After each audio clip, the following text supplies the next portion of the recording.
Wake up, everybody! This is Steve Phillips from the leadoff spot on MLB Network Radio. Join me and former Major League Baseball players Eduardo Perez and Xavier Scruggs as we react to all the latest news and scores across baseball and have plenty of fun along the way. Steve, you were so right about that. I don't know if anybody else thinks we're funny, but I think we're funny. Why are you putting us or we into this? The leadoff spot, weekdays at 7 a.m. Eastern on MLB Network Radio, Channel 89, and on the SiriusXM app. While you're listening to this game on SiriusXM, we're talking about the latest odds and prop bets for this and every game on Sports Grid Radio. The under's minus 125. Heavy juice to the under. Every home run hit and every strikeout thrown can change the line. I can't for the life of me figure out how you can favor a team that never wins, ever. If you're looking for sports talk centered around the latest odds and prop bets for games, races, tournaments, or any sporting event, Sports Grid Radio, SiriusXM, Channel 159. The Busted Open podcast is now available on YouTube. This is Dave LaGreca, host of Busted Open, the #1 pro wrestling show on the planet. You can now watch and listen to the award-winning Busted Open podcast every single day on YouTube. Our best interviews, behind-the-scenes access, and some of our best content from the past. All available right now when you go to youtube.com/@BustedOpenPodcast. Subscribe right now. The Titans of Europe are gathered once again for the Euros. Cristiano Ronaldo for Portugal. Soccer's best, assembled to represent their nation. Oh my word, from Kylian Mbappe. And it's another magnificent goal for France. Trying to reach the pinnacle of European soccer. Italy, are champions of Europe. Hear the top matches and expert analysis from Euro 2024 all month long on Fox Sports 83 and SiriusXM FC 157. Or listen anytime on the all-new SiriusXM app. Hey, baseball fans, the 2024 NBA Draft begins on June 26th, and NBA Radio is your home for all the action. Hear every pick on NBA Radio, Channel 86, and the all-new SiriusXM app. This Slams the ball to right field, way back, way gone! is Toronto Blue Jays baseball. Low rounding and heading for second to throw. In time! On the Sportsnet Radio Network. A potential major league debut. The Blue Jays trying to respond to a 4-homer performance in a 7-3 Red Sox win in the opener yesterday. Toronto adding power to its bench tonight as Orelvis Martinez wears a Blue Jays uniform for the first time. Hi, everyone. Welcome to Rogers Center. I'm Ben Schulman alongside the All-American Madison Shipman. Joe Ali is our host and producer. Tom Young and Austin Mackey are our technical directors. Toronto Blue Jays baseball is brought to you by the local family-owned Crown Rust Control Centers in Cambridge and Stratford. Protect your vehicle from rust today. Find your local family-owned Crown at crown.com, Canada's #1 rust protection. The Blue Jays look to get even in this series tonight with two hot starters going, Chris Bassitt and Tanner Houck.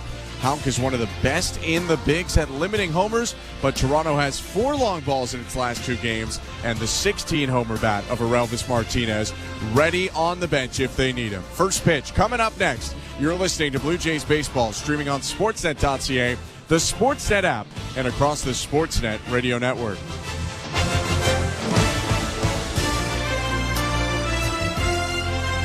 Hi, I'm Buck Martinez, live from the showdown between Pizza and inflation.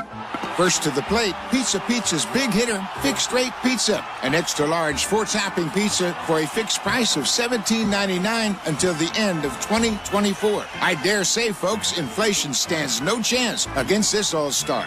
Here's the delivery. And inflation strikes out. That's a swing and a drive for fixed rate pizza. Lock in yours today. Pizza.ca. At Crown Rust Control Center, protection runs deep because every Crown Rust Control Center is owned by a local family who cares beyond business. Your Crown Rust Control Center is 100% committed to their product, to you, to their community, which is your community. Protecting you and what matters to you is equally important as protecting your vehicle. Did you know spring's the best time of year to protect your vehicle from rust? For a special spring offer, find your local family-owned Crown Rust Control Center at crown.com. Not tomorrow, not someday. The home improvements begin today. It's game on with Timber Mart. Build that deck, raise that fence, landscape till your property is beautiful. Don't pay for 12 months on the Timber Mart Deferred Payment Program. your locally owned, completely Canadian hub of building and renovation expertise. Get your Timber Mart credit card at participating locations and pay later, 12 months later. Conditions apply. Ask in store for details or apply at timbermart.ca. Embrace the power. That is bold. And speed of the NTT IndyCar Series on Sirius XM. Joseph Newgarden it wins the Indy 500. The season rolls on Sunday evening at 6 Eastern at the Firestone Grand Prix of Monterey. That was sweet. Good job, guys. From the green to the checkers. Flies under the twin checkers. Hear every thrilling lap live on IndyCar Nation Channel 218, NBC Sports Audio Channel 85. Alex Palou. Thank you so much. And on the all-new Sirius XM app. And it's gone! Jays fans, this is John Schneider, and you're listening to Blue Jays Baseball on Sirius XM. There's the exclamation point for all assembled here at Rogers Center. He's swinging the bat really well this year, obviously. And, whenever you have a need, I think, with an injury, it can sometimes expedite that decision. And it's kind of where we are with Bo. It's tough to lose Bo for, the next week. Hopefully that's all it is. And but I think Orelvis, we wanted him to be, a little bit more, focused on his defensive stuff, in-game defensive plays. That's made progress, and I think, again, when there's a spot to fill, that gets expedited a little bit. But he's had a really good year in Buffalo. That was manager John Schneider talking before the game about the move to put Bo Bichette on the injured list for 10 days, but also bring up Orelvis Martinez. Game 2 of this series, Blue Jays and Red Sox coming up in Madison. It's kind of big positive and negative news coming at the same time. Yeah, of course, you never want to see Bo Bichette go down on the IL, but I'd imagine that John Schneider and the rest of the people on this Blue Jays coaching staff have had their eyes on Orelvis Martinez just because of what he's been able to do in Buffalo and because of the fact that the Blue Jays have struggled offensively, and he's been knocking the ball out of the park already, 16 home runs on the season. So they're hoping that, one, he can fill that need because of the injury, but two, I wouldn't be surprised if they try to move him into the lineup to just bring a little bit more pop into the order, because that's what they've been missing this season, and maybe they could get it from another call-up coming up to the Blue Jays this year. 16 home runs for Martinez. The Blue Jays home run leader is Dalton Varsho with 11. Lineup cards being handed in right now. Let's take a look at the Bet365 standings before we get into this one. At Bet365, you can bet live in-game on game props, totals, and the money line. Download the app and find out why it's never ordinary at Bet365. 19 plus, play responsibly. Ontario only. Yankees, Orioles, and Rays were all off yesterday. The Yankees lead the division at 50-24. Baltimore is 47-24 in second.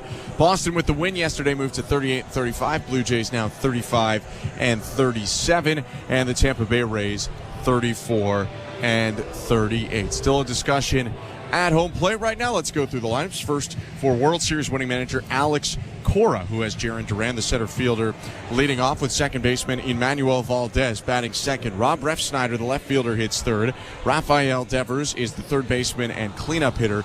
Tyler O'Neill plays right field, hits fifth. Masataka Yoshida is the DH batting sixth. Former Blue Jay Reese McGuire catches and plays seventh. Dominic Smith, the first baseman, hitting eighth. And Cedon Rafaela moves from center field yesterday to shortstop today.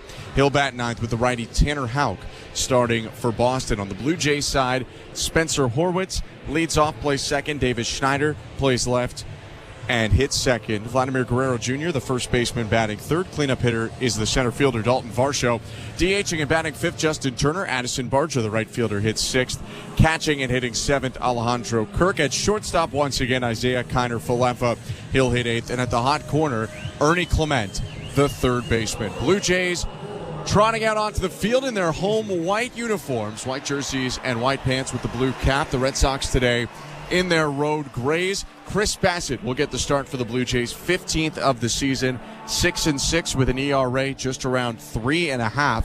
He's going to face a Red Sox lineup, though, Madison, that has 6 different left-handed hitters. Yeah, he's going to definitely have to deal with those lefties in the order, and he's been doing a better job of that recently. We were just looking at the numbers before this ball game got started. When you look at his numbers against left-handed batters from the start of the season until about middle of May, batting average against of 326, but since the middle of May till now, he's dropped that batting average against lefties down to 266. So he's definitely making some improvements, maybe locating that sinker just a little bit better lower in the zone, but also utilizing that curveball. That curveball has been a really big pitch for Chris Bassitt all season long, whether it's against the lefties or the righties. He's definitely going to need that pitch tonight. He's got 8 pitches. It starts with the sinker, but he'll throw a 4-seamer, a cutter, a sweeper, a curveball, a slider, a splitter, and a changeup at times. Is that all? Yeah, he stops it there before the knuckleball. He hasn't tried the knuckleball or the screwball yet. But we wouldn't be surprised if one of those ends up showing up at some point this season. Could happen for sure. The 6'5" righty still getting loose right now. First inning about to start, and the first inning brought to you by Armstrong Bird Food. Bring nature to your backyard with Armstrong. Feeding Blue Jays since 1986. Visit ArmstrongBirdFood.com. Bassitt on the mound. Umpiring tonight behind the plate is Roberto Ortiz. First base umpire is the crew chief Alfonso Marquez. Lance Barrett umpires second base, and Emil Jimenez umpires third. Bassitt still getting his pitches in here. He's looking to have a better day than Yusei Kikuchi yesterday. The Red Sox jumped all over Kikuchi early and really showed how dynamic their offense can be. Yeah, and I think for Chris Bassitt, you're just hoping to get off to a better start even in the first inning, trying to come out of the first inning without giving up a run. And Yusei Kikuchi got those 2 quick outs in yesterday's ball game, and then it was back-to-back home runs by O'Neill and Devers to get the Red Sox on the board early. So ultimately, if you can get out of this inning, sitting them down even 1-2-3, that can definitely give a lot of momentum to your offense, who we know has been struggling, but try to keep them scoreless in this game as long as possible. Bassitt has only allowed 2 runs in 14 first innings this year, but it's a tough slate to start as the left-handed hitting center fielder Jarren Duran is about to step in. Duran adjusts the belt on his pants and steps into the lefty box, taps the plate twice, and clears some dirt off the end of his barrel. Bassitt in the set. Third baseman Ernie Clement in on the turf. The right-hander winds, kicks, and fires. First pitch fastball called strike 1. Time of the first pitch, 7:09 Eastern. Roof open. It's 27 degrees Celsius, 81 Fahrenheit, but a cloudy day. Could be a tough sky overhead at Rogers Center. No wind. The pennant's still in center field. 0-1. Swing and a foul ball sent behind the plate into the 200 level. 0-2. Bassitt starting Duran off with a couple of back-to-back sinkers. The first one called for a strike. That one he tried to work more on the outside part of the plate, and Duran took a pretty healthy cut at that pitch. Duran asks for time. He's out of the box for a moment. 277 hitter, leads the team with 21 doubles, 10 triples, and 5 homers. 2-strike pitch. Swing and a miss. Got him upstairs with a 4-seamer, 3 fastballs to start off his day, and a strikeout for Bassitt. It almost seems like the opposite of what you would normally expect to see from Chris Bassitt. You'd expect to see some of those curveballs or some of those breaking balls, but in this at-bat to Duran, he starts off with 2 sinkers and then goes with that 4-seam right up at the top of the zone. It's a great way to start out this ball game if you're Bassitt. That'll bring up Emmanuel Valdez, second baseman, getting his first start of the series. Right on left, the pitch. Called strike. Sticking with the hard stuff. That was a 90-mile-per-hour cutter at the top of the zone.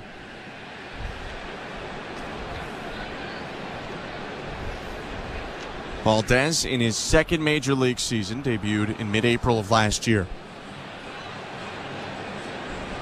0-1. Outside. Middle infielder for the Red Sox, hitting .211 on the season. 10 doubles and 5 homers. He's driven in 24.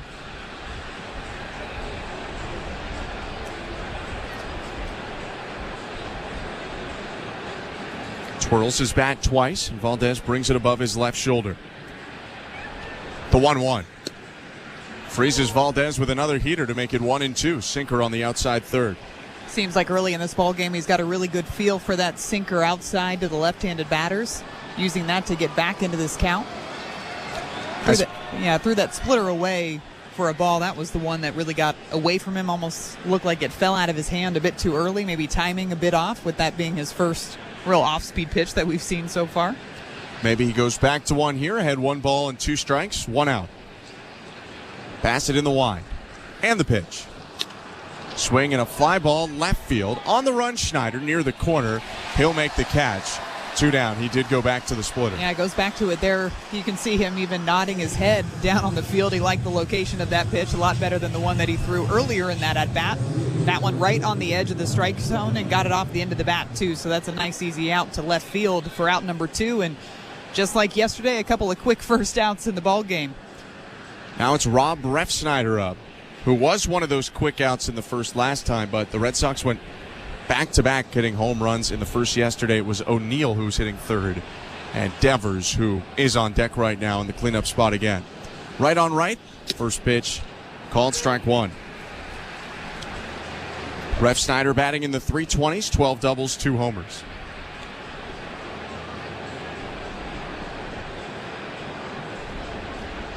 Infield pretty straight up for the Blue Jays. Outfield actually shifted a little bit the opposite way against the righty hitter. 0-1.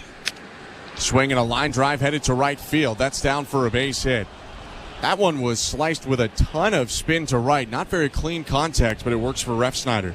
Bassitt comes in with another one of those sinkers, tries to get it in on the hands of Refsnyder. He does a nice job of just keeping his hands inside enough of this pitch. Like you mentioned, Ben, doesn't get all of it, doesn't get it square right on the barrel, but hits it hard enough to drop it out into right field for a 2-out base hit. Bassitt nodding his head, didn't look to be too unhappy with the pitch there. But now he has to face Rafael Devers, 2 outs and a runner on. First pitch goes with the slow stuff, 69 miles an hour, strike 1 on the curve. Sometimes you just got to tip your cap on those pitches when you're geared up for that sinker, 93 miles an hour, and then he drops in 69 mile per hour curveball. Not much that you can do on that. Looks like Devers is not happy with that one being called for a strike, maybe thinking that it was a bit up. He asked for time after the first pitch, walks behind the plate with his head down, now back in the box. Wide open stance. Bassitt stayed on the rubber, his pitch. Swing and a miss. From 69 to 89, he puts the cutter past him, 0-2. Just such a drastic difference in velocity when he comes in with that curveball for the first pitch. That 89 probably feels more like 95, 96. Devers, a .282 hitter, leading the team with 14 homers. 0-2. Called strike 3. Froze him on 94 on the inside edge. Devers knew it. That's the top of the first inning done. 2 strikeouts around a hit, 1 left on. No runs for the Red Sox. Top of 1. We go to the bottom of the first with Spencer Horwitz leading off. You're listening to Blue Jays Baseball, brought to you by your local family-owned Crown Rust Control Center, streaming at sportsnet.ca and the Sportsnet Radio Network. At Crown Rust Control, protection runs deep because every Crown Rust Control Center is owned by a local family who cares beyond business. Your Crown Rust Control is 100% committed to their product, to you, to their community, which is your community. Protecting you and what matters to you is equally important as protecting your vehicle. Did you know spring's the best time of year to protect your vehicle from rust? For a special spring offer, find your local family-owned Crown Rust Control Center at crown.com. We're 2 men in a truck, the movers who care. You never know when cardiac arrest can happen. That's why each and every one of our trucks carries a life-saving Mikey defibrillator as part of our Mikey on Board program. Whether we're on the highway or in front of your house, we're prepared to help anyone whose heart may skip a beat. The Mikey Network has saved many lives, making Mikey's accessible to the public. And now they're on board our trucks. We're 2 men in a truck. 2 men and a truck, the movers who care. At Bet365, we don't do ordinary. That's why we introduced in-game betting. Because when the game starts, the action doesn't stop. With in-game betting, you can wager on game props, player props, totals, and the money line. And remember, in-game, you can track your same-day parlay with the option to cash out. Check out in-game betting and find out why. It's never ordinary at Bet365. Must be 19 years or older. Ontario only. Please play responsibly. If you or someone you know has concerns about gambling, visit connexontario.ca. This is Toronto Blue Jays baseball. Jose Barrios with a trio of strikeouts to end a scoreless 6. On Sportsnet 590 The Fan and the Sportsnet Radio Network. Home half of the first inning, Tanner Houck on the mound for the Red Sox. The righty into the wind, his first pitch. Called strike 1 against Spencer Horwitz. Welcome back to downtown Toronto and welcome to the Timbermark broadcast booth. I'm Ben Schulman alongside Madison Shipman. 0-1. Just outside. No score, Blue Jays and Red Sox, and now the 15th start of the year for the 27-year-old right-hander Tanner Houck, 6'5", 225 pounds. The 1-1 is hit foul on a line into the seats, 1-2. Houck out of St. Louis, Missouri, having a really good year. 7-5, 14 starts to a 2.08 earned run average. His 1-2.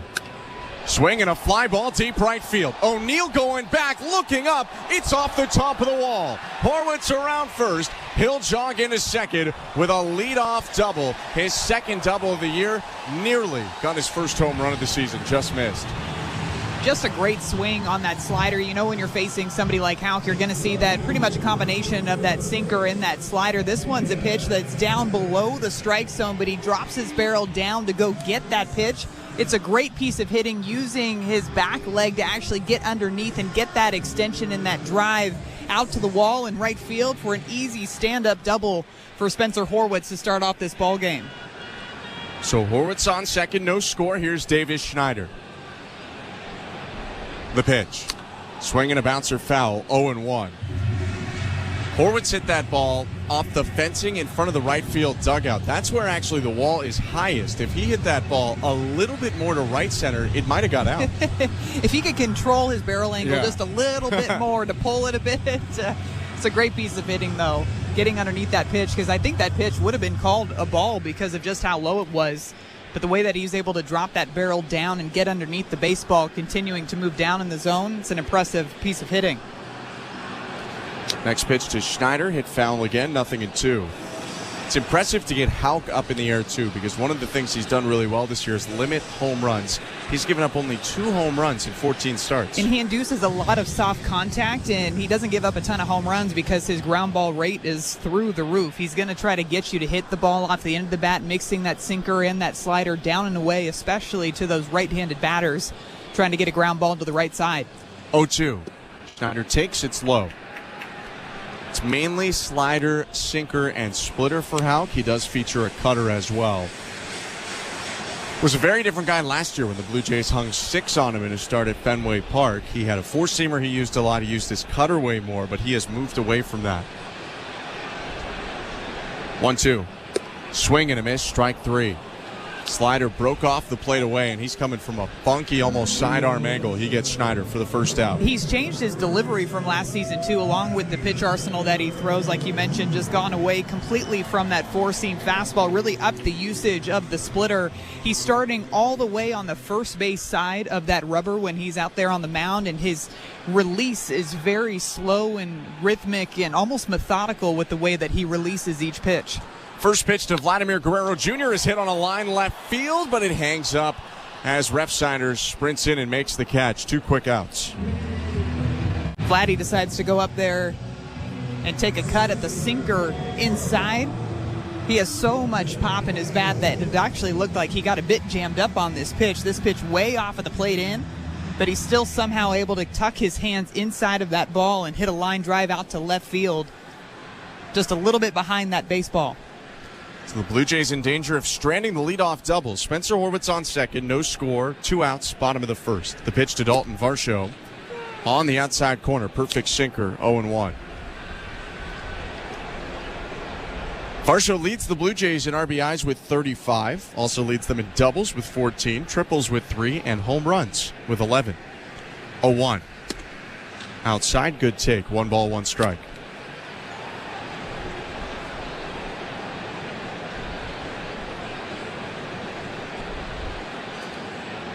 Hitless in the opener yesterday, although Nick Pivetta, the Red Sox starter, was tougher on lefties yesterday. The Blue Jays have more left-handed hitters in the lineup today.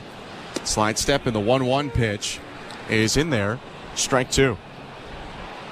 Another one of those sliders, 82 miles per hour, dropping low and inside to Dalton Varsho. That one he throws for a strike. Every once in a while, he'll really pull it inside, almost wrapping around behind the lefties. 1-2 pitch is hit on the ground to first. Picked up on 3 hops by Dominic Smith, who goes to the bag, steps on it, and ends the inning. Horwitz with a leadoff double, but he does not move from second. Left there, and it's 0-0 after 1. You're listening to Blue Jays Baseball, brought to you by your local family-owned Crown Rust Control Center. Streaming at sportsnet.ca and the Sportsnet Radio Network. We are thrilled to be in Miami, Florida. Taking a break from his blockbuster summer tour, Play my guitar in the Caribbean. Kenny performs a special live acoustic set. Can we all get along? Exclusively for SiriusXM subscriers. When the sun goes down. Kenny Chesney, the South Beach Sessions. What a beautiful place to play music. Replays all week On No Shoes Radio. Channel 59 and on the SiriusXM app.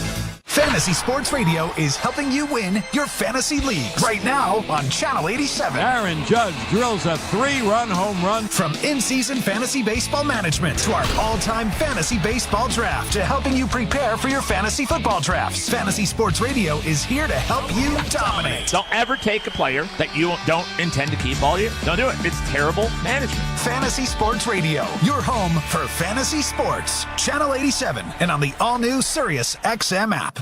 Are you regretting eating that gas station hot dog? Yeah, we know. We've been there too. This is a message for baseball fans like you. Did you know that you get a channel that's talking baseball 24/7 as part of your SiriusXM subscription? What? Our lineup includes shows hosted by former big leaguers and executives. Plus, you'll hear from 17 managers each week. MLB Network Radio is on SiriusXM Channel 89, or just search MLB Network Radio on the SXM app. SiriusXM Sports. We're more than just a game. Jays fans, this is George Springer, and you're listening to Blue Jays Baseball on SiriusXM. George Springer, airborne, snatches it out of the sky. The second inning is presented by Bet365. Download the Bet365 app for today's baseball odds and find out why it's never ordinary at Bet365. 19 plus, play responsibly. Ontario only. Chris Bassitt into the wind. His first pitch of the second. Called strike right on the inside edge against Tyler O'Neill. I'm Ben Schulman. To my left is Madison Shipman. No score between the Blue Jays and Red Sox. Bassitt's next pitch is hit on a line to left field. A base hit for O'Neill. It's bouncing onto the track. Canadian around first. He'll head to second. Schneider's throw goes back into the shortstop, Kiner Falefa. It's a double for Tyler O'Neill to start the second inning. Just seems like for O'Neill, it doesn't matter which pitcher's out there throwing, what pitches they throw. He is seeing the baseball extremely well. This is one of those sweepers out of the hand of Chris Bassitt that just hangs a bit over the middle of the plate, and he turns on it and rips it down that left field line. Easy stand-up double for him to start off the top of the second. 8th double of the season for O'Neill. Here's Masataka Yoshida, left-handed hitting DH. First pitch. Upstairs, ball one. For Yoshida, his 30th game of the season, has dealt with some health issues this year. Batting .247, 4 doubles, and 2 homers. Second major league season overall. 2 looks at second base by Bassitt in the pitch. Just inside, 2-0. Yoshida had a couple of really good games against the Blue Jays last year, ended up batting .422 against the Jays last season, including 7 extra base hits, 3 of those being home runs. Other 4 were doubles in the 12 games he played against Toronto. 2-0. Swing and a pop-up into the seats, back behind home plate, 2-1.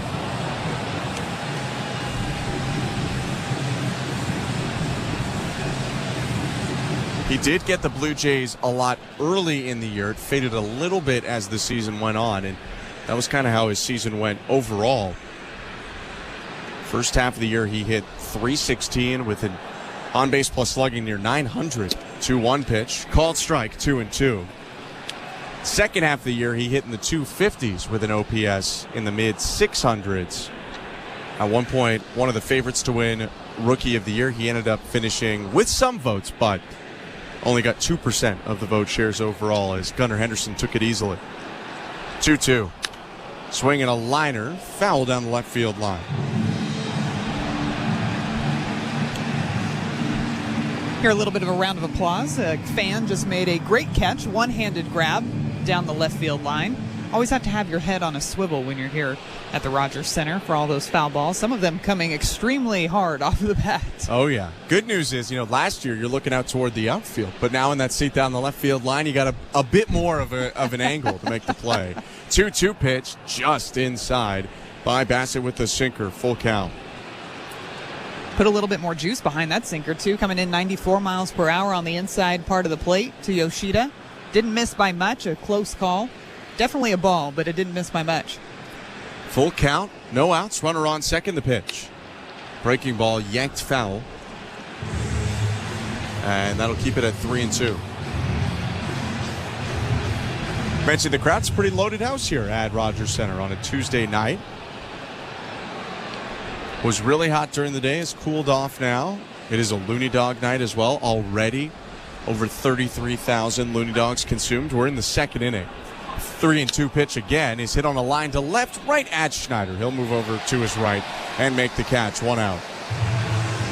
Really nice pitch sequence there by Chris Bassitt, just dotting the top of the zone and going back and forth from inside to outside, mixing speeds a little bit, but he goes back with that sinker, which so far through the start of this ball game, he seemed to have the most control of, locating it on the edges of the strike zone. That line drive right to Schneider for out number 1. Bassitt trying to do what Tanner Houck did in the bottom of the first, strand a leadoff double. His first pitch to Reese McGuire is high ball 1. Tyler O'Neill on second base after doubling to start this frame, and 1 out. McGuire, the backup catcher for the Red Sox in his 40th game. Time is called behind the plate. McGuire had asked for it. Roberto Ortiz grants him time, walks to the left of the plate. Now the home plate umpire back in position. For Reese McGuire, he's hitting .223 this year, 2 doubles, 3 homers, 16 RBIs. A look at second, the pitch. Swinging a bouncing ball, hits softly to second base. Picked up by Horwitz. His throw to first in plenty of time. O'Neill advances to third, but now 2 outs. I think, too, when Bassitt's been able to locate the fastball and the sinker up in the zone, when you see that curveball come out of his hand, it looks like it's going to stay at the top part of the zone, so that's why you see a lot of swings at that pitch, like we just saw that ground ball over to second base, but a lot of that depends on the locations of his fastballs. Being able to establish those pitches, then you can start to throw the breaking stuff in there. Bassitt looking at third. Now the pitch to Dominic Smith. Goes with the fastball, but misses inside. 1-0. As complicated as his mix is, it's still over 50% sinkers almost every start. And I really do think he has to dot it both inside and outside. You can't just stay on one part of the plate, because then they're just going to sit that location and sit that speed. 1-0. Swing and a line drive center field, down for a hit. Jogging home O'Neill, the Red Sox strike first on a 2-out RBI single by Dominic Smith. 1-0 Boston. Bassitt coming in with back-to-back cutters. The first one missing low and inside for a ball. This one much more center cut. Smith gets a bit jammed on this swing, but gets enough of it to hit it straight back up the middle for the first run of the ball game, going to the Red Sox. And immediately after Chris Bassitt let go of that pitch and he saw it hit off of the bat of Smith, just showed a bit of frustration with that base hit back up the middle. First pitch to Cedon Rafaela, called strike 1. 1-0 Boston, runner on first, top of the second, 2 outs. Rafaela, the 9-hitter, hit his 8th home run of the season yesterday, batting in the 240s. 0-1. Called strike. Breaking ball popped out of the glove of Kirk, but still makes it 0-2. Rafaela's shaking his head. He didn't like the call. Couple of hitters now for Boston not liking the calls on that curveball, probably because it starts out of the hand, almost looking like it's moving up in the zone, and then drops right into that middle part of the strike zone. That one started near the head of Rafaela before dropping into the inside edge. 0-2. Swing and a miss. Strike 3. Had him way out in front on the sweeper. He strikes out Rafaela to end the second. Red Sox on the board, though. O'Neill with the double. An RBI single by Smith knocks him in. They leave one on, but lead 1-0 does Boston, middle of the second. You're listening to Blue Jays Baseball, brought to you by your local family-owned Crown Rust Control Center. Streaming at sportsnet.ca and the Sportsnet Radio Network. So Blue Jays fans, you want to know about salsa? Salsa is more than dancing. It's more than music. Salsa is the passion and spirit that is at the core of the beautiful cultures of Latin America. The Blue Jays are bringing salsa to the ballpark on June 27th. Be one of the first 15,000 fans in attendance and receive a Blue Jays chip and dip bowl. Celebrate salsa and create core memories with your Blue Jays. It's salsa night. For tickets, visit BlueJays.com. Right, Vladdy? Everybody salsa. Not tomorrow, not someday. The home improvements begin today. It's game on with Timber Mart. Build that deck, raise that fence, landscape till your property is beautiful. Don't pay for 12 months on the Timber Mart Deferred Payment Program. Your locally owned, completely Canadian hub of building and renovation expertise. Get your Timber Mart credit card at participating locations and pay later. 12 months later. Conditions apply. Ask in store for details or apply at timbermart.ca. Bring it in, Canada. When it comes to small business, Desjardins is a big fan. And not just the hop on the bandwagon fan. We're the in it for the long haul fan. The fan that's been there from the start. That's why Desjardins awarded 150 entrepreneurs with Good Spark grants worth $20,000 each. Because like any fan, there's nothing we love more than celebrating a goal! See how Desjardins is cheering on small business at goodsparkgrants.ca. This is Toronto Blue Jays baseball. Kirk smacks it down the left field line. This one's got a chance. It's gone! On Sportsnet 590 The Fan and the Sportsnet Radio Network. Justin Turner leads off the bottom of the second inning. Red Sox up 1-0 on the Blue Jays at Rogers Center. First pitch from Tanner Houck is called strike one. Thanks so much for tuning in on this Tuesday night. I'm Ben Schulman alongside Madison Shipman. Houck, the righty, kicks and releases. Swing and a blooper to left center that'll get down in front of Rob Refsnyder for a base hit. That jammed Turner. He hit that below 70 miles an hour off the bat, but they all count. He's smiling back to the dugout. It just seems like he's seeing the ball incredibly well the past two games, too, because this is a pitch that's well inside, and we've already talked about it yesterday, just how close Justin Turner stands to the plate. His toes are right up on that chalk line, but he somehow manages to keep barrel inside enough to drop that pitch out into center field. So he's on first, and the pitch to Addison Barger is bounced over the first baseman Smith down the right field line. Turner around second, headed to third. Barger will pull up at first. He's got a single, and the Blue Jays are in business. Runners on the corners, nobody out. It's a really good aggressive swing by Addison Barger, just trying to capitalize on the fact that Justin Turner blooped that base hit out into center field. He comes up and hacks at the very first pitch that he sees, and he chops it pretty much straight into the ground right in front of home plate, but hits it hard enough to where it bounces over Dominic Smith's head at first base. He was charging hard down the first base line, rounded first base hard, and then decided at the last minute to hold up, but Justin Turner is able to make it safely all the way over to third base. Now Alejandro Kirk to the plate. 1-0 Red Sox, the pitch. Swinging a foul ball. You just see the strength of Barger there.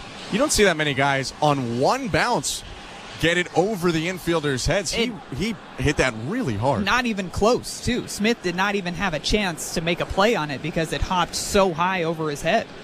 Smith was also holding on the runner, which he is right now against Barger. One stolen base this year. 0-1. Buckles Kirk, who bent the knee but didn't swing, called strike two.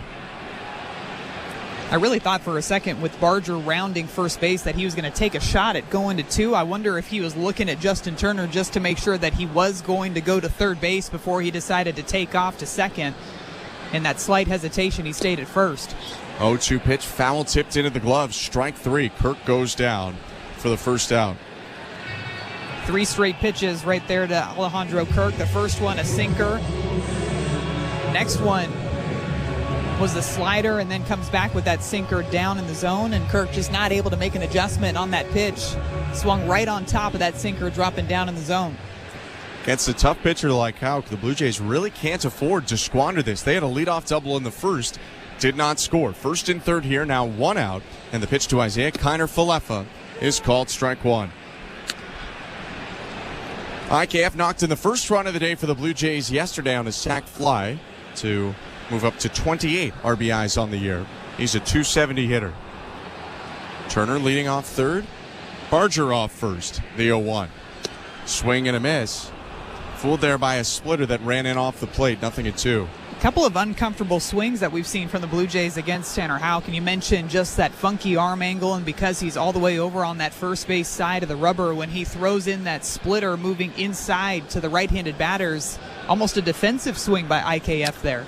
Chops the 0-2 foul over the head of third base coach Carlos Fabulous, who ducks out of the way. Still 0-2.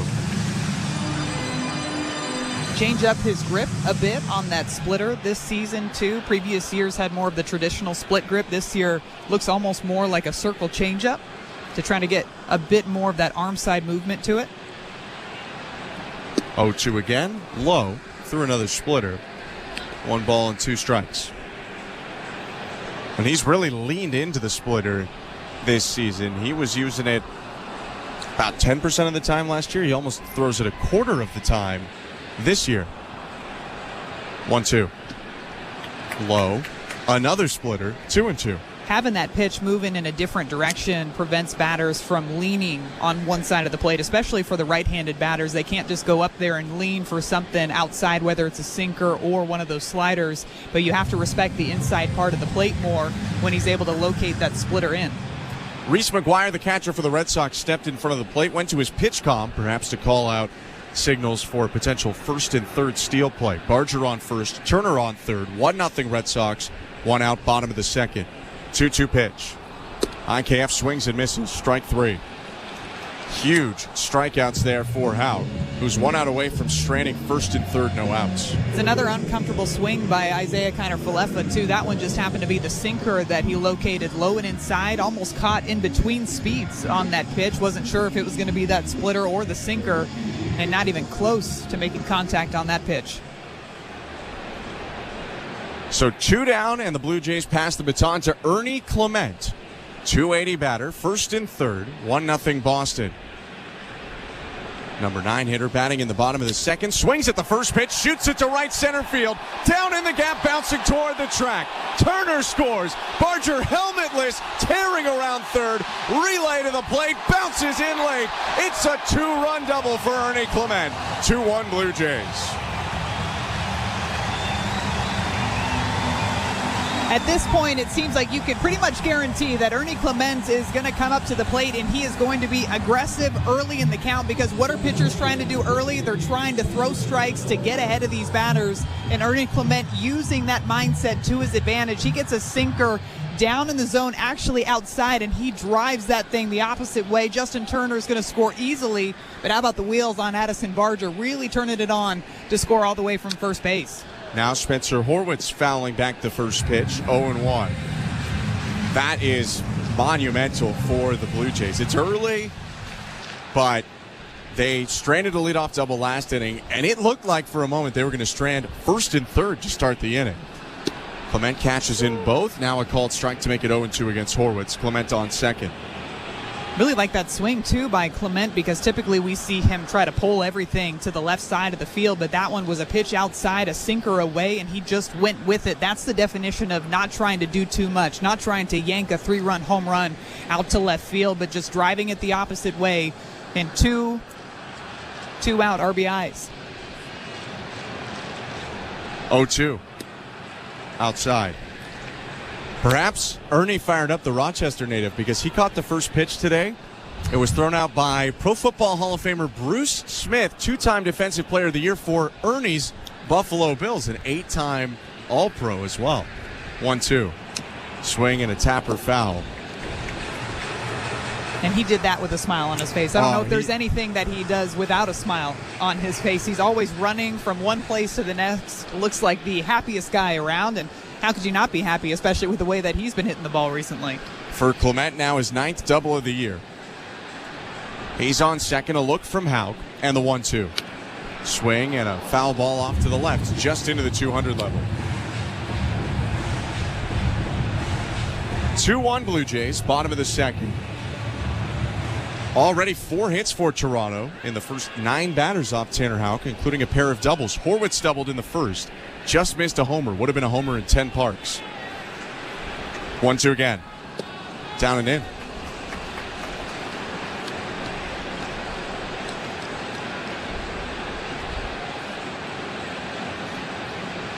Blue Jays holding their first lead of this series. Lost yesterday 7-3. Trying to knot it up tonight and send us to a rubber match tomorrow night. Turn and look at second by Houck. By the way, tomorrow night you could win a staycation package that includes premium club tickets and a 2-night stay at the Marriott in Rogers Center. That's just one of more than 150 early bird prizes still up for grabs during Jays Care's Split the Pot raffle. Go to bluejays.com/5050 from Ontario or Nova Scotia. Next pitch down and away. Full count now for Horwitz.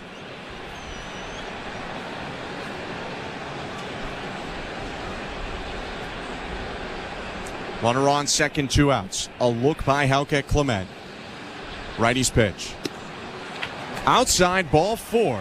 Horwitz battles back from 1 and 2 to get a walk here. And now there are 2 runners on with 2 outs. Good at bat by Horwitz to be very selective on that last pitch that he took for a ball. A slider that just misses on the outside part of the plate. Would have been really easy for him to try to take a hack at that pitch. But very comfortable from the left side of the plate, seeing the ball well. Draws that 2-out walk, and the Blue Jays still have this rally going here in the bottom of the second inning. Like you mentioned, already 4 hits. Tanner Houck just gave up 8 hits in his last start against the Phillies, who has a pretty stacked lineup up top to bottom as well. Went 6 innings in that game, gave up 3 earned runs and 8 hits, and already the Blue Jays with 4 hits and a couple of earned runs here through 2 innings. And over 20 pitches this inning for Tanner Houck. So the infield congregates on the mound for a moment. Reese McGuire, the catcher, as well. He walks back behind the plate before Davis Schneider hits. A home run for Schneider yesterday in the opener, a solo shot. He's up with 2 outs. Horwitz on first, Clement on second. The pitch. Bounced, and a good backhanded pick by McGuire to keep Clement at second, 1-0. For Schneider, his home run yesterday was his 3rd career against Boston. He's played less than a full season. It's the team he's homered against the most in his major league career. 1-0. Called strike. Of course, that goes back to his first series, even his first at-bat as a major leaguer when he homered against Canadian James Paxton.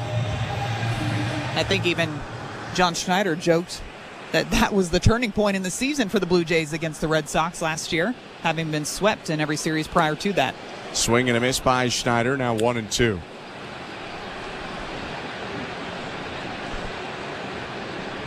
He steps out of the box, now back in. Looking out at the pitcher Tanner Houck. 6'5" righty, working from the first base side of the rubber. In the set. The pitch. Swing and a soft roller to short, picked up by Rafaela. Goes the short way to second and ends the inning. Blue Jays take the lead, though. 2 runs on 3 hits. Ernie Clement with a 2-run double makes it 2-1 Toronto after 2. You're listening to Blue Jays Baseball, brought to you by your local family-owned Crown Rust Control Center. Streaming at sportsnet.ca and the Sportsnet Radio Network. We're 2menintruck.ca. We've got lots of men and lots of trucks, so get ready to be moved. Think 2menintruck.ca. So when you gotta move, all moving day.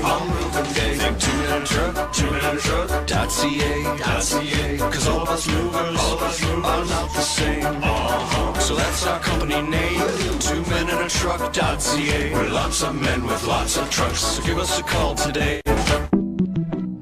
Bring it in, Canada. When it comes to small business, Desjardins is a big fan. And not just the hop-on-the-bandwagon fan. We're the in-it-for-the-long-haul fan. The fan that's been there from the start. That's why Desjardins awarded 150 entrepreneurs with Good Spark grants worth $20,000 each. Because like any fan, there's nothing we love more than celebrating a goal! See how Desjardins is cheering on small business at goodsparkgrants.ca. At Bet365, we don't do ordinary. That's why we introduced in-game betting. Because when the game starts, the action doesn't stop. With in-game betting, you can wager on game props, player props, totals, and the money line. And remember, in-game, you can track your same-day parlay with the option to cash out. Check out in-game betting and find out why. It's never ordinary at Bet365. Must be 19 years or older. Ontario only. Please play responsibly. If you or someone you know has concerns about gambling, visit connexontario.ca. This is Jordan Romano, and you're listening to Toronto Blue Jays Baseball on the Sportsnet Radio Network. 2-1 Blue Jays, top of the 3rd at Rogers Center. Thanks so much for sticking with us. I'm Ben Schulman alongside Madison Shipman. Top of the order for the Red Sox, Jaron Duran, Emmanuel Valdez, and Rob Refsnyder up. First pitch to Duran, high ball 1.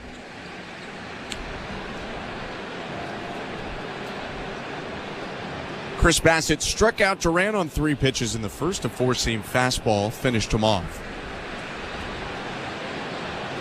1-0. Hit foul in the air down the left field line into the seats.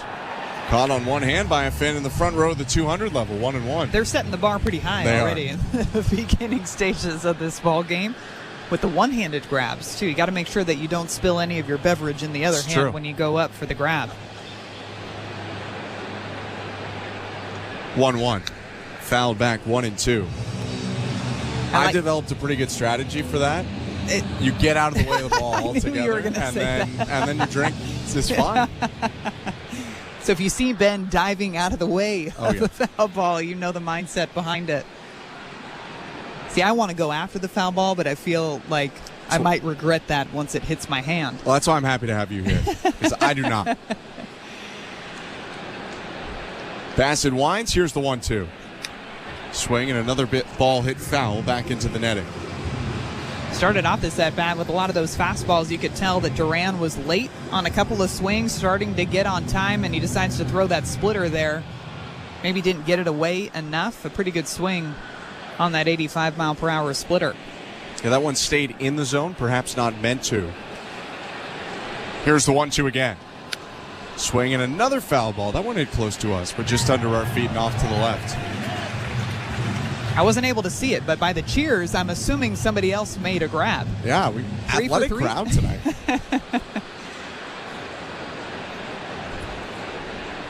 Chris Bassitt goes to his right hip, steps on the rubber, trying to find a way to strike out Duran. 6th pitch.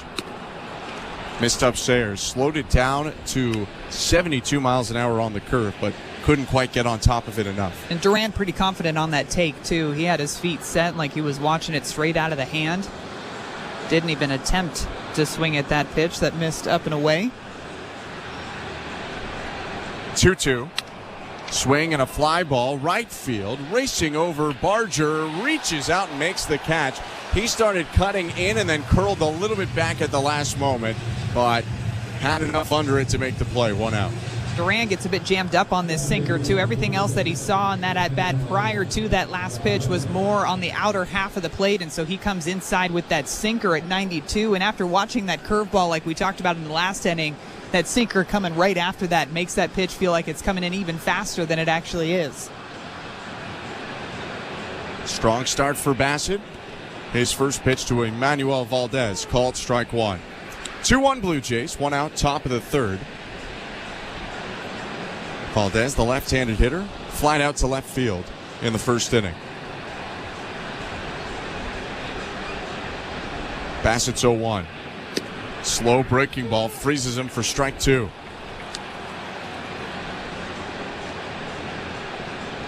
Valdez asks for time here in the 3rd inning, which is brought to you by the local family-owned Crown Rust Control Centers in Cambridge and Stratford. Protect your vehicle from rust today. Find your local family-owned Crown at crown.com, Canada's #1 rust protection. Bassitt with a little bit of extra time, goes to the rosin bag, now to his right hip, and steps on the first base side of the rubber. No balls, 2 strikes, 1 out, base is empty. Righty kicks and deals. Fastball, got him, strike 3 looking.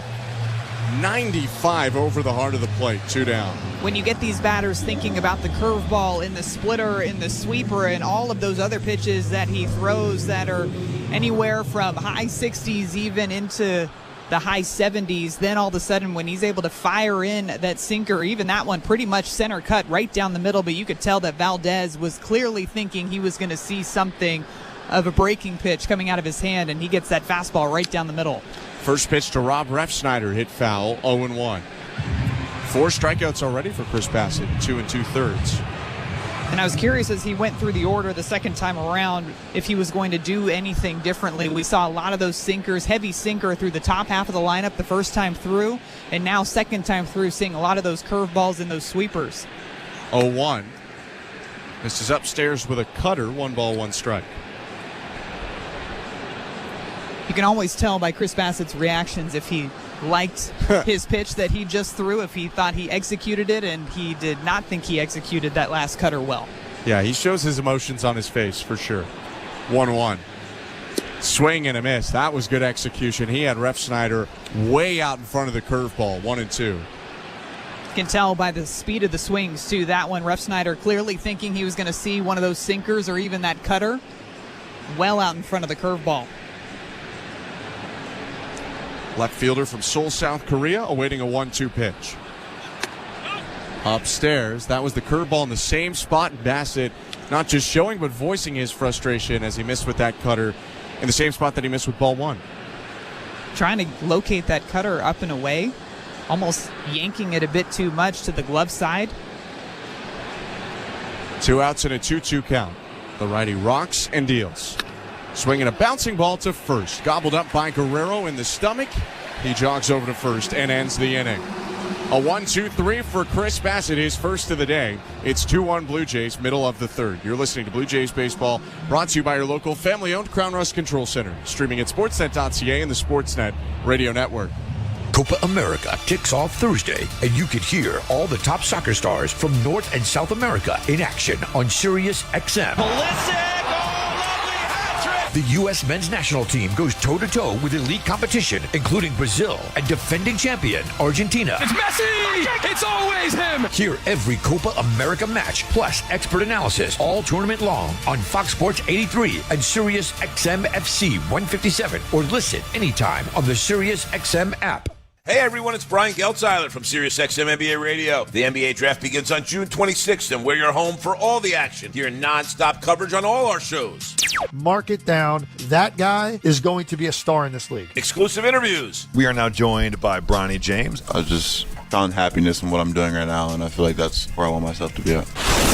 And every pick on the big night. With the first pick. Your home for the 2024 draft is NBA Radio, Channel 86, and the all-new Sirius XM app. Just search NBA Radio. This is Bob Kendrick, president of the Negro Leagues Baseball Museum and host of the Sirius XM original podcast, Black Diamonds.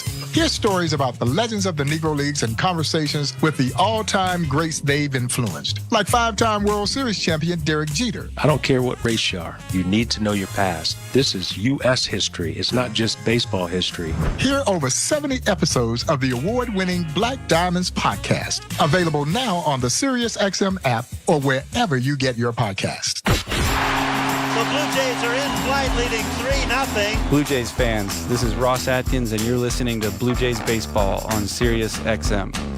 And the Sportsnet Radio Network. Vladimir Guerrero Jr. leads off the bottom of the third inning. Blue Jays looking to add to their lead. It's 2-1 Toronto, facing Red Sox righty Tanner Houck. I'm Ben Schulman alongside Madison Shipman. Houck from the windup, the pitch. Inside, ball 1. 0-for-1 start to the day for Guerrero, who swung at the first pitch he saw in the first. Got jammed a bit, hit a liner to left, but too deep. It went into the glove of Rob Refsnyder. 1-0 pitch fouled off. 1-1. Looked like a slider on the inside part of the plate that Vladdy just let get a bit too deep. He even got jammed up on that 83-mile-per-hour pitch. Clearly looking to attack something on the inside part of the plate. 1-1. Down and away. Guerrero takes. It's 2 balls, 1 strike. Vlad, the qualified leader in batting average for the Blue Jays. 283. 7 homers, 30 RBIs. 2-1. Swing and a chopper, foul, in between third baseman Rafael Devers and third base coach Carlos Fablis. Now 2-2. I know he just had the one hit yesterday, and we talked about it too, Ben, during Vladdy's at-bats in Game 1 against the Red Sox, that I felt like he had some really quality at-bats, although he didn't get the results throughout the game that I would imagine he would have wanted. Swings and spoils a 2-2 pitch on the inside edge, off to the right into the seats. Still 2-2. A couple of hard-hit line drives out to the outfielders that just happened to go straight to people, but I liked the swings. I liked the timing of them, too, and I think that as a batter, when you have those good swings and good feels off of the bat, you can build off of some of those at-bats. Guerrero swings and hits the 2-2 high to left center field. Duran back to the track. He's got about 5 feet of room and makes the catch. 1 out. Guerrero just a little bit under that slider. It's another one of those swings where I feel like you're starting to see Vladdy and his power come back in the swings that he's taking. This is an 84-mile-per-hour slider that's low in the zone, and he doesn't pull off of it. That's not a pitch that he's trying to pull to the left side, but he actually gets great extension on this pitch. In a 2-strike count, he's trying to cover every single speed that Houck throws, and he actually sunk into his front side to get the extension on that swing. First pitch to Dalton Varsho, hooked down the right field line into the seats. Foul, 0-1. That swing that Vladdy just took, I thought, was a great example of that adjustability that you want to see, especially in a 2-strike count, to be able to cover a variety of different pitches. When you're able to get that sort of power behind a pitch that you're not sitting, I think that shows you're moving in the right direction. A 1 pitch misses outside, 1 ball, 1 strike.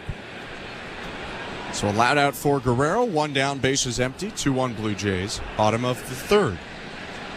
Tanner Houck into the wind. His pitch. Right on the outside edge to get ahead of Varsho, 1-2. Houck reaches down for some dirt, goes to the brim of his cap, and now tucks his right hand into the glove. Varsho 0 for 1 with a ground out. Right on left, the pitch. Outside. It's been a little bit feast or famine for Dalton Varsho recently. His last 6 games, he's either had 2+ total bases or hasn't had a hit at all. 2-2. Outside 3-2. 3 games where he's had either 2 hits or an extra base hit, and then 3 games where he's been hitless. Seeing everything so far in this at-bat outside, just knowing that he's got so much pull power to the right side of the field. 3-2 offering. Swing and a miss. Strike 3. Got him to swing over top of a slider, and there are 2 outs. That slider, Houck can locate in all different parts of the zone. In this one, he just locates low and inside. After we just talked, he's throwing everything on the outside part of the plate. Got Dalton Varsho leaning a bit to that side. Throws him that 82-mile-per-hour slider low and in for a swing and miss. For Houck, it was his 4th strikeout of the day. Now the pitch to Justin Turner. Called strike 1. We're here in the Timbermart broadcast booth. Hit a home run on your next home improvement. For a great selection of renovation products and quality brands, Timbermart has the bases loaded for a grand slam on every project. Batter up. Timbermart is Canada's building center. A 1 pitch hit foul. 0-2 for Turner, who's 1 for 1 today with a single and a run scored. 3 for 4 in the series. Had a homer, a double, and a walk yesterday.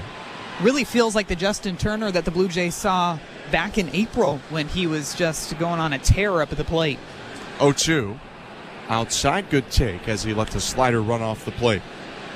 Taking really quality hacks at a bunch of different pitches and doing what he does best on those pitches inside, just getting enough of them to drive them out to left field. 1-2 pitch is hit foul into the seats off to the right.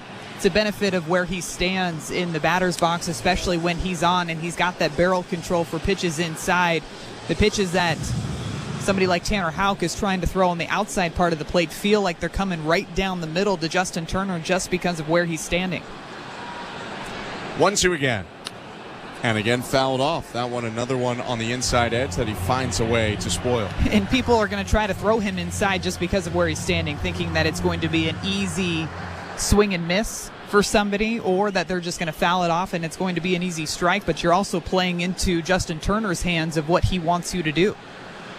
Down and in. He's hit very well this year. 1-2 pitch is hooked on the ground, foul off to the left. It's another one of those swings where he's just spoiling a really good pitcher's pitch, especially in a 2-strike count. It's another one of those sliders that he's trying to throw low in the zone, low and outside. I don't think that one would have been called for a strike, but he hits it on the very end of the barrel just to pull it foul and see another pitch. 1-2 once more. Is hit well center field. Duran coming in now, moving to right center, will make the catch on the liner and end the inning. A 1-2-3 frame for Houck. Blue Jays still up 2-1 on the Red Sox after 3. You're listening to Blue Jays Baseball, brought to you by your local family-owned Crown Rust Control Center, streaming at sportsnet.ca and the Sportsnet Radio Network. The NASCAR Cup Series is on Sirius XM. Let's go, We're back on the track Sunday, 1:30 p.m. Eastern. It's the USA Today 301 from New Hampshire Motor Speedway. Yeah. On Sirius XM NASCAR Radio Channel 90, in the car, and on the all-new Sirius XM app. Oh, yeah. Get closer to everything that moves you wherever you are with the SiriusXM app. Let's make some smoke and drink some beer. Yes!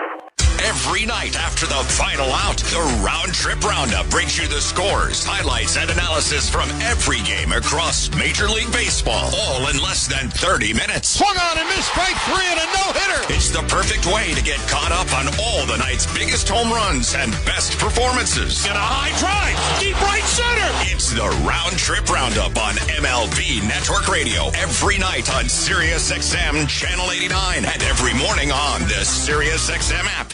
The NASCAR Cup Series is on SiriusXM. Let's go, man! We're back on the track Sunday. 1:30 p.m. Eastern. It's the USA Today 301 from New Hampshire Motor Speedway. Yeah! On SiriusXM NASCAR Radio Channel 90. In the car and on the all-new SiriusXM app.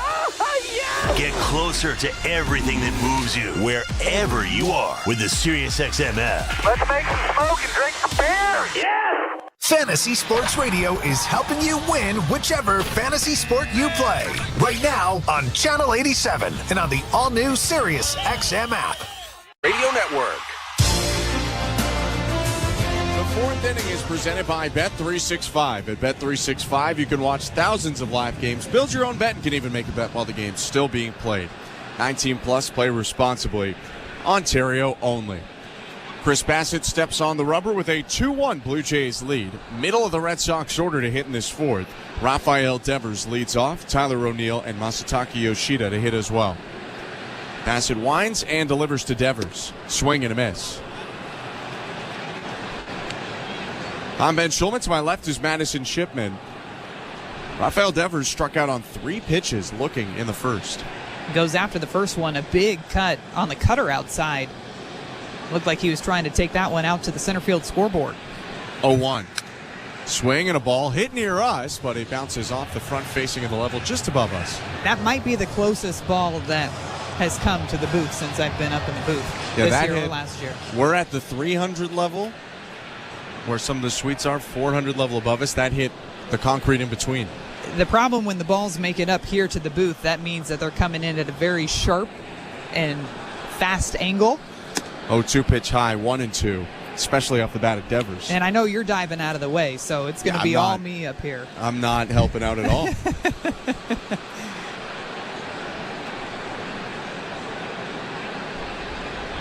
Mentioned a couple pitches ago, Devers trying to take it out of the park. 2 homers in his career against Chris Bassitt. 1-2, high, 2-2.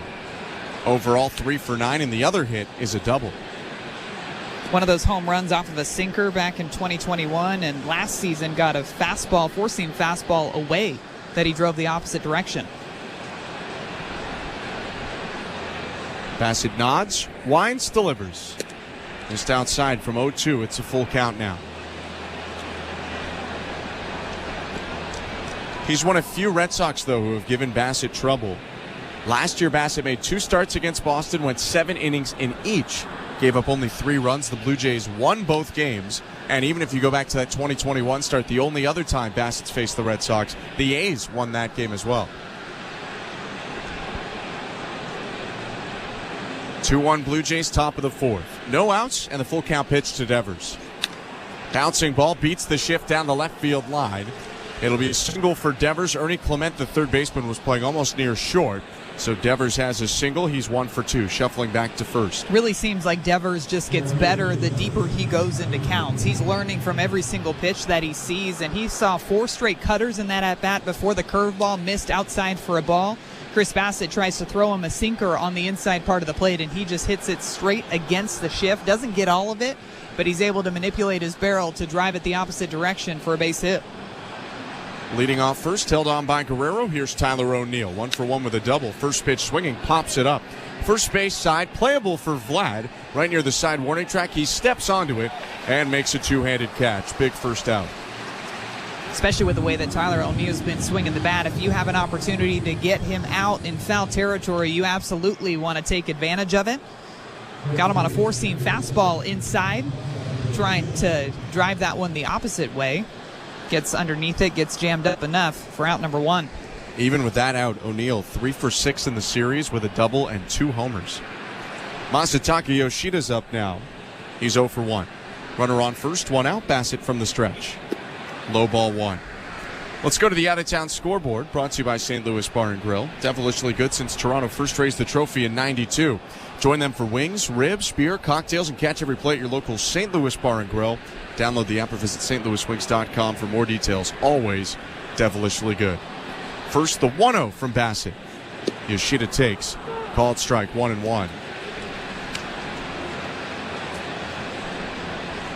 Really interesting series in the Bronx. The Yankees host the Orioles in a battle of the top two teams in the American League East. Baltimore, a game and a half behind New York with 3 fewer games played, just 3 less wins, same number of losses as Yoshida fouls it off 1-2.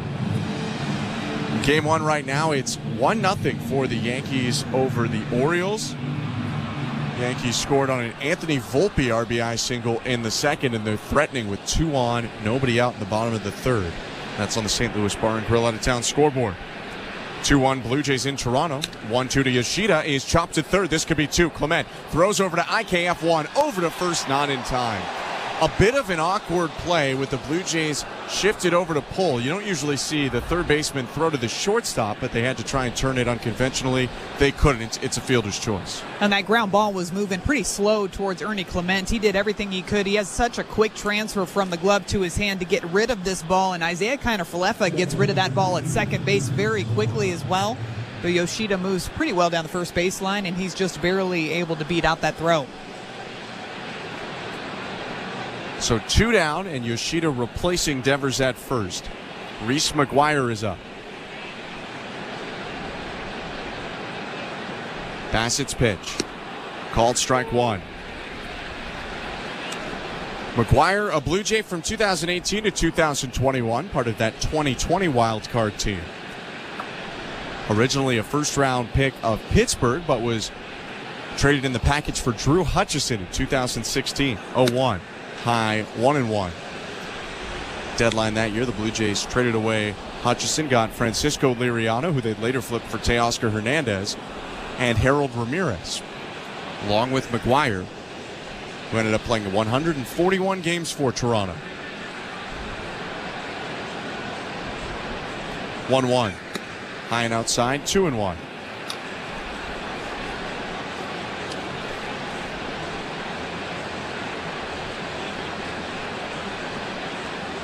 Left-handed hitting catcher was traded to the White Sox in April of 2022. Blue Jays got Zach Collins back, but then traded again that season to the Red Sox. This is his 3rd year in Boston. 2-1. Curveball down and in. 3 balls and 1 strike. Bassitt frustrated with those curveballs that he's thrown in this inning. That's been the pitch that he really hasn't been able to locate for a strike so far in the top of the 4th, but he had dotted the upper part of the strike zone with that curveball in the previous 3 innings. Trying to maintain the 2-1 lead. Runner on first. 3-1 pitch. Outside ball 4. A 2-out walk for McGuire. Here comes Dominic Smith. Definitely just lost command of his pitches in that at-bat. None of those pitches really even close to the strike zone. Those sinkers missing well outside. And we mentioned the curveball that missed way low and in, and then tried to go back with the sinker for the last pitch. And again, just missing arm side outside of the strike zone.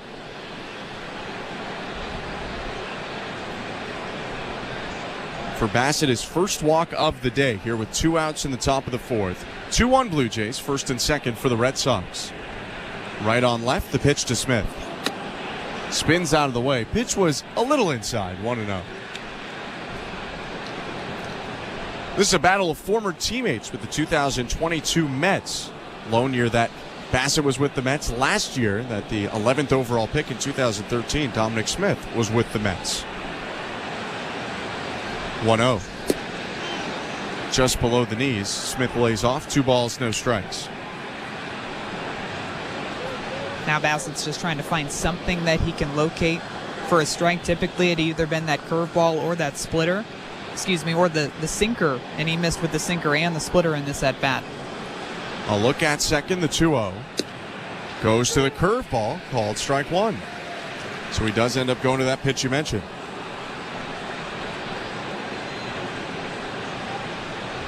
Fell behind Smith, did Bassitt in the 2nd inning. That's when Smith hit a single up the middle to give the Red Sox a 1-0 lead. Toronto answered back with Ernie Clement's 2-run double. 2-1 Blue Jays, and the 2-1 pitch. Sinker just inside, 3-1. A much better location for that pitch. Didn't miss by a ton. Really trying to make sure that Dominic Smith doesn't get his hands extended when he's throwing that sinker on the inside part of the plate. Now you're in a tough spot here. I think you got to go with something hard away. 3-1 pitch popped up. Third base side foul. Clement leaning into the camera well, bangs into the railing and slipped, and the ball lands beside him. He was trying to find the railing and find the baseball. And there's a big drop into that camera well. It's below the field of play, and I think he stepped too far and just stepped where that floor was no longer there. It almost looked like right underneath that handrail where the turf turns into cement for about 6 inches there. His cleat caught that portion of the cement and just slipped out from underneath him. His feet go shooting down into the camera well. He still even reached back and tried to make a catch on this one, but because he had slipped too far, he wasn't even close. Would have been big for the Blue Jays, but it is a strike for Bassitt. Runners will get head starts from first and second. It's Yoshida on second, McGuire on first. Full count, 2 outs, 2-1 Blue Jays. Road half of the fourth. Bassitt on the rubber, steps off immediately to reset the clock.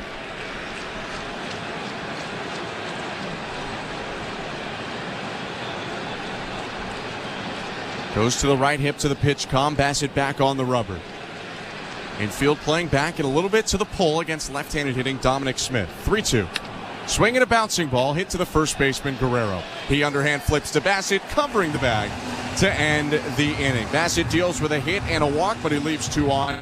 Doesn't allow a run, and the Blue Jays are still up 2-1, middle of the fourth. You're listening to Blue Jays Baseball, brought to you by your local family-owned Crown Rust Control Center. Streaming at sportsnet.ca and the Sportsnet Radio Network.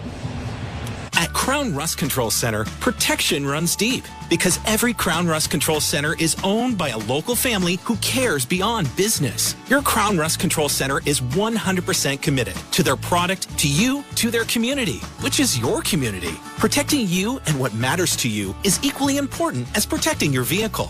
Did you know spring's the best time of year to protect your vehicle from rust? For a special spring offer, find your local family-owned Crown Rust Control Center at crown.com. When Blue Jays starter Kevin Gossman is on the mound, you hear a lot of pops at Rogers Center.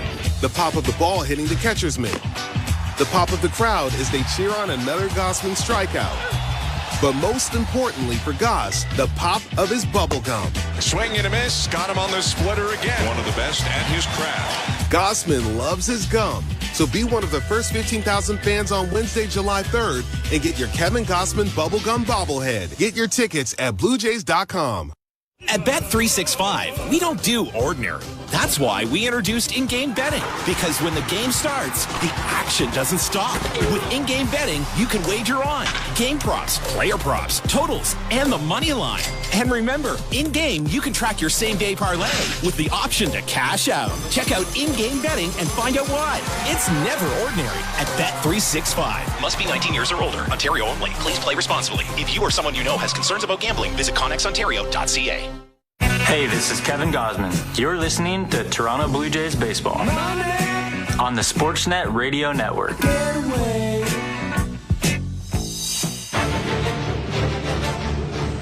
Welcome back to the Timbermart broadcast booth. I'm Ben Schulman alongside Madison Shipman. Joe Ali, our host and producer, Austin Mackey, and Tom Young, our technical directors. Beautiful Tuesday evening in Toronto. The Blue Jays up 2-1 on the Red Sox, bottom of the fourth.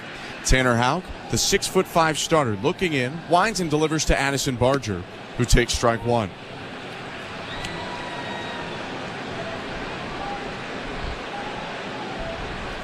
Barger hitting 192 this year, although 4 for his last 8 on one pitch inside, 1-1. 4 for 8 since being called back up a couple days ago to the Blue Jays. It's looked really comfortable in the batter's box, had some close takes, but also some really good swings. Next pitch fouled off, 1-2. Another good swing on that splitter, 88 miles per hour, low in the zone. Let go of that top hand to get the last bit of extension on that foul ball. Now he's got a battle here in a 1-2 count. Decides to call time, take an extra second, catch his breath before he steps into that batter's box. Told me yesterday he's feeling a lot more comfortable this time around. 1-2. Swing and a hot shot foul down the right field line. Just said something about it not being the first time now. There's a lot less pressure he feels. Sometimes it just feels so much better just to get the first of anything out of the way, whether it's the first play or the first hit, first at bat, whatever it might be. 1-2 again, outside, 2 balls, 2 strikes. Often feel like your takes and the way that you stand and the way that your lower body is on the takes can tell you a lot about what a batter is feeling up in the box, and even with 2 strikes, very confident in what he's seeing. 2-2 pitch outside again, 3 balls and 2 strikes. Last time Barger came up, it was for an injury, so he knew there was limited time unless he really stood out. This time a player was moved to make a spot for him. 3-2. Chopped down the first baseline, backhanded by Smith. He'll wave off his pitcher, Houck, go to the bag. 1 out. And perhaps that circumstance even allowing Barger to feel like the leash is a little bit longer. Yeah, it just feels like there's a bit more freedom and you're not trying to pack in and try to show off what you can do in a short amount of time, but know that you're going to be up here for a little bit longer. You don't have to rush to try to hit a huge home run in every single at-bat, but go up there and do what's gotten you to this point. And he's got that great explosive swing, so you don't want to rein back on that too much, but you want to make sure that you're swinging at the right pitches. First pitch way inside to Alejandro Kirk, who jumps back out of the way, 1-0. 2-1 Blue Jays, bottom of the 4th inning. Houck winds, delivers to Kirk. Swinging a rope foul, caught on a line by the attendant near the retaining wall in left field. That was smoked by Kirk. It's a foul ball to make it 1-1. He's made some outstanding plays down the left field line recently. He got a hard, almost a mid-hop ground ball last series. Next pitch to Kirk, hit foul, 1-2. I mean, that's no joke, that ball that Kirk just hit. That was scorched.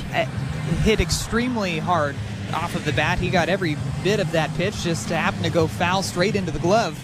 Almost hit 111 miles an hour. He made it look easy down there, too.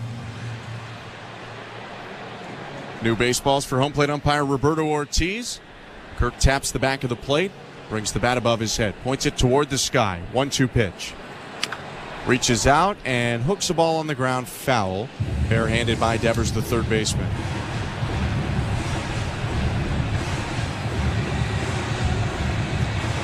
On the St. Louis Bar and Grill out-of-town scoreboard, puck drop about to happen in Sunrise, Florida. The Panthers and the Oilers in Game 5 of the Stanley Cup Final. Oilers try to stave off elimination for a second straight game. You can catch that one on Sportsnet.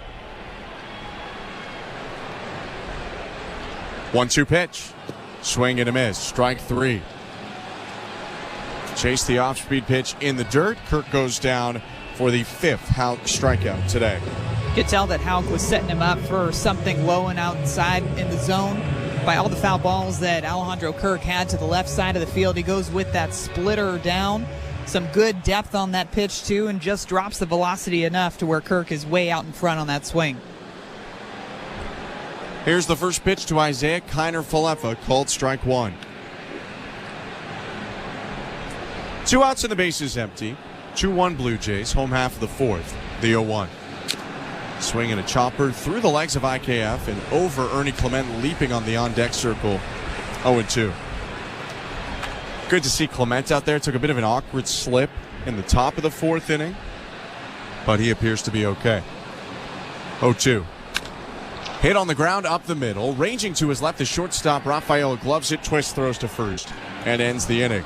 Tanner Houck has retired 7 in a row, but the Blue Jays remain in front. 2-1 as we go to the 5th. You're listening to Blue Jays Baseball, brought to you by your local family-owned Crown Rust Control Center, streaming at sportsnet.ca and the Sportsnet Radio Network. The beats that move the culture.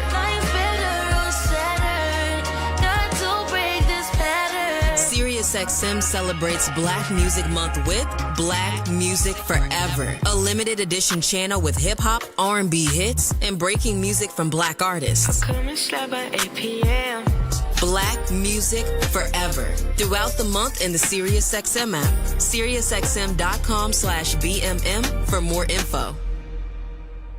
Fantasy Sports Radio is helping you win your fantasy league right now on Channel 87. Aaron Judge drills a 3-run home run. From in-season fantasy baseball management to our all-time fantasy baseball draft to helping you prepare for your fantasy football drafts. Fantasy Sports Radio is here to help you dominate. Don't ever take a player that you don't intend to keep all year. Don't do it. It's terrible management. Fantasy Sports Radio, your home for fantasy sports. Channel 87 and on the all-new Sirius XM app.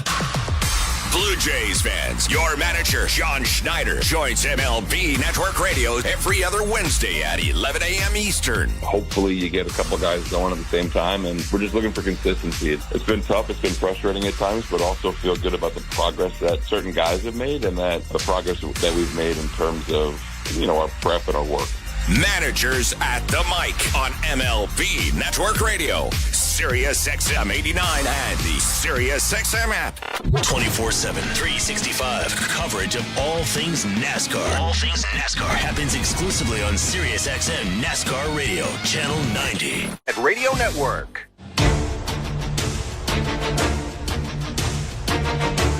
Top of the fifth inning in Toronto, 2-1. The Blue Jays lead the Red Sox. Welcome back to Rogers Center. Chris Bassitt deals to Cedon Rafaela. Check swing liner foul into the seats to start the fifth, 0-1. Bassitt working through trouble in the fourth inning, has had an impressive day. 4 hits and 1 run allowed in 4 innings of work. 4 strikeouts, 1 walk. The 0-1.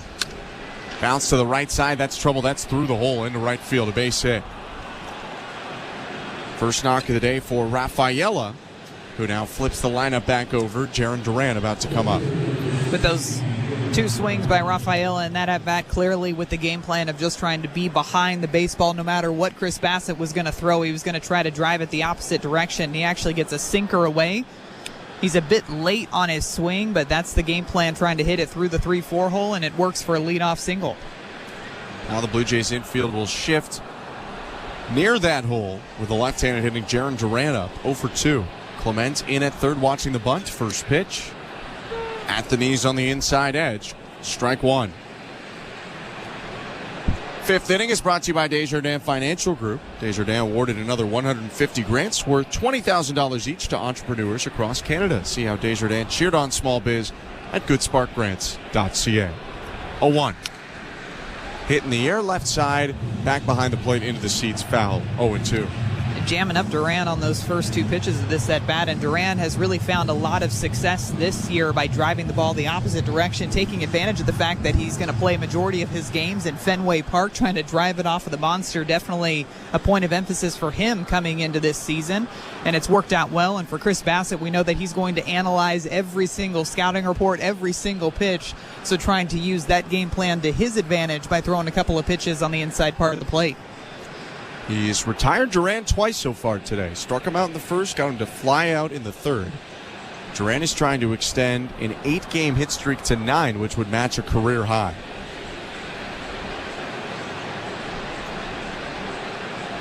(0-2) outside.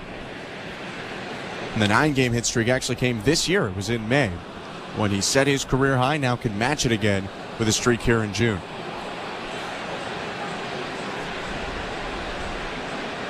Duran pinwheels his bat, holds it away from his chest, straight up in the stance. 1-2. Late swing, foul tips it off his own body and rolling back into fair territory, but it's a foul ball. One of the few times that you see Chris Bassitt go with back-to-back curveballs. Typically he likes to use that velocity to his advantage, going with the curveball and then coming right back with the sinker, but after missing outside with the curve, tries it again. Duran just barely fouls that one off. We're 3rd time through the order, so now the mind games really get interesting. Reverse psychology. 1-2. Fastball just outside. Tough pitch for Duran to take the cutter. Bassitt is saying that's not up, and to his point, it didn't look like it was up. It actually looked like it was maybe outside. I thought maybe it was outside. Very close, very close. If Roberto Ortiz thought that was high, that's probably not right, but it did look like a ball. 2-2. Swing and a miss. Slowed it back down to 70 on the curve. He gets Duran for the first out of the inning. And there's that mix of speeds we were just talking about, going with the cutter and then coming back in with that curveball, just dropping it in the low and outside part of the zone, and you have to swing at it. You just took a very marginal pitch the pitch before, so you've got to go after this curveball, but it's so difficult to make sure that you're on time enough to make contact with that pitch. One down, runner on first after Bassitt's 5th strikeout. Here's Emmanuel Valdez. Punched out in the 3rd, flied out in the 1st, and the left-handed hitter takes inside 1-0. Valdez batting .208 after the 0-for-2 start to the day, but 13 for 39 in June with more than half of his 5 homers. He's hit 3 long balls this month. 1-0. Low 2-0. He's had a really interesting season this year for the Red Sox. He made the opening day roster because of an injury to Vaughn Grissom. Didn't really start off too hot at the beginning part of the season. Grissom got healthy, so they sent Valdez back down. Well, then Grissom goes back on the IL, so they pull him back up. And he's hit extremely well in the month of June since he's been pulled back up for the second time. 2-0 pitch is a broken bat bouncer to third. Picked up on a hop by Clement. Throws to second one. Over to first. It's a 6-5-3 double play. Or pardon me, 5-6-3. And that will end the inning. Bassitt faces the minimum in the top of the 5th after the hit by Rafaela. No runs and nobody left. 2-1 Blue Jays, middle of the 5th. You're listening to Blue Jays Baseball, brought to you by your local family-owned Crown Rust Control Center. Streaming at sportsnet.ca and the Sportsnet Radio Network. The next generation of stars is knocking on the door of the NBA. Stolen away by Cody to the rim with a slam with 2 hands. Who will be the next superstar to shape a franchise? The Boston Celtics select Jason Tatum. We're getting you ready on NBA Radio with our draft preview show. His ceiling could be as high as anybody's in this draft. This Friday at 1 p.m. Eastern, only on NBA Radio Channel 86 or anytime you want on the all-new Sirius XM app. The final major championship of 2024 is coming, and you can hear all the action on SiriusXM. Up toward the hole, has a chance, and it goes! Rory McIlroy with an overhand fist bump! Coverage of the 152nd Open Championship begins Monday, July 15th, with play-by-play beginning Thursday, July 18th on Open Radio. He's holding the big one! Brian Harman is the champion golfer of the year! Hear the 2024 Open Championship on Channel 92 when you're in the car, and on the SiriusXM app.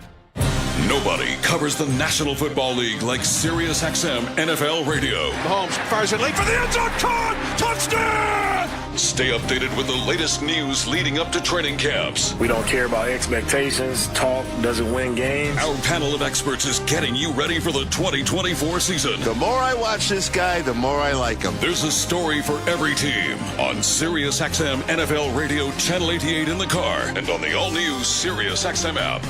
Hey, baseball fans, the 2024 NBA Draft begins on June 26th, and NBA Radio is your home for all the action. Hear every pick on NBA Radio, Channel 86, and the all-new Sirius XM app. Radio Network.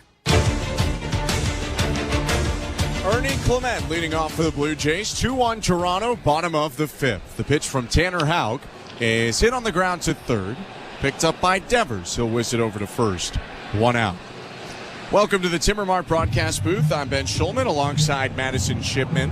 Blue Jays up 2-1 thanks to Clement's 2-run double. Now Spencer Horwitz is up with the Blue Jays top of the order, hitting for the 3rd time. I'm not sure if Ernie Clement's seen more than one pitch in each of his at-bats that he's faced. Just one in both. The Reds. I know for sure today, but even going back to yesterday, a lot of first pitch swings too. First pitch to Horwitz, called strike 1. Now, Ernie never saw more than 3 pitches in an at-bat yesterday. Wouldn't be surprised if pitchers just start to bury some pitches in the dirt early in the count with Ernie being that aggressive. Next pitch to Horwitz outside, 1-1. Spencer Horwitz has had another Spencer Horwitz-like day on base both times he's come up to the plate. A double and a walk. 1-1. Swing and a fly ball, center field, backing up Duran. To the track, slowing up, makes the catch. And there are 2 outs. It's a nice-looking swing by Horwitz. After that double in the first, the walk in the second, gets a slider in the low part of the zone, puts a really good swing on this pitch, just hits it straight out to dead center field. Hits it just about as far as you can possibly hit it in this ballpark without it going out of the park. So a first time retired for Horwitz after the 100-mile-an-hour fly ball. Here's Davis Schneider with 2 outs, the pitch. Called strike 1. Let's go to the injury report brought to you by Bergmanis Prera Personal Injury Lawyers. If life has thrown you a curveball and you're striking out with your insurance company, get ahead of the count. Call Bergmanis Prera Personal Injury Lawyers. You focus on getting better, and Bergmanis Prera will take care of the rest. Visit bplawyers.ca. Next pitch low. Bo Bichette placed on the injured list today by the Blue Jays. 10-day injured list with a right calf strain as Schneider takes in the dirt, 2-1. That's prompted the call-up of Orelvis Martinez, who's been spotted in the Blue Jays dugout, sitting right now on the bench, arms on the front railing. Also, Brandon Eisert was optioned to AAA in that move, and Ryan Burr called back up from the Bisons. 2-1. Check swing pitch outside, appeal to first. Oh, and they say he went around, says Alfonso Marquez. Didn't look like he swung much, although we have the overhead view, not from the side. Yeah, definitely from our view, I thought for sure he was able to check his swing on that. 2-2. Down and in, full count. The other big piece of news on the health front is that Alek Manoah had successful surgery today for an internal brace. He will come back, so it's, UCL reconstruction surgery, but the other option rather than the traditional Tommy John, Manoah today or tomorrow is returning to Toronto to start his rehab with the team. 2 out, space is empty. 2-1 Blue Jays, bottom 5. 3-2 to Schneider. Hit foul.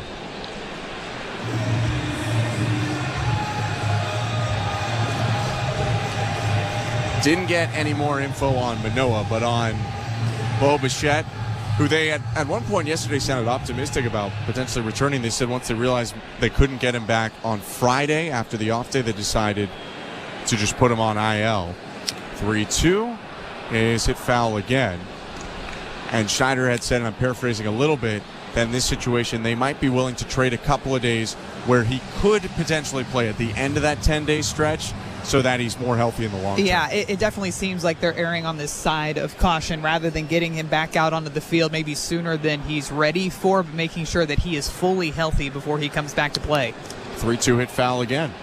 That one back behind the plate into the netting. It's always that fine line, too, for somebody like Bo Bichette that likes to be on the field every single day if possible. But when he's the one that's initiating and saying, hey, this doesn't feel right, that's when they're going to go ahead and make sure that they play things safe. 3-2 again, spoiled foul by Davis Schneider, who's seen 9 pitches in this at-bat. For Bichette, they get to backdate it 3 days. He's missed 3 games before today. So it's only a week from today that you have to wait until you get him back to 25th. He will travel with the team. 3-2. Hit hard, left field line, fair ball off the short retaining wall, bouncing into left field. Schneider around first, Rafaela slips in left, and Schneider will slide into second with a 2-out double. The shortstop, Rafaela, went out there but lost his footing. You just feel it with each one of the swings for Davis Schneider in that at-bat that he was getting closer and closer to being on time for something. He gets a slider on the inside part of the plate that maybe hangs up in the zone a bit more than Tanner Houck would have liked, and Davis Schneider turns on this one straight down the line, and because it bounces off of that wall, it ends up coming back to the shortstop, Rafaela, who tries to slide and make a great throw over to second base, bobbles it enough to where Davis Schneider is going to slide easily into second base. That'll prompt a mound visit from former Oakland Athletics closer and all-star Andrew Bailey. Also pitched for the Red Sox, Yankees, Phillies, and Angels. Gives us a sec to look at the St. Louis Bar and Grill out-of-town scoreboard, where action has started in Sunrise, Florida. Oilers and Panthers in Game 5. 3-1 Panthers series lead, but a 1-0 lead for the Oilers. With 11 minutes to go in the first, former Maple Leaf and Toronto native Connor Brown opened the scoring 5.5 minutes into the game. Runner on second, 2-1 Blue Jays, bottom 5. The pitch to Vladimir Guerrero Jr. Swing and a chopper, backs up Devers, who picks it on the short hop, throws across the diamond. It pulls the first baseman Smith off, but he gets to the bag just in time to beat Guerrero and end the inning. No runs on a hit, no errors, and 1 left for the Blue Jays. Toronto up 2-1 after 5. You're listening to Blue Jays Baseball, brought to you by your local family-owned Crown Rust Control Center, streaming at sportsnet.ca and the Sportsnet Radio Network. Not tomorrow, not someday. The home improvements begin today. It's game on with Timber Mart. Build that deck, raise that fence, landscape till your property is beautiful. Don't pay for 12 months on the Timber Mart deferred payment program. your locally owned, completely Canadian hub of building and renovation expertise. Get your Timber Mart credit card at participating locations and pay later. 12 months later. Conditions apply. Ask in store for details or apply at timbermart.ca. We're two men and a truck. So, you're moving to a new home, and all that's left to do is to call a mover you know you can trust. Well, naturally, you think two men and a truck, since you know they have lots of men and lots of trucks. They'll wrap, pack, and move everything you own. With a 96% referral rating and the professionalism you can trust, the choice is simple. For a free in-home estimate, call today. We're two men and a truck. Two men and a truck, the movers who care. The hardest work should lead to the best quality of life. If you're a skilled trades worker, you might not be feeling that way right now. But in Alberta, skilled trades workers can earn more, save more, and live more with better wages and a lower cost of living. Visit albertaiscalling.ca to learn more about the $5,000 moving bonus for the first 2,000 skilled trades workers who move to Alberta, stay for a year, and successfully apply. A message from the Government of Alberta. This is Toronto Blue Jays baseball. Romano offers an 0-2. Swing and a miss. There are two down. On Sportsnet 590 The Fan and the Sportsnet Radio Network. Welcome to the Timber Mart broadcast booth. I'm Ben Schulman alongside Madison Shipman. Show Ali, our host and producer today. Austin Mackey and Tom Young, our technical directors. 2-1 Blue Jays. Chris Bassitt into the wind. His pitch to Rob Refsnyder. Fouled back 0-1. Chris Bassitt 3-0 in his last 5 starts with an ERA just above 1. Has been equally dominant so far today. 1 run allowed in 5 innings. It just feels like when he starts to lose feel for one of his pitches, he nails something else for a strike and then goes back to that original pitch. And that curveball has just been huge for him again today. Just used it there to get ahead of Refsnyder, 0-2. It's one of those pitches that's really difficult to go up there as a batter and try to sit that pitch because it is so slow and because it does have so much loop to it on its way to home plate. 0-2. Swing and a miss, strike 3. Went with the sweeper a couple miles per hour harder than the curve at 73, and that's his 6th strikeout of the game.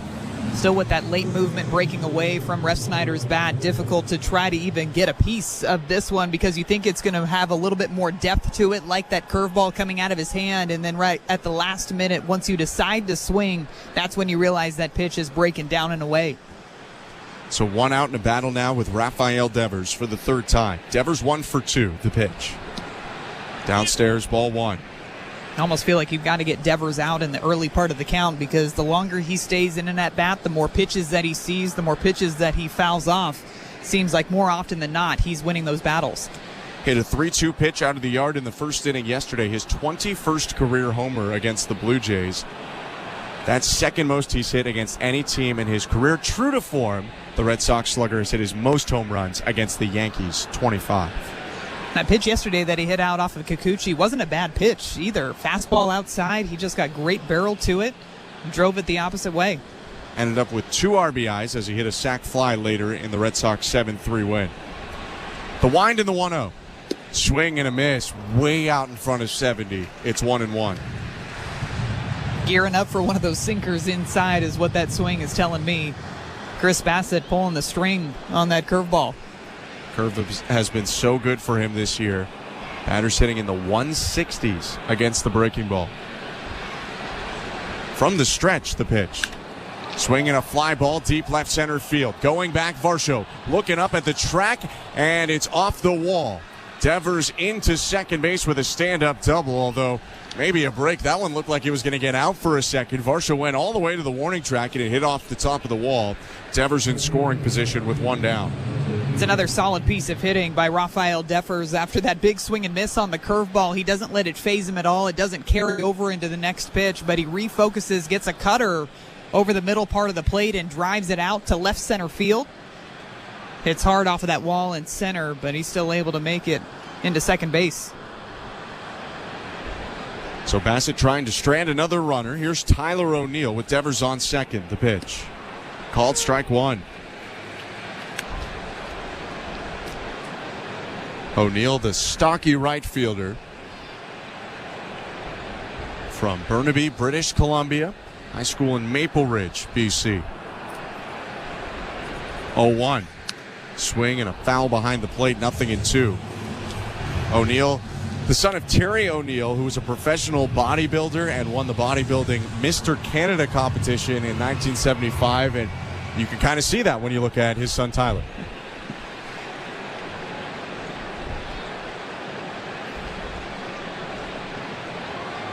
Wide stance for the right-handed hitter. Pant legs hiked up, exposing Red Sox. The 0-2. Starts to go, but holds back on a high cutter. 1 ball, 2 strikes. You can tell by the way he swings the bat, too. He's not missing any workouts. No. Runs in the family. Great profile on him in 2018 by MLB.com. In the Southern League at AA, they nicknamed him Popeye. 1-2. Swing and a fly ball down the left field line and deep. Hooking. And that ball is foul into the second deck. A wry smile from O'Neill. That was nearly a monster 2-run homer. I believe everybody in the Rogers Center was just holding their breath and hoping that that ball was going to hook foul. He gets this one out in front. It's one of those sweepers that hangs up in the zone. Wasn't fouled by much. That was a pretty good piece. He was willing that ball to stay in fair territory. Turn and throw to second. Devers nearly caught, but the ball pops out of the glove of Horwitz. Throw was high, so I'm not sure the second baseman would have had him. Bassitt now with a wry smile of his own. They had a shot there at Devers, who wasn't paying attention initially, but the throw high and Horwitz unable to reel it in and make the tag in one motion. The throw definitely beat him to second base, but I think you're right, Ben. I think if that throw is maybe just a little bit lower to where Horwitz doesn't have to reach up and then go back down to apply the tag, he would have had him. Next pitch to O'Neill, downstairs, outside, 2-2. Devers taking off his helmet for a moment, standing on second. Takes a peek behind him at Horwitz, the second baseman who plays up the middle.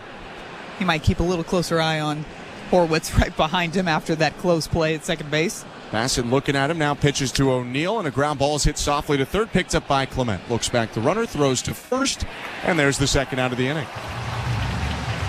Feels like a really big out, especially with a runner in scoring position for Tyler O'Neill, especially after what he's been able to do against the Blue Jays so far in this series to get that weakly hit ground ball over to Clement for out number 2. Final hurdle that Bassitt is trying to clear this inning is Masataka Yoshida. 0 for 2 today. Multi-hit games against the Blue Jays the first 6 times he saw them last season. Hits in each of the first 10 games he faced the Blue Jays last year.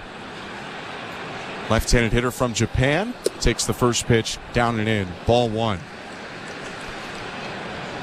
By the way, All-Star voting is open for the 2024 All-Star Game in Texas. First round of voting finishes up in 9 days, June 27th. You can vote up to 5 times per day at bluejays.com/vote. Bassitt, a one-time All-Star, looks at second, the 1-0. Down and in again, Yoshida lays off. 2 balls, no strikes. Bassitt above 90 pitches now. This could be his final frame, although he's exceeded 100 pitches in 5 of his last 6 starts. Or at least reached 100. He was exactly there last start. 2-0, lined up the middle and into center field, a base hit. Devers around third. Throw coming to the plate, cut off by Guerrero. And Yoshida comes through with an RBI single to make it 2-2. Not too often as a batter when you're in a good hitter's count, a 2-0 count, are you hunting after something that's off speed. But Chris Bassitt comes in with this splitter up and outside, and Yoshida is perfectly on time for this pitch. A hard hit line drive right back at Chris Bassitt. On his follow-through, the way that Chris Bassitt ended up falling towards his left, falling towards first base, that line drive came right back nearly into his glove, but it's hit back up the middle for a 2-out RBI. He almost snuck kind of through the armpit of Chris Bassitt. Now before a pitch, Reese McGuire asks for time, or rather Chris Bassitt steps off.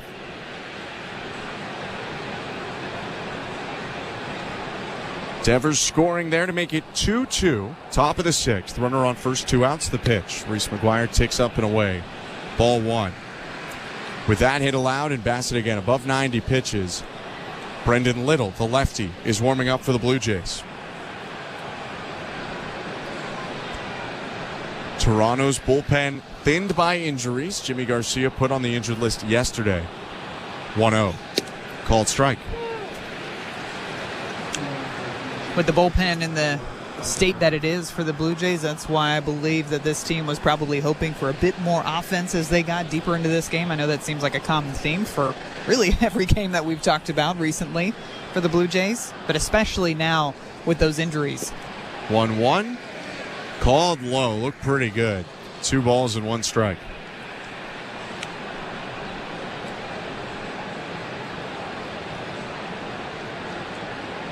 Bassitt taking a moment off the rubber. Pitch clock, just passing 10-9. Now at 6 as Bassitt's on the rubber. 2-1. High and outside, ball 3. Seen him as we've gotten later into this game go back-to-back with curveballs several times now in the 5th and now the 6th inning. Missing both of those for a ball. The first one probably should have been called for a strike, but that last curveball that he just threw missed way up and outside. Bassitt's only walked 1 today. It was McGuire in the 4th. 3-1 to McGuire. High with a fastball, ball 4. So make it a 2-walk day for Bassitt, who's had a long inning. Alejandro Kirk slowly walking across the plate. And John Schneider is going to come out and presumably make a pitching change. Bassitt has gone through 5 2/3, allowed 2 runs. He hasn't made a point to the bullpen yet. So perhaps here a bit of a discussion. Schneider and Bassitt talking right now. Schneider blocking his mouth with his right hand, and they're going to leave the right-hander in the game. No doubt after the end of this inning that we're probably going to see a pitching change too, because this pitch count has run up very quickly with 2 away. Thought for a second that with a lefty coming up, you might see Little enter the ball game for that lefty-lefty matchup here against Smith. But that quick conversation, John Schneider hearing all that he needs from Chris Bassitt to keep him in this ball game. It's Dominic Smith, the left-handed hitter and veteran, coming up to the plate. 20 RBIs for Smith, and he signed on with the Red Sox on May 1st. It's a .222 hitter. He's been good in the clutch. First and second, 2 outs, 2-2 game. The pitch. Swing and a liner foul, 0-1.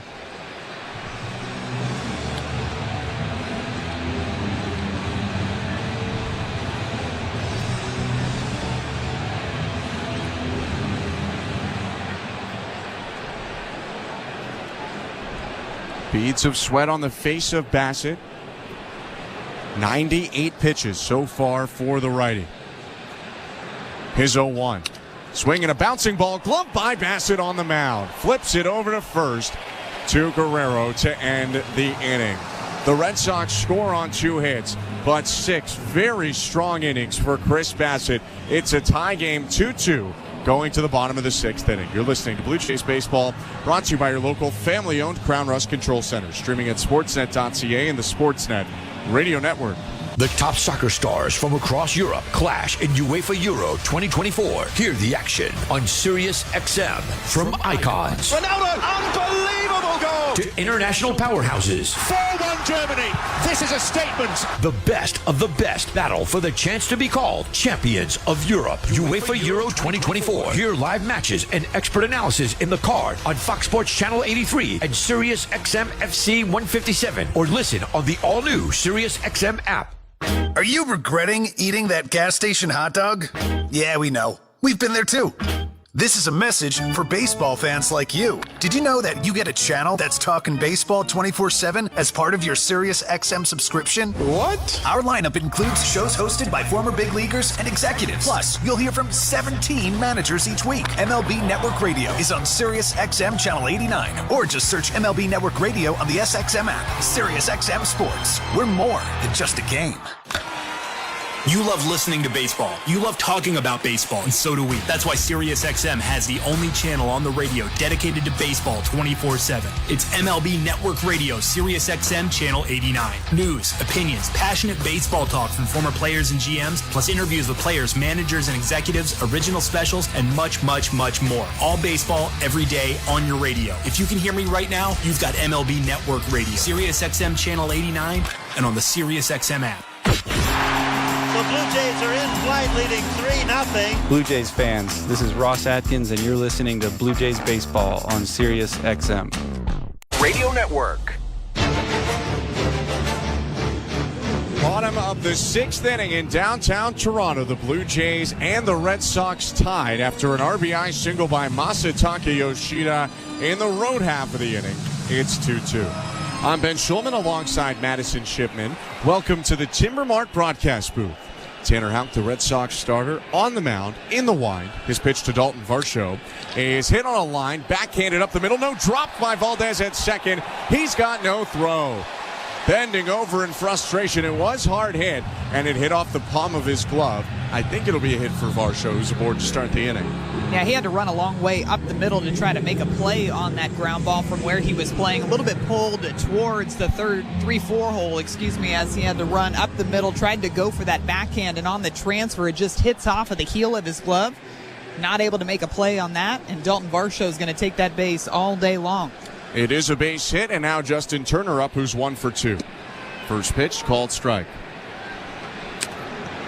As his baseball, Turner lined a ball to center field pretty hard in the third. That was his out today. He blooped a ball to left field in the second. That was his hit.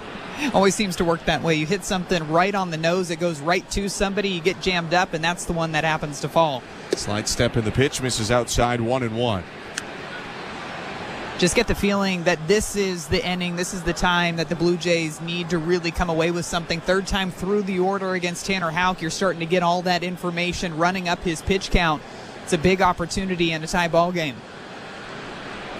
1-1, runner takes off from first. Pitch is low. Throw from the knees by McGuire. Bounces in late. Stolen base for Dalton Varsho, his 8th in 9 tries this season. We know the Red Sox like to steal, but how about the speed from Dalton Varsho, getting a really good jump off of first base, taking off immediately as soon as he sees that pitch is thrown, and it's thrown down in the dirt, so McGuire has to throw this one off of the scoop from his knees. Pretty good throw down to second base, but the speed of Varsho is going to beat that one out. Now the 3-1 down and away, or pardon me, the 2-1 down and away to make it 3-1. And the Red Sox and Blue Jays have their bullpens up. Tanner Houck at 92 pitches with no outs in the bottom of the 6th. Varsho on second, 2-2 game. The pitch to Turner. Outside, ball 4. First 2 have reached this inning for the Blue Jays. The pitch count for Tanner Houck was running up pretty quickly through the first 2 innings of this ball game, but then slowed back down with the 3rd and the 4th, both being 1, 2, 3 innings for Houck. Got him more within reach, especially to come back in this 6th inning here, but now the Blue Jays putting together a couple of good back-to-back at-bats to start off this inning. Houck's day could be coming to a close soon. Zach Kelly, the righty, getting loose for the Red Sox. Nate Pearson warming up for the Blue Jays. Varsho on second, Turner on first, nobody out. Here's Addison Barger, 1 for 2 with a run scored. The pitch, outside, ball 1.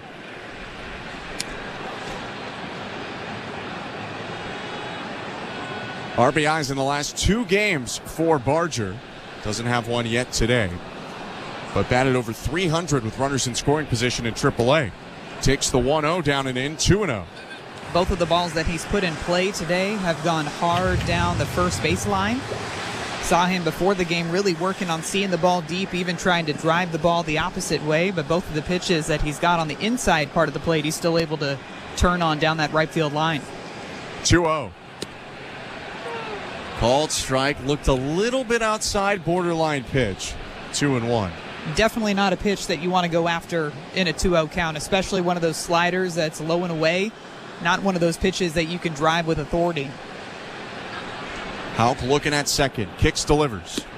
Big swing by Barger, but he swings through the 2-1. It's 2 balls and 2 strikes. 34 RBIs in 50 games at the AAA level for Barger, who asks for time. It's granted, steps out, and now the left-handed hitter back in the box. Taps the plate, points the bat up toward the sky, pinwheels it, and raises it above his head. 2 on, no out. 2-2 pitch.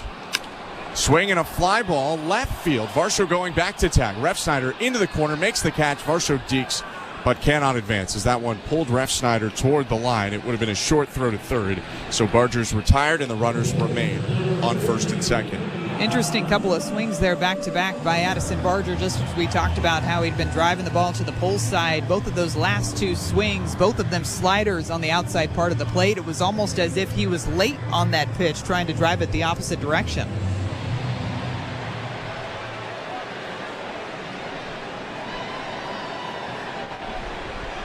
Barger set down, and now Alejandro Kirk to the plate. First and second, 1 out.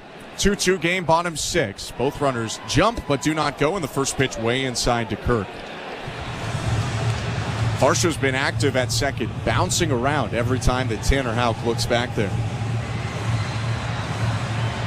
Turner at first following the lead of Varsho. No hold on the runner at first, and he's actually facing second base, looking at the lead runner. 1-0 pitch. Down and away.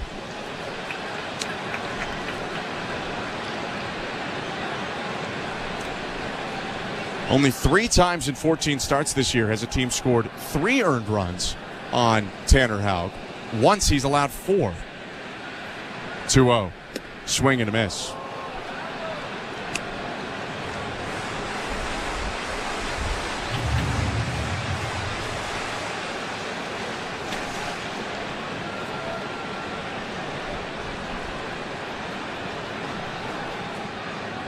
Righty sets at the belt, looks at second, kicks and delivers. Swing and a chopper, left side, charged by Devers. He'll go to third, step on the bag, throw to first, not in time. Kirk lengths it out for a fielder's choice to keep the inning going. Lead runner Varsho retired. Turner up to second, so first and second, 2 outs. All day long you've seen really awkward swings from Alejandro Kirk, just not picking up those pitches coming out of the hand of Tanner Houck, and he gets around this ground ball. Devers charging it. Able to get Dalton Varsho in a very close play over at first base, knowing that Kirk doesn't have the best sprint speed, moving down the base paths, trying to make that one a double play. But Kirk is just able to step on the bag right before that throw's caught. Devers looking a little frustrated after. I wonder if he could do it over again. If he'd actually throw to second for one and then over to first, because his run over to third took some time. It almost looked like because he was going to charge that ground ball on the hop, he decided to take a step back to read it more on a longer hop rather than coming up on the short hop, and that slight mix in timing messed him up from going to second base. First pitch to IKF, rolled softly down the right field line, fair ball. Turner around third, he'll score. Wide turn by IKF, he's hung up between first and second. No, he slides in on a hesitation. He's safe. Kirk safe at third. Blue Jays up 3-2 on a wacky play to give Toronto the lead. Kiner Falefa beats the shift, hits a soft ground ball down the right field line. Turner scored. Kirk went to third. IKF went halfway to first and second, froze. They threw behind him to first, and he just took off for second. Dominic Smith didn't get it over to second in time. There was no intention behind IKF to swing remotely hard on this one. He was trying to beat the shift, knowing that Houck likes to go to that slider away, so he gets that pitch and manipulates his barrel to be able to hit it straight down that first base line, and somehow manages to make his way safely into second base. I thought for sure he was going to be hung up, but because the throw brought him up, he was able to slide in underneath that tag. A very slow developing play that still leads to a run, gives the Blue Jays the lead, and they're still alive in this inning. 3-2 Toronto, second and third, 2 outs. Tanner Houck out of the game. Let's go back to baseball control as Boston makes a pitching change. Here's our host today, Show Ali. Thank you very much, guys. And don't forget, before we check the out-of-town scoreboard, we do have Jays Talk tonight. Blair and Barker have the postgame show as always. They will take your calls. Jeff will throw out the numbers for you to call after the final out of this one. All right, let's check the out-of-town scoreboard, brought to you by St. Louis Bar and Grill. The early returns for MLB All-Star voting are in. Vladimir Guerrero Jr. leading all AL first basemen in votes. Orioles' Ryan Mountcastle in second place. The gap is pretty close, all things considered. So if you want to ensure he or any other Blue Jays make it to the All-Star game in Texas next month, you can vote at bluejays.com/vote. The Stanley Cup playoffs continue this evening. We are finally getting Game 5 between the Oilers and Panthers down in Sunrise, Florida. The Panthers leading this series 3-1 entering play. Right now, though, 1-0 Oilers. Connor Brown scoring shorthanded. That game now in the first period intermission. You can watch it on Sportsnet and the CBC. And the UEFA European Championship, otherwise known as the Euros, officially underway. So yesterday, Romania and Slovakia both winning. Today, Portugal beating Czechia 2-1. Turkey beating Georgia 3-1. Tomorrow, we'll get Croatia, Albania, Germany, Hungary, and Scotland, Switzerland. The first game gets going at 9 a.m. Eastern, 6 a.m. Pacific. Blue Jays baseball is brought to you by Crown Rust Protection. Let's get you back to the action at the Rogers Center. Here's Ben Schulman and Madison Shipman. Thank you very much, Joe. The Blue Jays chase Tanner Houck out of the game after 5 2/3 innings. There's 2 down in the bottom of the 6th. 3-2 the Blue Jays lead. Kiner Falefa on second, Kirk on third, and the pitch to Ernie Clement from righty Zach Kelly. Swing and a miss. Strike one. 18th appearance of the year for Kelly in 24 innings. He's posted an earned run average below 2 and struck out 26 while walking 13. Righty kicks and delivers. And out in front of it, it's foul tipped into the glove by Clement. 0-2. Kelly's one of the few pitchers on this Boston staff that actually still uses his four-seam fastball, but he's thrown back-to-back sweepers to start off this at-bat to Clement. It's got a mid to high 90s fastball. Averages 96. 0-2. Swing and a pop-up behind second. Going back into right center, Valdez. Called off by the Gold Glover O'Neill. Tyler O'Neill reels it in and ends the inning.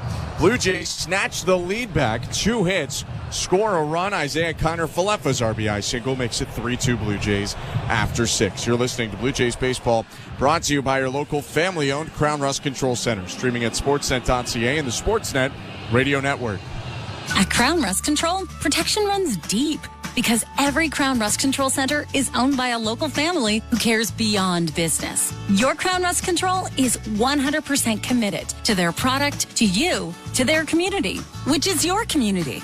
Protecting you and what matters to you is equally important as protecting your vehicle. Did you know spring's the best time of year to protect your vehicle from rust? For a special spring offer, find your local family-owned Crown Rust Control Center at crown.com.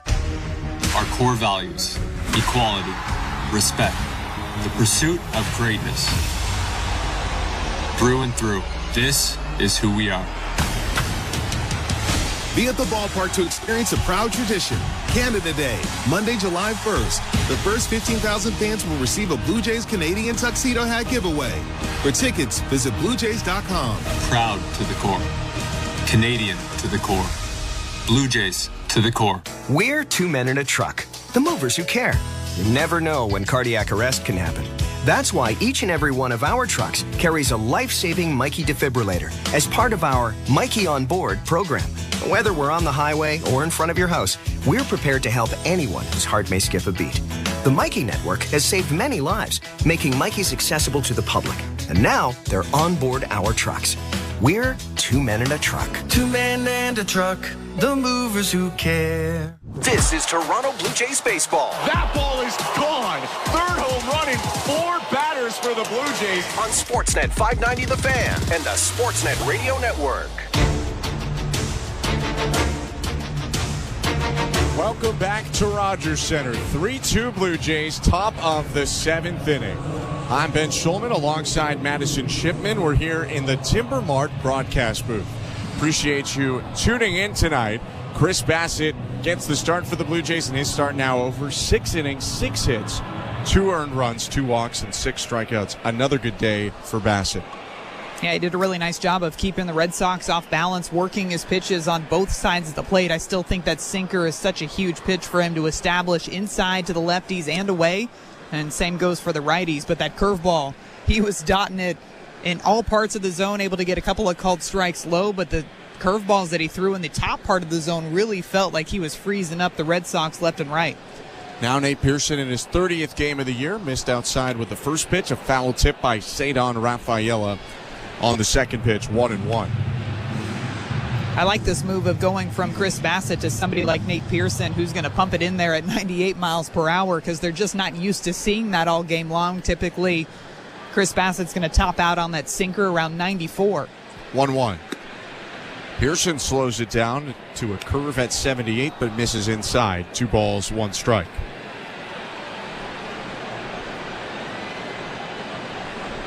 (9-1-2) for the Red Sox. 2-1 pitch. Swinging a liner, headed to left field, down and bouncing toward the corner. Rafaela around first. He's into second with a leadoff double. And for the reason we were just mentioning, I'm surprised Pearson goes with back-to-back sliders in that at-bat after the four-seam fastball was fouled off up and inside at 98. It's the slider low and away that gets hit and driven out to left field. Rafaela clearly around that pitch, anticipating he was going to see something harder, but he's on time for that 88-mile-an-hour pitch. Well, Pearson has thrown a lot of breaking balls this year, far more than last season. Perhaps batters now adjusting back to that approach. As Jaron Duran comes up, Rafaela on second, representing the tying run. 3-2, top of the 7th. Pearson looks at second. Will turn and throw over. Diving back easily is Rafaela. Duran, the center fielder, 0 for 3 today. 2 strikeouts and a flyout.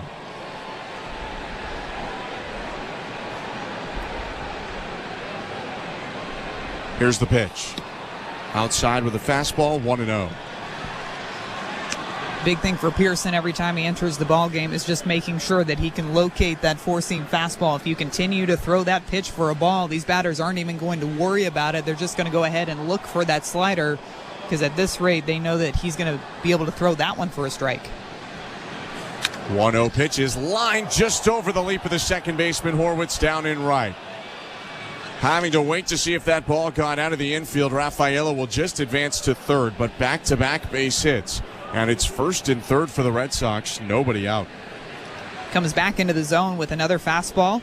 This one just a little bit lower.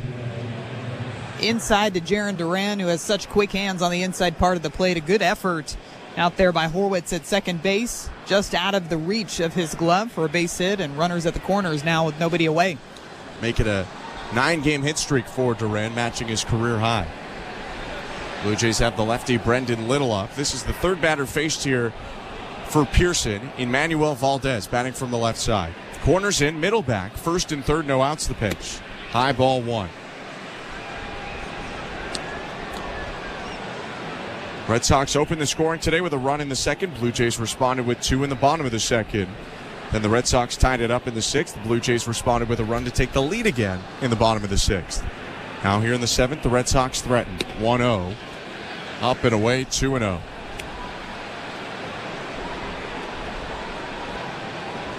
Toronto without Jimmy Garcia and Jordan Romano due to injury, and Eric Swanson with AAA Buffalo.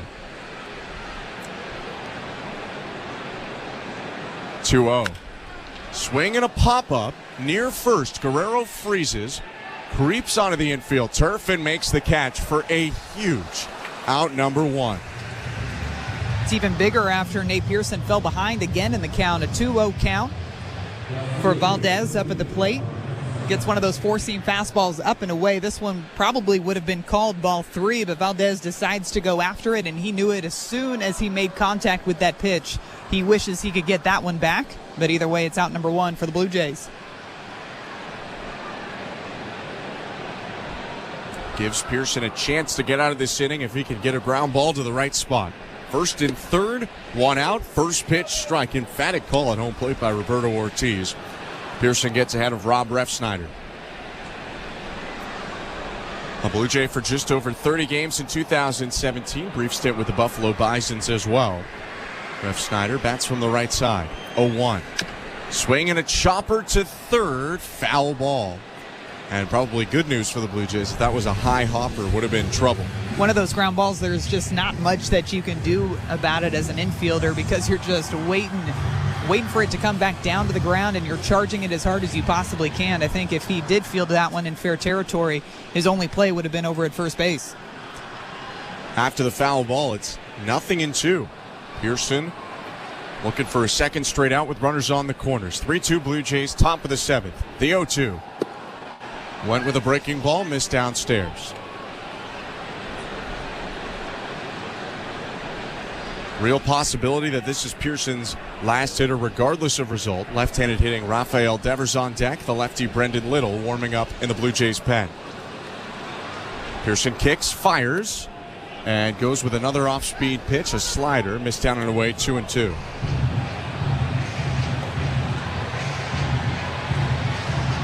Wipes some sweat from his forehead, looks at the baseball in his right hand, and steps onto the rubber. 6'6" right-hander. Comes set just above his belt. 2-2. Foul ball. Hit into the netting behind home plate. A lot of Red Sox pointing out to center field. I think there's a chance that Pearson got away with what could have been a pitch clock violation there. He delivered pretty deep into the clock. Alex Cora barking now at Roberto Ortiz from the first base dugout. 4 on the clock. Pearson still looking in the pitch. Swing and a foul back. He does let that clock get very close to 0 before he decides to deliver a pitch. That's now back-to-back games where we've seen something strange happen with the pitch clock. Yesterday it was the umpire asking Connor Wong if he wanted to go ahead and call timeout before the pitch clock ran out when Justin Turner was up at the plate. Today it's the Blue Jays getting some help. 2-2. Swing and a miss, strike 3. 99 up at the letters. Ref Snyder swings through it. 2 outs. Ref Snyder looked uncomfortable that entire at-bat. Even some of the swings that he was taking on the breaking balls away, just not able to get a good swing off. And so Pearson comes back with that 99-mile-per-hour heater up and in. Gets the swinging strike as John Schneider comes out of the dugout. Schneider will go to the left field bullpen. Brendan Little is being called upon here for a huge battle. Little against Rafael Devers with first and third, 2 outs, and a 3-2 Blue Jays lead. Top of the 7th, let's go back to baseball control. Here's Show Ali. Thank you very much, Ben. And don't forget, before we check the out-of-town scoreboard, we do have Jays Talk this evening. Blair and Barker have the post-game show. They will take your calls. Blair will throw out the numbers for you to call after the final out. All right, let's check the out-of-town scoreboard, brought to you by St. Louis Bar and Grill. The Stanley Cup playoffs continuing this evening. We are finally watching and listening to Game 5 between the Oilers and Panthers down in Sunrise. The Panthers leading the series, 3-1 entering play. Right now, it's 1-0 Oilers. Connor Brown scoring shorthanded. The second period just about to get restarted.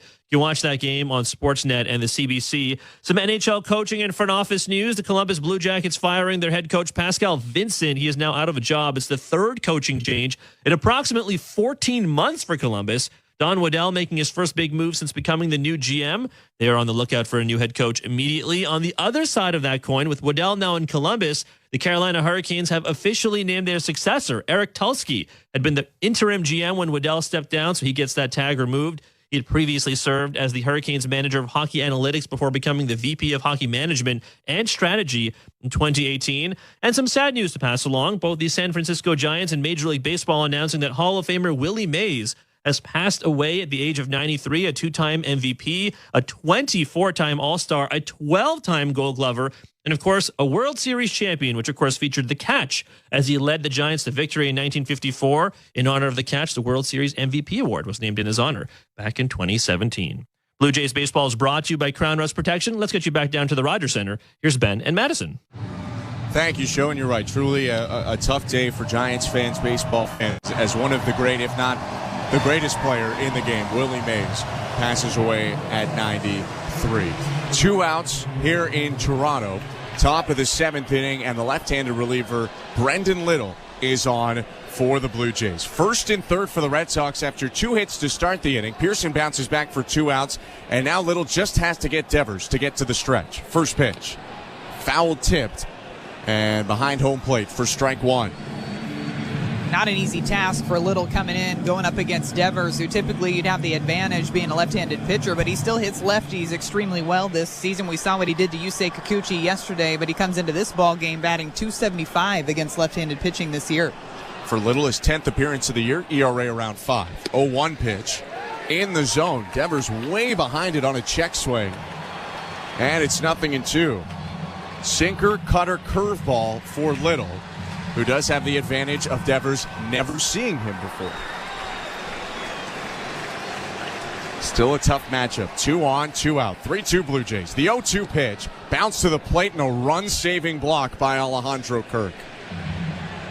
It's a really nice job by Kirk back behind the plate because this pitch was nowhere near the strike zone. This is that knuckle curve that Brendan Little's going to throw. He has to move to his left, gets his glove around it and in front of it to keep it in front and save a run.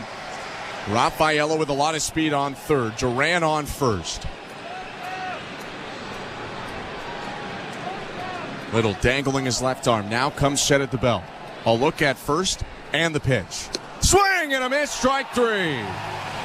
Brendan Little punches out Rafael Devers to strand a pair and keep the Blue Jays on top. 3-2 Toronto going to the 7th inning stretch. You're listening to Blue Jays Baseball, brought to you by your local family-owned Crown Rust Control Center, streaming at sportsnet.ca and the Sportsnet Radio Network. So Blue Jays fans, you want to know about salsa? Salsa is more than dancing. It's more than music. Salsa is the passion and spirit that is at the core of the beautiful cultures of Latin America. The Blue Jays are bringing salsa to the ballpark on June 27th. Be one of the first 15,000 fans in attendance and receive a Blue Jays chip and dip bowl. Celebrate salsa and create core memories with your Blue Jays. It's salsa night. For tickets, visit BlueJays.com. Right, Vladdy? Everybody salsa. Hi, I'm Buck Martinez, live from the showdown between pizza, and inflation. First to the plate, with over 2 million sold, it's Fixed Rate Pizza, a hot and fresh extra-large 4-topping pizza for a fixed price of $17.99 until the end of 2024. Here's the delivery. And inflation strikes out. That's a swing and a drive for Fixed Rate Pizza. Lock in yours today. The hardest work should lead to the best quality of life. If you're a skilled trades worker, you might not be feeling that way right now. But in Alberta, skilled trades workers can earn more, save more, and live more with better wages and a lower cost of living. Visit albertaiscalling.ca to learn more about the $5,000 moving bonus for the first 2,000 skilled trades workers who move to Alberta, stay for a year, and successfully apply. A message from the Government of Alberta. This is Toronto Blue Jays baseball. Barstow smashes the ball to right field. It's gone! On Sportsnet 590 The Fan and the Sportsnet Radio Network. Top of the order for the Blue Jays, bottom of the 7th inning. 3-2 Toronto, and Zach Kelly's pitch to Spencer Horwitz is inside at 96, 1-0. Thank you so much for sticking around with us. Packed house, beautiful night in Toronto. 3-2 Blue Jay lead, bottom of the 7th. The 1-0. Inside again. I'm Ben Schulman alongside Madison Shipman. The Blue Jays walked the tightrope in the top of the 7th. 2 hits to start the inning, but Pearson bounces back for 2 outs before Brendan Little strikes out Rafael Devers. 2-0 pitch.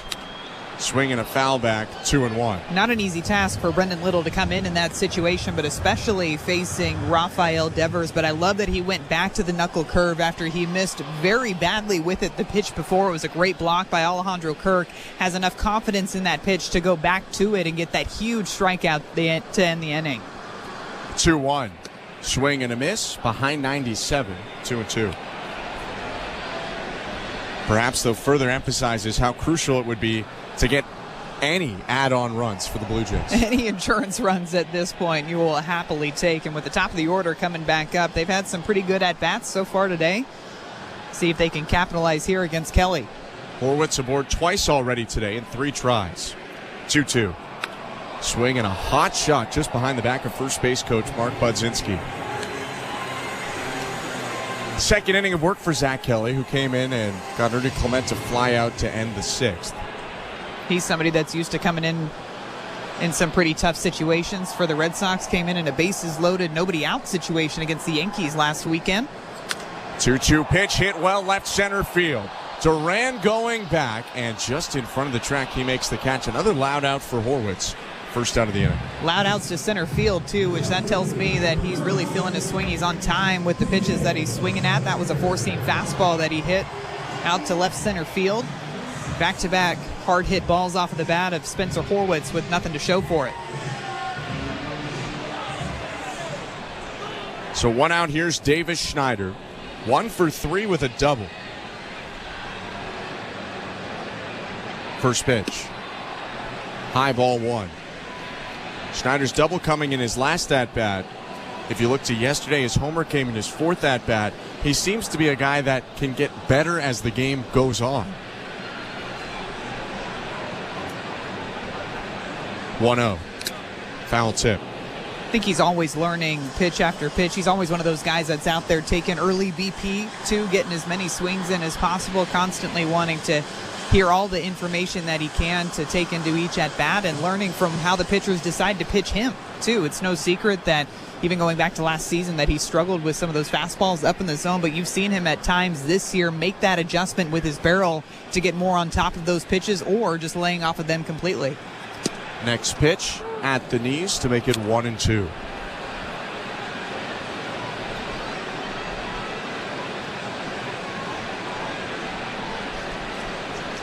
One out, base is empty. 3-2 Blue Jays, home half of the 7th. The 1-2. Swing and a miss, strike 3. Right down the middle, but 98, and it looked like Schneider was looking for something else. He was late. He strikes out. He definitely thought he was seeing either that changeup or the sweeper, so very much caught by surprise when that 98-mile-per-hour four-seam fastball came his way. Extremely late on that swing. That ball was practically in the glove of McGuire by the time that Schneider got the bat off of his shoulder. Here's Vladimir Guerrero Jr., 2 down. First pitch. Outside, ball 1. By the way, on the St. Louis Bar and Grill out-of-town scoreboard, Edmonton Oilers have doubled their lead. Zach Hyman scores 2 minutes into the second period. Another former Maple Leaf and Toronto area guy, and it's 2-0 now for the Oilers. 3-2 Blue Jays, bottom 7. 2 outs, nobody on, and the 1-0. Inside, Guerrero leans back out of the way, brings his hands into his chest. 2 balls, no strikes.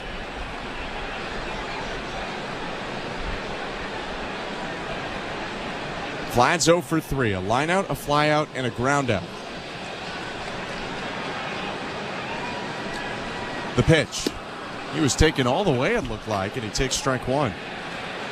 Interesting in a 2-0 count that he would be taking all the way, maybe thinking that they were going to try to throw another one of those sweepers away.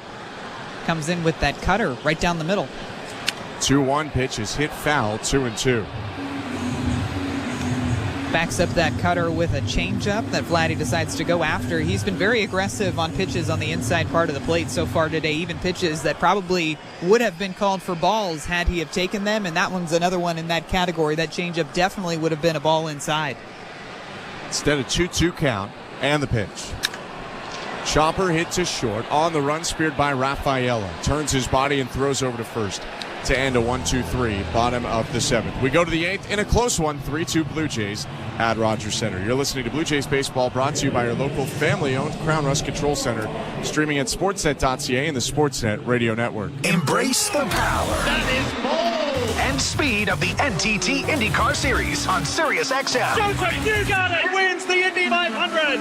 The season rolls on Sunday evening at 6 Eastern at the Firestone Grand Prix of Monterey. That was sweet. Nice job, guys. From the green to the checkers. Flies under the twin checkers. Hear every thrilling lap live on IndyCar Nation Channel 218, NBC Sports Audio Channel 85. Alex Palou. Thank you so much. And on the all-new SiriusXM app. Are you regretting eating that gas station hot dog? Yeah, we know. We've been there too. This is a message for baseball fans like you. Did you know that you get a channel that's talking baseball 24/7 as part of your SiriusXM subscription? What? Our lineup includes shows hosted by former big leaguers and executives. Plus, you'll hear from 17 managers each week. MLB Network Radio is on SiriusXM Channel 89, or just search MLB Network Radio on the SXM app. SiriusXM Sports. We're more than just a game. You love listening to baseball. You love talking about baseball, and so do we. That's why SiriusXM has the only channel on the radio dedicated to baseball 24/7. It's MLB Network Radio, SiriusXM Channel 89. News, opinions, passionate baseball talk from former players and GMs, plus interviews with players, managers, and executives, original specials, and much, much, much more. All baseball, every day, on your radio. If you can hear me right now, you've got MLB Network Radio, SiriusXM Channel 89, and on the SiriusXM app. Fantasy Sports Radio is helping you win whichever fantasy sport you play. Right now on Channel 87 and on the all-new Sirius XM app. Radio Network. This copyrighted broadcast is presented by authority of Rogers Blue Jays Baseball Partnership and may not be reproduced or retransmitted in any form, and the accounts or descriptions of this game may not be disseminated without the express written consent of Rogers Blue Jays Baseball Partnership or the Sportsnet Radio Network. Top of the 8th, Brendan Little's first pitch misses outside to Tyler O'Neill, 1-0. I'm Ben Schulman alongside Madison Shipman. Blue Jays leaving Little in for a second inning of work. He struck out Devers and his lone batter faced in the 7th. Left on right, the pitch. Swinging a fly ball hit high and deep to center. Kiermaier, the new center fielder, back at the wall, looking up, leaps, and it's out of here. We are tied. 3 home runs in 2 games for Tyler O'Neill. He goes yard to make it 3-3. Tyler O'Neill just continues to be a problem for the Blue Jays up at the plate. They can't seem to consistently get him out, and this one's a sinker straight down the middle of the plate. Watched one go by for ball 1, found himself in a good count, and he did not miss on that pitch. Hit straight out to dead center over the glove of the leaping Kevin Kiermaier, who had just entered the ball game. He got close, but wasn't able to get up enough to rob that home run. First pitch to Yoshida bounces in, 1-0. Kiermaier entering, by the way, for Horwitz, who had hit in the 7th. Kiermaier into center. Varsha moves from center to left, and Schneider moves from left to second. A defensive move, but now the game is tied. 1-0. Called strike. And they left Little out here. We talked about last inning. Limited options. Not only do you not have Romano, Swanson, Garcia, Richards more than likely down. He's pitched 30 pitches 2 of the last 3 games. 1-1. Outside 2-1. You have Yoshida batting left now and McGuire batting left after him. So you were just hoping essentially for not that. Get through Tyler O'Neill and then 3 left-handed hitters in a row. Hoping for anything but that result that ties up the ball game. And like you mentioned, they're just in a tough spot with their bullpen. 2-1 pitch hit foul behind the plate into the seats, 2-2.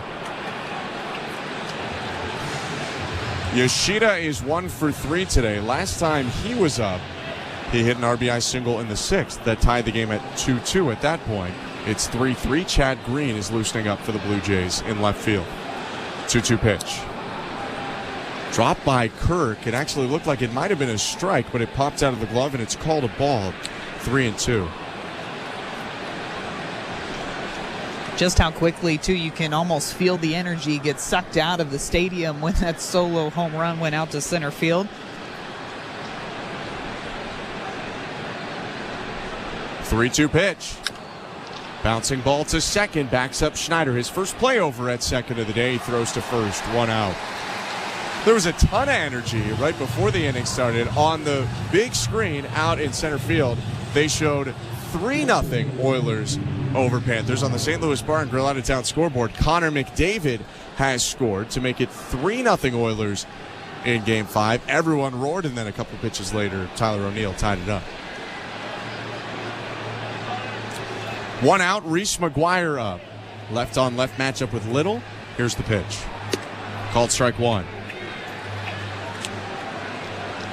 These are the types of games, though, like we talked about earlier, where you hope that your offense can put up a few more insurance runs as you get deeper into the game, especially as they went the 3rd time through the order against Tanner Houck. Next pitch low, 1-1. Not that it's an easy task to put up runs against him this season, but when you have that opportunity and maybe he doesn't have his sharpest stuff, that's where you need your offense to be able to have your pitching staffs back when they're on a day like today where they're dealing with some injuries. They don't have everybody ready and available to go. Next pitch high, 2-1. Blue Jays have left 6 on base today. All of those Houck base runners. A couple of the at-bats here and there, too. Some of the swing decisions, just not the ones that you want in good hitters' counts. Broken bat grounder on the 2-1 to second. Another play for Schneider, and he'll make it. Now 2 down. Goes back to the point that Kevin Gausman and Chris Bassitt talked about how they have to be perfect every single time that they take the mound just because of the offensive struggles that you've seen. And at times there have been glimpses from some players where you see some quality at-bats back-to-back, but then 1 or 2 swings completely changes the dynamic of an entire offense. I even go back to Vladdy's last at-bat where he was taken all the way on the 2-0 count and then swung at a pitch that was well off the plate inside to end the inning. Left on left, the pitch to Dominic Smith, called strike 1. Blue Jays have actually this month hit quite well with runners in scoring position, but today 2 for 12. Tie ball game, top of the 8th. Base is empty, the 0-1. Down and away, 1-1. A home run to start this top of the 8th, then back-to-back ground balls to second base. Dom Smith is 1 for 3 with an RBI single that came back in the second inning, opened the scoring. Little's pitch.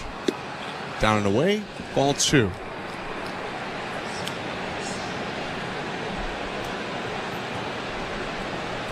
Mustached left-hander leans forward, dangling his left arm by his side, sits at the belt, turns away from the plate, and now the 2-1.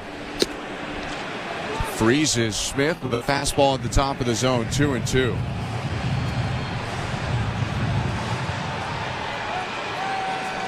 Fans getting loud again. Blue Jays will have the middle of the order up in the bottom of the 8th. 2-2 by Little. Poked foul off to the left near the third base dugout. Keeps going back and forth between that sinker and that knuckle curve. Both of the balls that he's thrown have missed well low in the zone. That one, another one of those knuckle curves away to Dominic Smith that he just gets rid of, fouls it off just enough to see another pitch. It's got a cutter as well. Here's the 2-2. Swing and a soft bouncer, foul down the third base line. That one got dangerous for a moment. Blue Jays are playing to the pull side against the left-handed hitter Smith, so Ernie Clement is way off the third baseline. Because you think with the velocity of that knuckle curve, especially that the lefty Smith is going to be out and around, so he's going to pull it over to the right side of the field, but it almost seems like that pitch is coming in so slow that he's got time to try to hit it the opposite direction and hit it down that third base line. 2-2 again. Swing and a liner headed to center and down for a hit on one hop into the glove of Kiermaier. Smith extends the inning for Cedon Rafaela. Tries to come back with that sinker after a couple of back-to-back knuckle curves. This one up and outside. And Smith just takes it right back to center field for a 2-out hit. So the first blemish in a while for Brendan Little, who gives up a home run here to start this inning. Now a single. And the Blue Jays trying to keep this one at 3-3 will go to Chad Green with a runner on first and 2 outs in the top of the 8th inning. Let's go back to baseball control. Here's your host, Show Ali. Thank you very much, guys. And before we check the out-of-town scoreboard, another reminder that once this game is in the books, you will be listening to Jays Talk. Blair and Barker have the post-game show. They will take your calls. Jeff will throw out the numbers for you to call after the final out of this one. Let's check the out-of-town scoreboard, brought to you by St. Louis Bar and Grill. Also, another reminder that the early returns for MLB All-Star voting are in. Vladimir Guerrero Jr. leading all AL first basemen in votes. If you want to ensure he or any other Blue Jays make it to the All-Star game in Texas next month, you can vote at bluejays.com/vote. Let's check the Stanley Cup playoffs. They continue this evening. Game 5 going on right now between the Oilers and Panthers down in Sunrise, Florida. The Panthers leading the series 3-1 entering play, but right now it's 3-1 Oilers. Connor Brown, Zach Hyman, and Connor McDavid all scoring for Edmonton. Florida getting a goal just a couple of minutes ago from Matthew Tkachuk, about 10.5 minutes ago in the second period. You can watch it on Sportsnet and the CBC. And over in the world of golf, we saw Bryson DeChambeau win the U.S. Open this weekend, his second major win. We also unfortunately saw a gut-wrenching collapse by Rory McIlroy. He bogeyed 3 of the last 4 holes, and he said yesterday he'll take a few weeks off to quote-unquote process everything and build myself back up, which means he will miss the Travelers Championship and will hit the links again at next month's Scottish Open, which he won in 2023. Blue Jays baseball is brought to you by Crown Rust Protection. Let's get you back to the Rogers Center. Chad Green on the mound. Here's Ben Shulman and Madison Shipman. Thank you very much, Joe. The Blue Jays going to now their closer, Chad Green, in a tie ball game, 2 outs, top of the 8th. They want to try and stop this Boston rally here. Red Sox with a run in the 8th inning and then a 2-out single by Don Smith. So Cedar Rafaela comes up with the go-ahead run on base. Definitely the ideal situation and the less than ideal situation with the bullpen would have been to have Chad Green come in the 9th inning to close out the ball game, but they really have no other choice but to bring him in here to try to stop things here in the bottom of the 8th inning after the Red Sox were able to tie things up. Pinch runner David Hamilton at first takes off on the first pitch. It's high, and he'll just get into second without a throw. Team leading 19th of the year for the speedster Hamilton, who left yesterday's game with left side discomfort, but is back in today, and he's 19 for 20 now on the season. Not uncomfortable enough to stop him from stealing bases. 1-0 pitch outside, 2-0. Had 4 stolen bases in that game against the Yankees, and that was the talk coming into this series, was just how aggressive the Red Sox were on the base paths with 9 stolen bases in that game. Now a single could give the Red Sox the lead. 2-0 pitch hit on a line off the glove of the shortstop IKF into shallow left, and the Red Sox take the lead. Hamilton scores easily. Tough play sliding to the backhand side, but not able to keep it in front of him. It gets past IKF. It's an RBI single for Rafaela, and it's 4-3 Red Sox. Initially, off of the bat, I thought Isaiah Kiner-Falefa had enough time to try to get his body around that ground ball and get in front of it. Hit pretty sharply off of the bat, but it looked like he tried to slide and backhand it on the short hop, and the hop actually hopped over his glove. He likes to field everything with one hand. He doesn't like to use 2 hands. I don't think that would have been a ball that you use 2 hands on. First pitch, and Rafaela takes off for second. He is in there safely with a stolen base, as it's now a 1-0 count on Jarren Duran. I am still wondering if IKF would have taken that extra step to the 5-6 hole if he would have been able to at least keep that ball in front of him to prevent that run from scoring.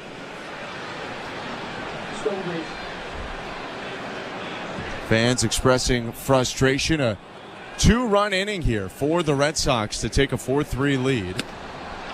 Next pitch called strike.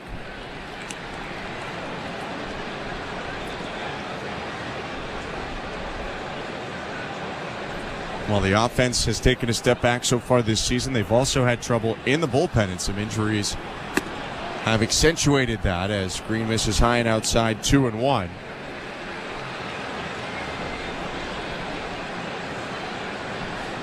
Brendan Little allowing 2 runs in an inning of work. The runner on second now is Chad Green's swing and a miss on the 2-1. It's 2-2. And Little had really been so good as of late. He was a little shaky back at the beginning of the season, but looking at his previous 5 games coming into tonight's game, had not given up an earned run.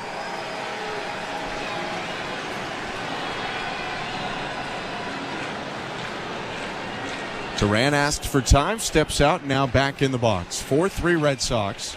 Their first lead since the second inning. We're in the top of the 8th. 2-2. Swinging a foul back into the netting.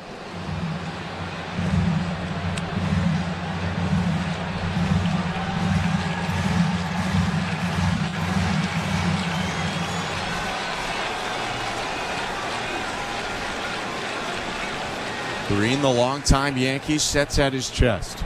A look at second, 2-2. Fouled off again. Everything so far in this at-bat up in the zone to Jarren Duran. Seems to be a common theme with everybody that's faced him today, trying to get him to chase up and outside of the zone. Likes to start with those hands pretty low, almost near his belt in his stance. Very upright, 2-2. Again fouled off to the left. He's made a couple of those stance adjustments this year that have really worked to his advantage. A lot of these foul balls looking like that barrel's behind the baseball. That 4-seam fastball a little bit lower in the zone. Fouls it off more to the left side rather than straight behind him. 4-seamer and slider for Green. His 2-2. Inside, full count. A homer this inning for Tyler O'Neill, then a 2-out single by Dom Smith. They pinch ran David Hamilton, who stole a base, before Cedar Rafaela came up with his 3rd hit of the game, an RBI single. 3-2. Swing and a miss, strike 3. Gets him on a slider and ends the 8th. 2 runs on 3 hits for the Red Sox. We go to the bottom of the 8th with Boston up 4-3. You're listening to Blue Jays Baseball, brought to you by your local family-owned Crown Rust Control Center, streaming at sportsnet.ca and the Sportsnet Radio Network. At Crown Rust Control Center, protection runs deep because every Crown Rust Control Center is owned by a local family who cares beyond business. Your Crown Rust Control Center is 100% committed to their product, to you, to their community, which is your community. Protecting you and what matters to you is equally important as protecting your vehicle. Did you know spring's the best time of year to protect your vehicle from rust? For a special spring offer, find your local family-owned Crown Rust Control Center at crown.com. Hi, I'm Buck Martinez, live from the showdown between Pizza and inflation. First to the plate, Pizza's big hitter, fixed rate pizza. An extra large 4-topping pizza for a fixed price of $17.99 until the end of 2024. I dare say, folks, inflation stands no chance against this all-star. Here's the delivery. And inflation strikes out. That's a swing and a drive for fixed rate pizza. Lock in yours today. Order pizza.ca. Summer is about to sizzle. Wow! City TV has the brand new season of America's Got Talent. We've never seen anything like this before. Watch them go for gold. That was sensational! We weren't expecting that. On the hunt for the next superstar. Everything that you think there's no way to top it, this season tops it. America's Got Talent. All new Tuesdays, 8/7 Central on City TV. Or stream it on City TV Plus. This is Toronto Blue Jays baseball. Fastball painted at the bottom of the zone, and that's back-to-back strikeouts. On Sportsnet 590 The Fan and the Sportsnet Radio Network. Bottom of the 8th inning in downtown Toronto, and the Blue Jays' lead has evaporated. They look to come back now against the Red Sox, trailing 4-3. They'll try and do it against a tough left-handed reliever. Into the game for Boston, his 26th appearance of the year, a sub-1 earned run average for the lefty, Brennan Bernardino. One of the biggest things to deal with when Bernardino steps onto the mound is that sidearm angle that he's going to throw from, something that he hasn't always done throughout his career, but really moved to the sidearm within the past couple of years, got really good at that pitch and that low angle with both the sinker and that curveball that he's going to throw across the plate to the lefties. Last year threw a little bit of a changeup, but as we've seen with everybody else on this Red Sox pitching staff, have changed their pitching arsenal a little bit, got rid of that changeup, and have added more of a cutter into his arsenal this year. He goes left on left with Dalton Varsho to start the bottom of the 8th. Varsho hooks the ball on the ground, off the glove of the first baseman, and Varsho is safe.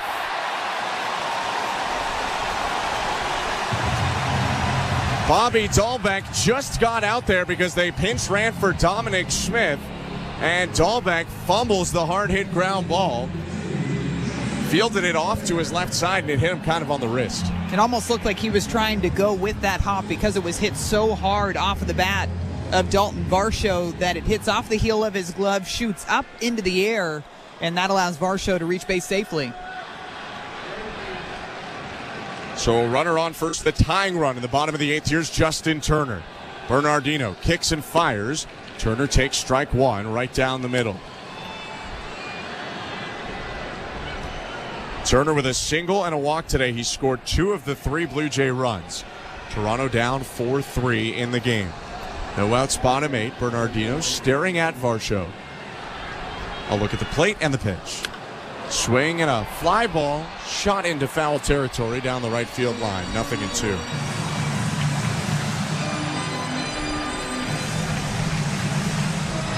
By the way, an error charged to Bobby Dahlbeck. That ground ball was hit pretty hard, but it was hit right at the first baseman. Yeah, I definitely think that's a play that you have to make, especially given the situation. But because of the hop, almost wonder if he should have gotten more in front of that ball. Keep it in front. 0-2 pitch high and outside. 1-2. Almost 2 schools of thought when you get those mid-hops, especially when they're hit so sharply. Either try to let it travel and let your glove do the work behind you, or just to get in front, especially at first base. You have time to keep it in front and still step on first base. Throw over to first. Varsho back with a dive. He has the 1 Blue Jays stolen base today and just tied George Springer back in the 6th inning for the team lead with 8. Turner at the plate, and Springer's on deck, potentially pinch hitting. Varsho feints a steal, and the 1-2 pitch hit foul to the right. Not sure if he was just trying to fake out the pitcher Bernardino or actually started and then didn't like his jump, but 2 hard steps before his stop. He's definitely making sure that Bernardino's aware of his presence over at first base. Give him something to think about before he releases every single pitch. Varsho waddling back and forth as he looks out at Bernardino, who kicks and fires, and Turner hits it off the handle, foul. Third base, Camerawell, still 1-2.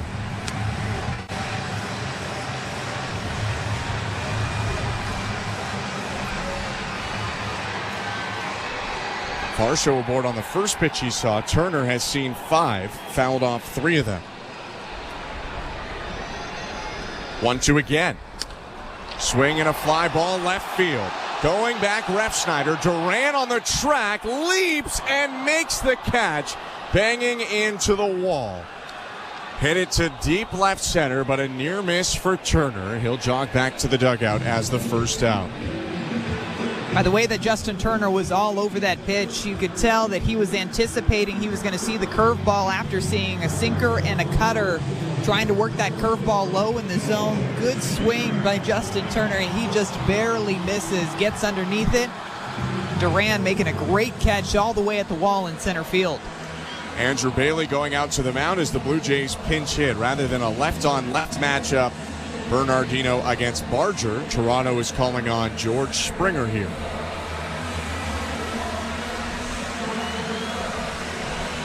That'll prompt Andrew Bailey to go out to the mound.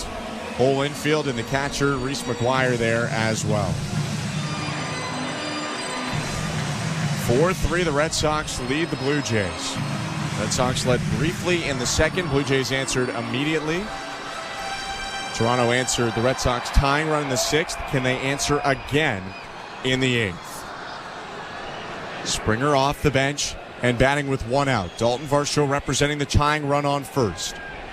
Bernardino facing his 3rd batter. Comes set at the belt, staring at Varsho. And the pitch. Check swing, called strike at the knees. Starts him off with that first pitch cutter. That's that pitch that he's added this season. Went away from the changeup, really wanted to emphasize something else that's breaking on the inside part of the plate to those right-handed batters. Lefty steps and throws over to first. Varsho back easy. Bernardino actually has a prior connection to Canada. Originally drafted by the Reds, was released and pitched in independent ball, also pitched in Mexico, and one of his independent ball stints was with the Winnipeg Golden Eyes in 2018 in Winnipeg, Manitoba. 0-1. Swing and a miss. 0-2. He's been really good for the Red Sox so far this season, used in these high leverage situations. Had a bit of a rough outing. His last outing against the Yankees, gave up a couple of hits, ended up leaving the game without recording an out, and left a bases loaded situation for Zach Kelly, who was able to get out of it. 0-2. Swing and a fly ball down the right field line. O'Neill's got a beat on it. The Gold Glover makes the catch over the shoulder. 2 outs. Couple of big swings there by George Springer. Big swing and miss on that first sinker, and then goes back with another sinker a little bit higher in the zone. Almost seemed like he got jammed up with that last minute bite in on the hands that pitch is going to have to the righties. Alejandro Kirk set to hit next, but Alex Cora is going to come out to the mound and go to a right-hander here rather than let Bernardino face another righty swinger. So the Blue Jays still have the tying run on first. 2 outs, bottom 8. 4-3 Red Sox. Let's go to baseball control. Here's Show Ali. Thank you very much, guys. Before we check the out of 10 scoreboard, brought to you by St. Louis Bar and Grill. Another reminder that we do have Jays Talk this evening. Jeff Blair and Kevin Barker have the postgame show as they usually do during the week. They will take your calls. Jeff will throw out the numbers for you to call after the final out down at the Rogers Center. All right, let's check the out of 10 scoreboard, brought to you by St. Louis Bar and Grill, as we've been doing for most of the evening. Let's check in on the Stanley Cup playoffs. Game 5 between the Oilers and Panthers down in Sunrise, Florida. The Panthers leading the series 3-1, entering play right now 4-2 Oilers.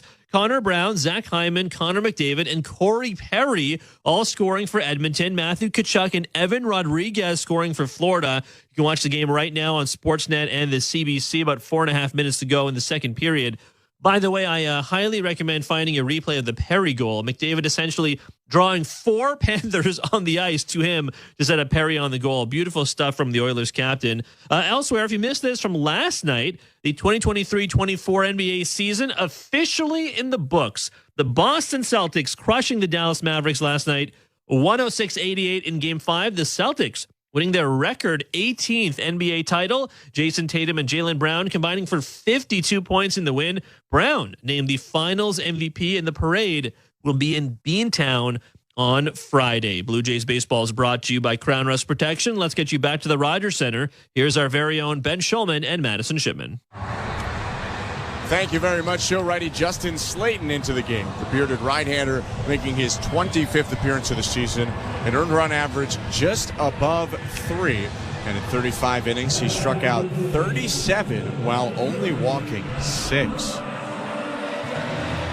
He's trying to keep the Red Sox in front 4-3. Yeah, definitely going to bring his pitches into the zone. He's got that combination of a cutter, sweeper, four-seam fastball, and a curveball. Curveball he only throws about 6% of the time, so for the most part, you're going to see that combo of the cutter, sweeper, and four-seam. Varsho on first, 2 down. Slayton's pitch to Kirk. Up and in with a fastball, 1-0.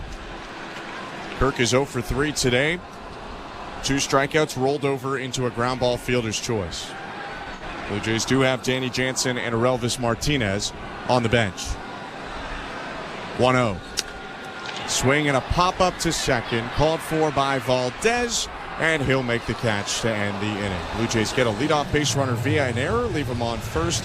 It's 4-3 Red Sox going to the ninth. You're listening to Blue Jays Baseball, brought to you by your local family-owned Crown Rust Control Center, streaming at sportsnet.ca and the Sportsnet Radio Network. Hey everyone, it's Brian Geltzeiler from SiriusXM NBA Radio. The NBA draft begins on June 26th, and we're your home for all the action. Hear non-stop coverage on all our shows. Mark it down. That guy is going to be a star in this league. Exclusive interviews. We are now joined by Bronny James. I just found happiness in what I'm doing right now, and I feel like that's where I want myself to be at. And every pick on the big night. With the first pick. Your home for the 2024 draft is NBA Radio, Channel 86, and the all-new SiriusXM app. Just search NBA Radio. Hi, this is Alexa. Did you know you can listen to this game on devices with Amazon Alexa? Download the SiriusXM app. Then tell me to play the Blue Jays on SiriusXM. If you love golf, then you should never turn off SiriusXM PGA Tour Radio. Our hosts have the best takes. Tiger's impact on the game of golf, aside from how good he was at it, was something that I don't think we'll ever see again. Talk to the biggest guests. Scotty, you've had a year to celebrate. This year, I've just seen a lot of good results. And can even help you with your own game. Take the club and at address, open it up. It's all golf, all the time. On SiriusXM PGA Tour Radio, Channel 92 in the car, and on the SiriusXM app. Hello, Blue Jay fans. I'm Craig Ballard, host of your daily Locked On Blue Jays podcast. Locked On Blue Jays is part of the Locked On Podcast Network, your team every day. Locked On Blue Jays brings you the latest Blue Jays news and analysis and breaks down all of the action. Locked On Blue Jays is everything a Blue Jays fan could want, all in a 30-minute daily podcast. Download Locked On Blue Jays right now on the SXM app, available with all trials and popular plans, or wherever you get your podcasts. Search Locked On Blue Jays.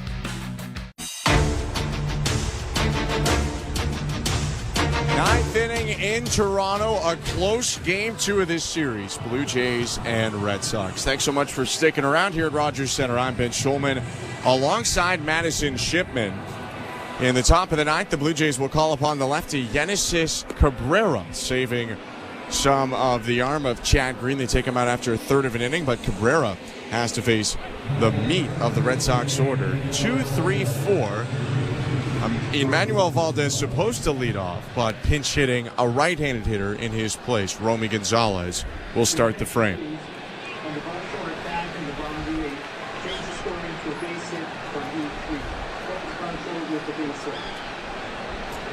First pitch to Gonzalez. The pinch hitter takes high, 1-0. Returned from the injured list yesterday to Romy Gonzalez, and he came up with 2 hits and a walk in 4 plate appearances.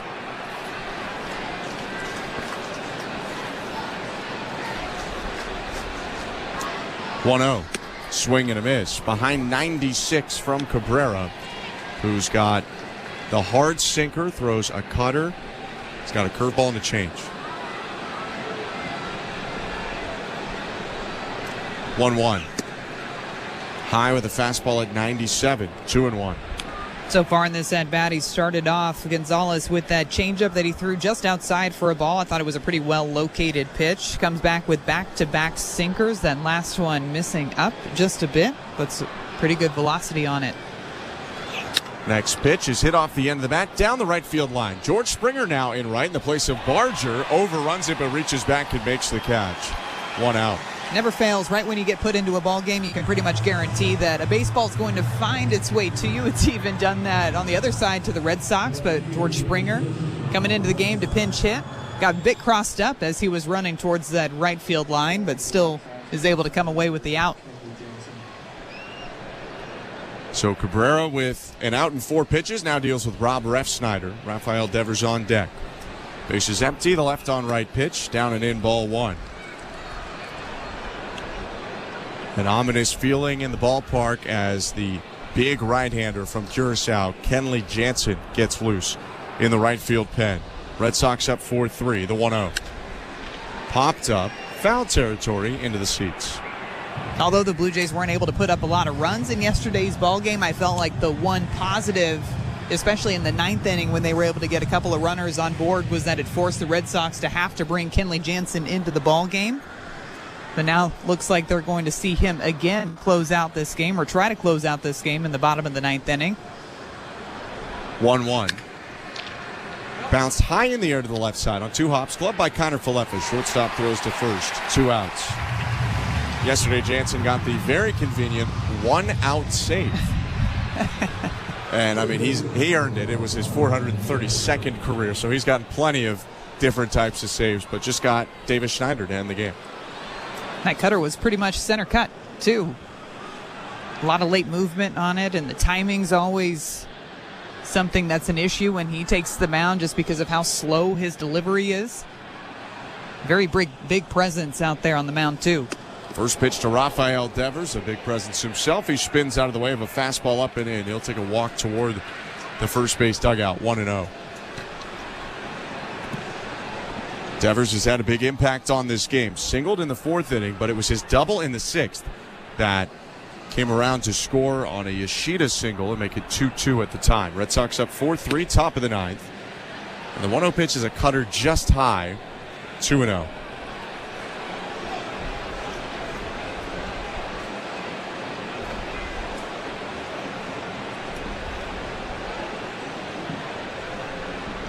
The pitch. Swinging a bouncing ball to second. Schneider has it. He'll throw to first to get out the jogging Devers. And then a 1-2-3 9th for Yenesis Cabrera. Blue Jays need 1 to keep the game going, 2 to win it. Kenley Jansen coming out of the Red Sox pen next. 4-3 Boston, middle of the 9th. You're listening to Blue Jays Baseball, brought to you by your local family-owned Crown Rust Control Center. Streaming at sportsnet.ca and the Sportsnet Radio Network. Hi, I'm Buck Martinez, live from the showdown between pizza and inflation. First to the plate, with over 2 million sold, it's Fixed Rate Pizza, a hot and fresh extra-large 4-topping pizza for a fixed price of $17.99 until the end of 2024. Here's the delivery. And inflation strikes out. That's a swing and a drive for Fixed Rate Pizza. Lock in yours today. Order pizza.ca. When Blue Jays starter Kevin Gossman is on the mound, you hear a lot of pops at Rogers Center. The pop of the ball hitting the catcher's mitt. The pop of the crowd as they cheer on another Gossman strikeout.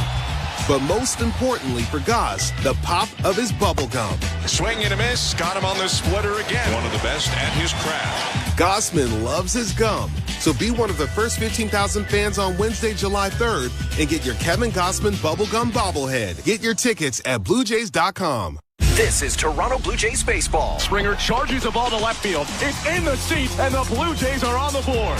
On Sportsnet 590 The Fan and the Sportsnet Radio Network. Welcome back to Blue Jays Baseball. Show Alley with you at Baseball Control. Jays trail the Red Sox 4-3 as we head to the bottom of the 9th inning down at the Rogers Center. Don't forget, one more reminder that we have Jays Talk this evening. Blair and Barker have the postgame show. They will take your calls. Jeff will throw out the numbers for you to call after the final out. Blue Jays Baseball is brought to you by Crown Rust Protection. Jays trail the Red Sox 4-3 as we head to bottom 9 at the Dome. Here's Ben Schulman and Madison Shipman. Thank you very much, Joe. On the mound, warming up for the Red Sox, the 6'5", 265-pound right-hander from Curacao, 36-year-old Kenley Jansen, looking for his 13th save of the year and 433rd career. 4-3 is the score in favor of the Red Sox, and one of the best closers of all time is on the mound. Of course, he's got great stuff that he's going to throw out there, but we saw him on the field before today's ball game, and he is every bit of that 6'5" frame. So not only are you having to deal with the movement that he's got on his cutter and that strange timing that he has with his delivery, but also it's coming at you from a very sharp angle. First pitch to Isaiah Kiner-Falefa, big swing and a miss. 0-1. Blue Jays also haven't seen him a ton because he's pitched so much of his career in the National League, mostly with the Dodgers, 1 year with Atlanta, now in his second year with the Red Sox. The 0-1. Swing and a pop-up right side into the seats. 0-2.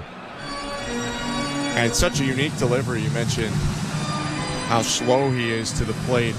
Last half inning, he brings his leg up really slow, straight down, spreads his arms out. These are all separate movements, and then steps to the plate. And he starts with his back almost turned to the batter, too, so he's hiding that baseball for a long time. His 0-2.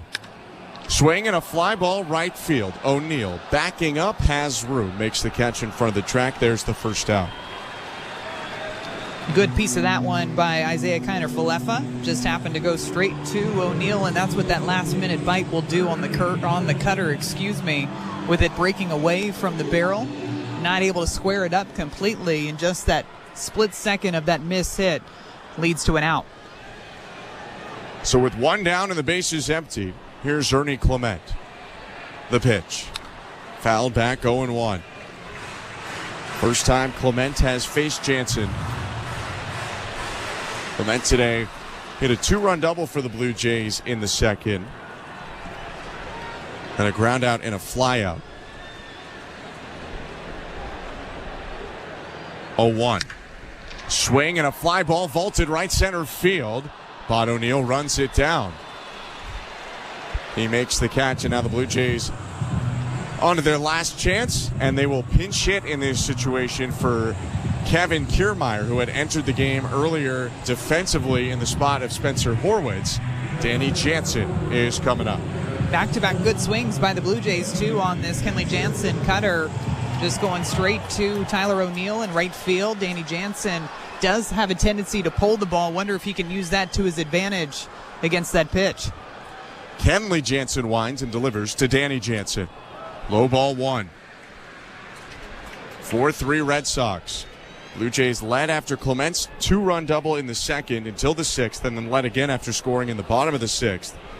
But a leadoff homer in the 8th by Tyler O'Neill, followed by a pair of 2-out base hits by the Red Sox with a stolen base in the middle, have given Boston a 4-3 lead.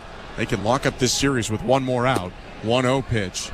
A little bit low, 2 balls and no strikes. Jansen reaching for dirt. These two have never seen each other, Danny Jansen and Kenley Jansen. 2-0 pitch. Low ball 3. Good takes by Danny Jansen, being very patient in a spot where, as a hitter, you'd have a tendency to be aggressive because you know he's going to try to bring something into the zone. Both of those last 2 cutters just missing at that bottom part of the strike zone. Davis Schneider on deck for the Blue Jays. 3-0 pitch. Jansen taken all the way, and Kenley Jansen knew it. He throws it down the middle for strike 1.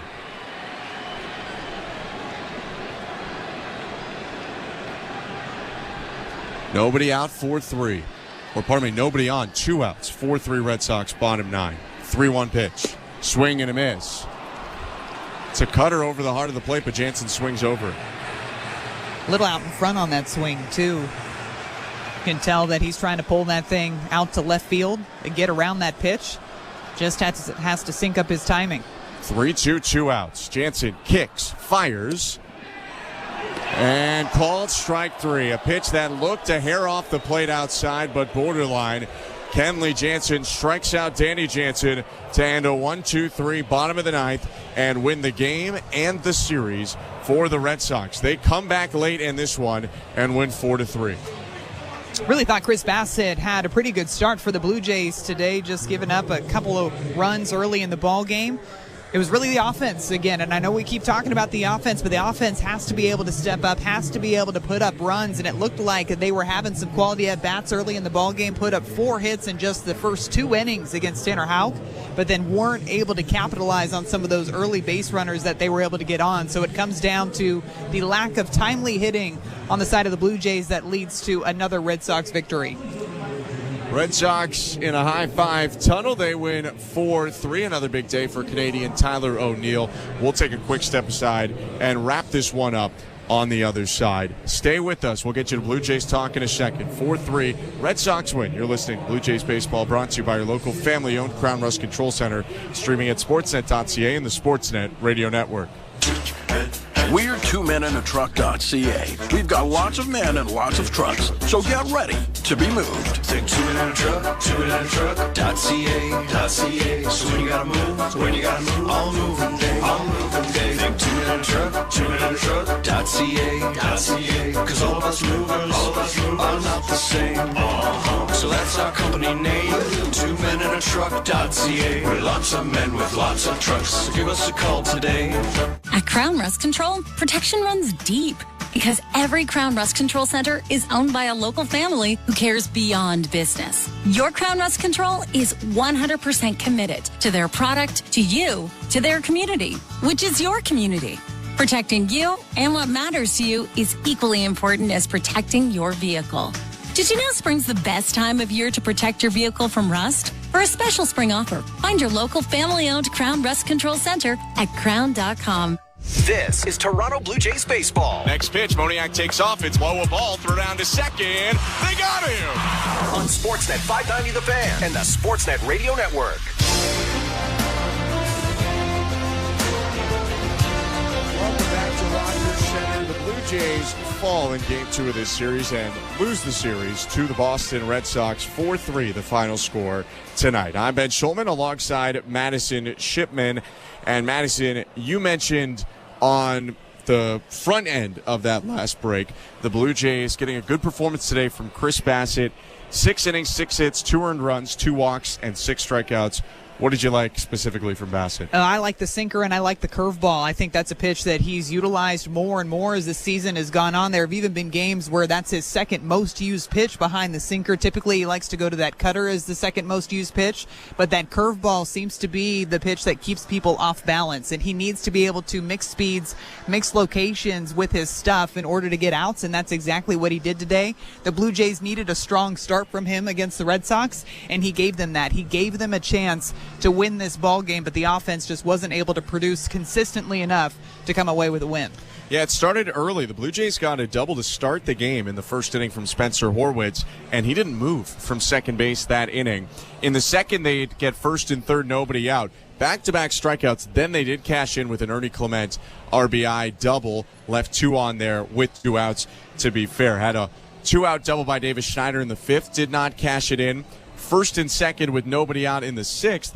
They do get 1 run out of that, but probably don't cash in as much as they should have. They leave 2 on in that inning, although they did take the lead in the 6th there, which at that point in time put Bassitt in line for the win. The 7th inning was perhaps foreshadowing what was to come. Nate Pearson gives up 2 hits to start the frame, but the Blue Jays get out of it. Pearson with a pop-up induced, a strikeout, and then Brendan Little enters the game and strikes out Rafael Devers to keep it 3-2 Blue Jays. They'd send Little back out for the 8th inning, and paired with not a ton of offense, the Blue Jays haven't had consistent bullpen pitching this year. They ask Little for 4 outs, and the second pitch he throws to the 8th is a homer to Tyler O'Neill. That ties the game at 3-3.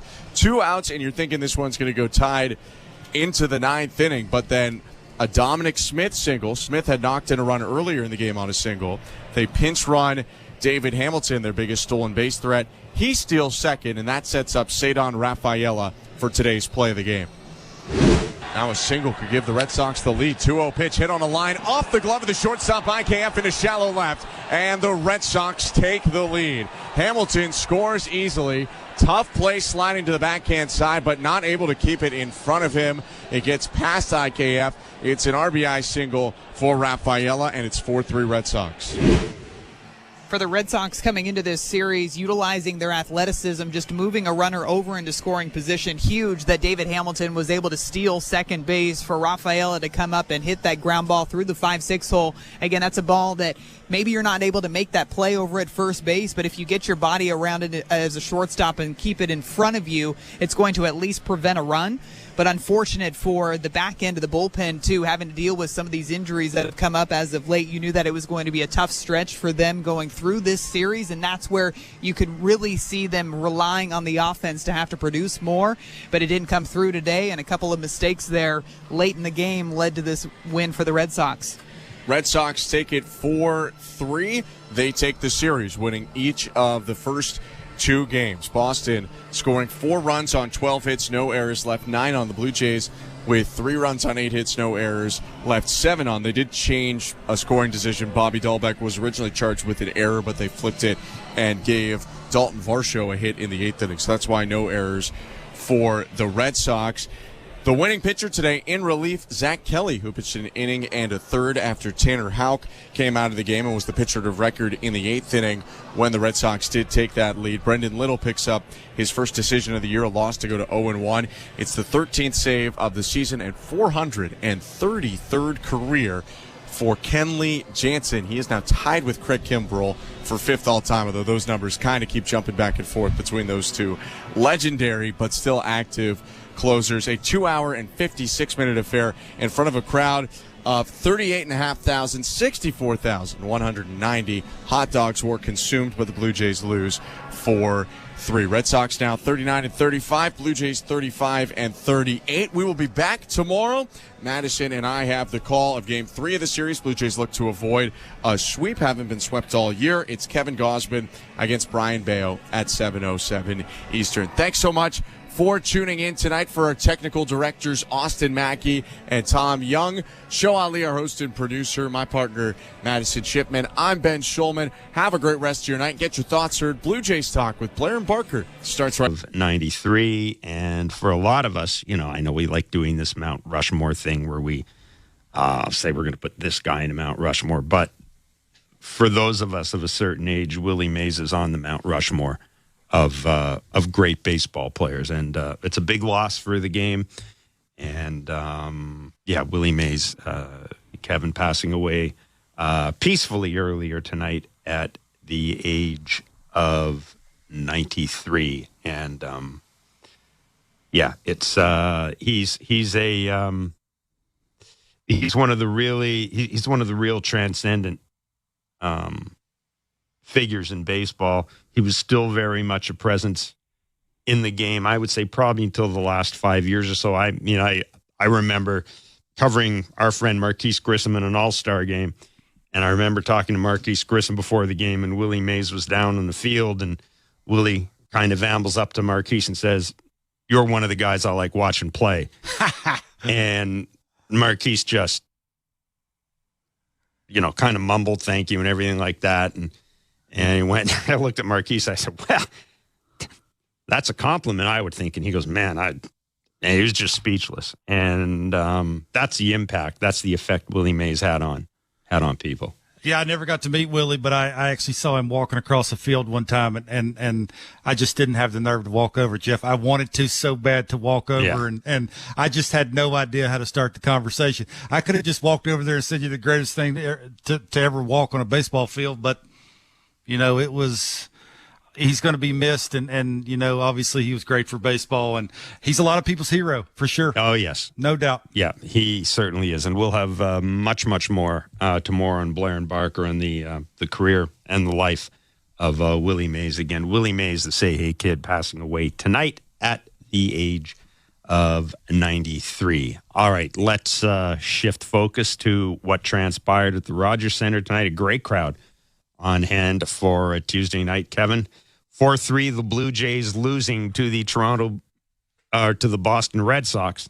I mean, the way things are going this year, why not? Blue Jays losing to the Blue Jays. The numbers to call are 416-870-0590, star 591, 888-666-0590, 590. The text line has basically been filled up, Kevin. Show Ali, our producer, saying the text line has basically been filled up with people second-guessing John Gibbons. And I can't say I'm surprised by that. You mean John Schneider. Or John Schneider. Well, you can second-guess John Gibbons. You can tell that I was I mean, you know, there are losses that are frustrating. And, I mean, there's so many things to talk about with this loss. But, you know, the matchup of Brendan Little against Tyler O'Neill, I mean, I get it. You know, you've struck out Rafael Devers, but and you know, Brendan Little, what he'd gone 5 consecutive scoreless appearances, but he's still Brendan Little. And I don't know, Kevin. To me, he's not facing Tyler O'Neill for me. Yeah, Tyler O'Neill. Not a chance in hell he's facing Tyler O'Neill. Yeah, Tyler O'Neill this year against lefties hitting .340 with a .717 slug. Like, I would think if you're anybody in that lineup after you get Devers out, you're thinking about how you either maneuver around O'Neill or you throw a righty against him, and if you get beat, you get beat. Who would ever text in and say John did the wrong thing if he brings in his closer in the 8th inning against Tyler O'Neill and 3 lefties to follow? I don't know anybody. Nope. I mean, if you do, you don't know baseball. That again gets back to that John Gibbons thing. When I asked, why'd you do that? And he said, Mark, sometimes I do it so I don't have to answer the question. That's one of those things, right, where after you got Devers out, thank you, lucky stars. And now you got to figure out who you're going to face and how you get that next guy out to win a baseball game. And for me, I don't understand. I mean, just the at bat he had before when he missed the ball right down the middle and he popped out to first base. He's all over that thing. Like, again, you could just tell that how comfortable he was at the plate and how it would take a perfect pitch. And it was almost like Little was aiming that sinker. You know, and when you aim, what do you do normally? You throw it down the middle. You throw it down the middle to a dude that eats lefties for breakfast. You don't get the baseball back. So, yeah, and then the play at second base, the pickoff. That was my next play, 6th inning. Bassitt, Devers is on second after a one-out double. They've got him picked off. And you know, that's why we've talked about this. The Blue Jays aren't very good at keeping runners at first base, but they do spend a lot of time working on pickoff play at second. And I mean, look, we know why Spencer Horwitz is in the lineup. He's in the lineup because his team can't hit.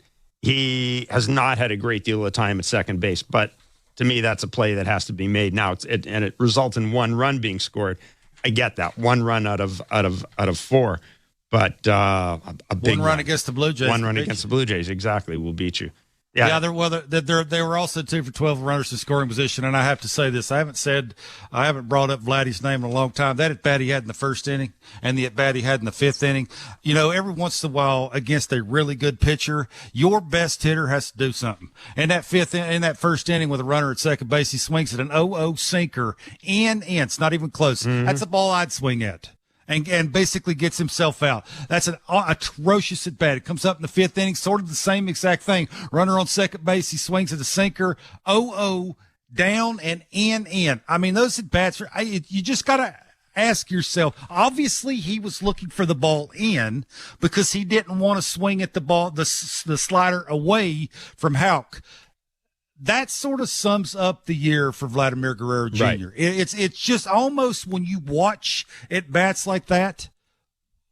It's a lot of empty calories. Why? That's what it is. It's a lot of empty calories. It just doesn't make any sense. Now, again, I understand Tanner's got things moving to both sides of the plate, and you could tell Vladdy was zoned in and looking in.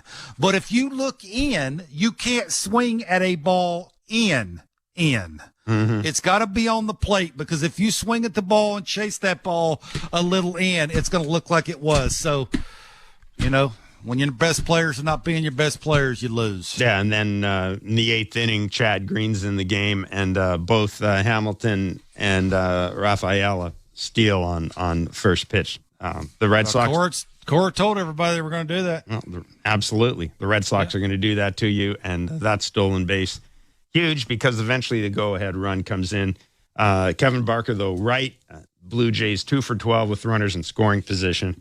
We do have to talk a little bit. We're going to go to the lines right away because we got a lot of people waiting. Do have to at least touch on Chris Bassitt's performance tonight, Kevin.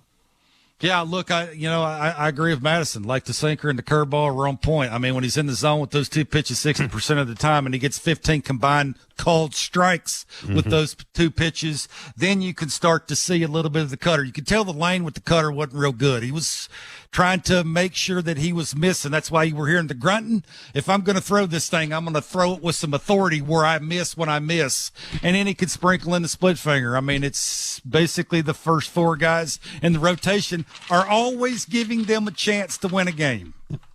Russ in New Jersey, you're on Blue Jays Talk with Blair and Barker. What's up, Russ? Yeah, I should be watching a little more of the Oiler game right now, but I took a break to call you guys. You know, the bottom line Don't worry, is, the Oilers are going to lose anyhow, so don't worry. Be nice. Well, I'm Canadian. I got to cheer for the Canadian team. But here's the thing.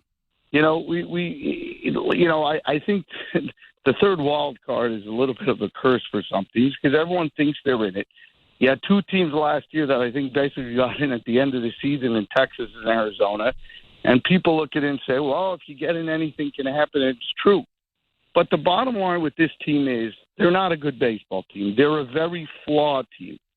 You have a guy in charge of the team in Atkins, and I know this has been said over and over again, who's been here for, since, 16, but 16 was Alex's team. So 17 to 24 hasn't won a playoff game, never mind a series. Okay? He's going to do whatever it takes to convince ownership of that this team can get in the playoffs for as long as this can go on, because at the end of the year, there's a lot of people going to be calling for his head of 8 years of not winning a playoff game.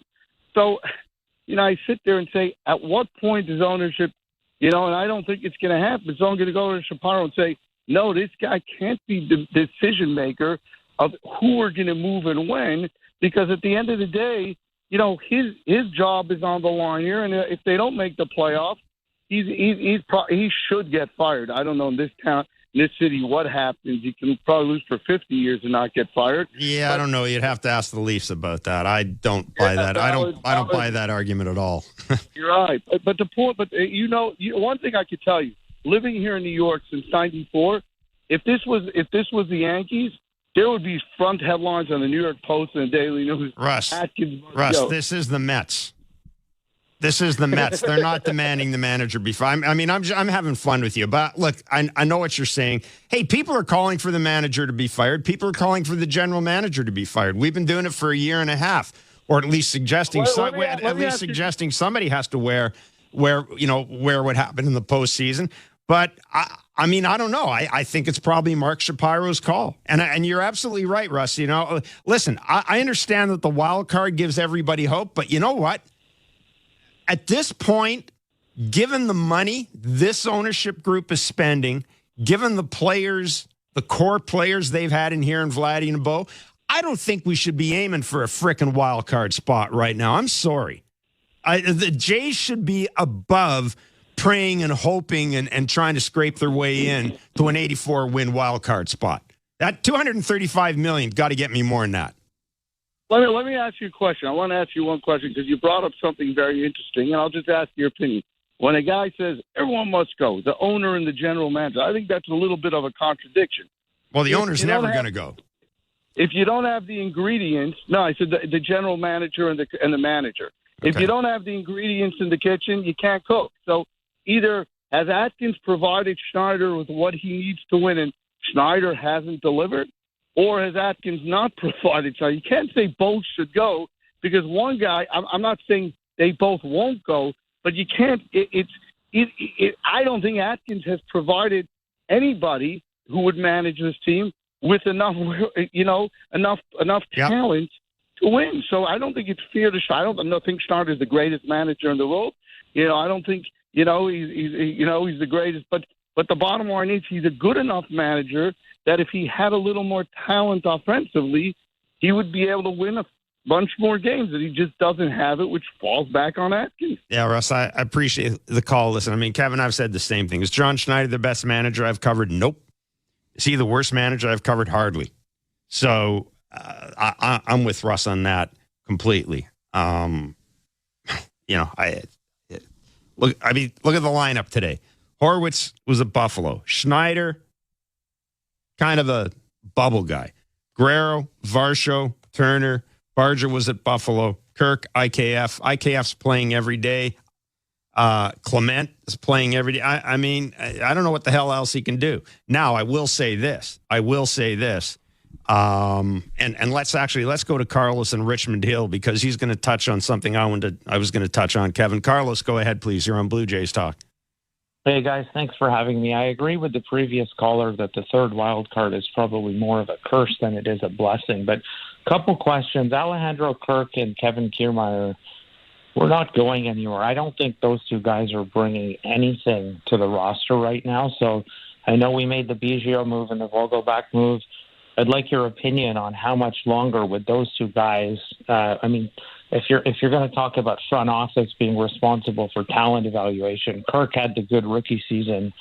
Defensively, offensively, no speed on the base paths. Like, he is bringing nothing to the roster right now. I think you monetize assets at the deadline, move Garcia, move Takuchi. We're not going anywhere this year, but I wanted to ask you one hypothetical question. So, George Springer, we know the contract. Hypothetically, this continues for another 6 weeks, 8 weeks. The Astros paid Jose Abreu $31 million to go away. Like, do you see a scenario where you just have to buy Springer out? Pay him $60 million to go away? Because that's what's left. Well, 48 after this year, right? I'm talking. No, 60 after this year. It's 66 right now, roughly. Oh, boy. So what is the out there? If he might be done. Like, he's at a great career. The only out you got is him retiring. I mean, I can't put it any other way. That's basically the only out you have. And nobody's going to leave that kind of money on the table. Well, that's welcome to the world of 7-year contracts or whatever it is. I mean, that's as we've said, and thanks for the call, Carlos. I mean, we talked about this, Kevin. As soon as that contract was given out, you knew the last year the contract was going to stink. I mean, you just did. Guaranteed it was going to stink. I don't think you thought the last 2.5 years of the contract would stink. And to me, it's very simple what you do with George Springer. He's a bench guy for me. Until ownership calls me up and says, hey, this money's a drag on what we want to do. Mm-hmm. I mean, George Springer's I don't even know if he's my defensive right fielder hitting ninth, or maybe in some days he's my fourth right fielder. Maybe, but, I mean, he pinch hit today for Addison Barger, and I get it. You're playing righty. You're playing the percentages there. But there was nobody, I guarantee, in the ballpark who thought that George Springer had any chance in hell of doing anything in that at bat. Yeah, I just don't think you could put all of them in the lineup at the same time, right? It would be hard to put Turner and Springer and Kirk and Kiermaier all in the lineup at the same time. And it just seems to me like John is trying not to. I mean, however he's going to do that, he'll do it. I'm with you. I'm playing him 3 or 4 days a week, and if he earns more playing time, he earns it. If he don't, he'll play 2 or 3 times a week. I mean, that's basically bottom. I don't think there's a blueprint or a handshake anymore that says George Springer's got to play all the time. Yep. 416-870-0590, star 591, 888-666-0590. We'll take a break, come back, get a few more calls. It's Blue Jays Talk on Sportsnet 590 The Fan. Not tomorrow, not someday. The home improvements begin today. It's game on with Timber Mart. Build that deck, raise that fence, landscape till your property is beautiful. Don't pay for 12 months on the Timber Mart deferred payment program. Your locally owned, completely Canadian hub of building and renovation expertise. Get your Timber Mart credit card at participating locations and pay later. 12 months later. Conditions apply. Ask in store for details or apply at timbermart.ca. Our core values: equality, respect, the pursuit of greatness. Through and through, this is who we are. Be at the ballpark to experience a proud tradition. Canada Day, Monday, July 1st. The first 15,000 fans will receive a Blue Jays Canadian tuxedo hat giveaway. For tickets, visit BlueJays.com. Proud to the core. Canadian to the core. Blue Jays to the core. Bring it in, Canada. When it comes to small business, Desjardins is a big fan. And not just the hop on the bandwagon fan. We're the in it for the long haul fan. The fan that's been there from the start. That's why Desjardins awarded 150 entrepreneurs with Good Spark grants worth $20,000 each. Because like any fan, there's nothing we love more than celebrating a goal! See how Desjardins is cheering on small business at goodsparkgrants.ca. Hi, I'm Buck Martinez, live from the showdown between Pizza and inflation. First to the plate, Pizza's big hitter, fixed rate pizza. An extra large 4-topping pizza for a fixed price of $17.99 until the end of 2024. I dare say, folks, inflation stands no chance against this all-star. Here's the delivery. And inflation strikes out. That's a swing and a drive for fixed rate pizza. Lock in yours today. Order pizza.ca. We're two men and a truck. So, you're moving to a new home, and all that's left to do is to call a mover you know you can trust. Well, naturally, you think two men and a truck, since you know they have lots of men and lots of trucks. They'll wrap, pack, and move everything you own. With a 96% referral rating and the professionalism you can trust, the choice is simple. For a free in-home estimate, call today. We're two men and a truck.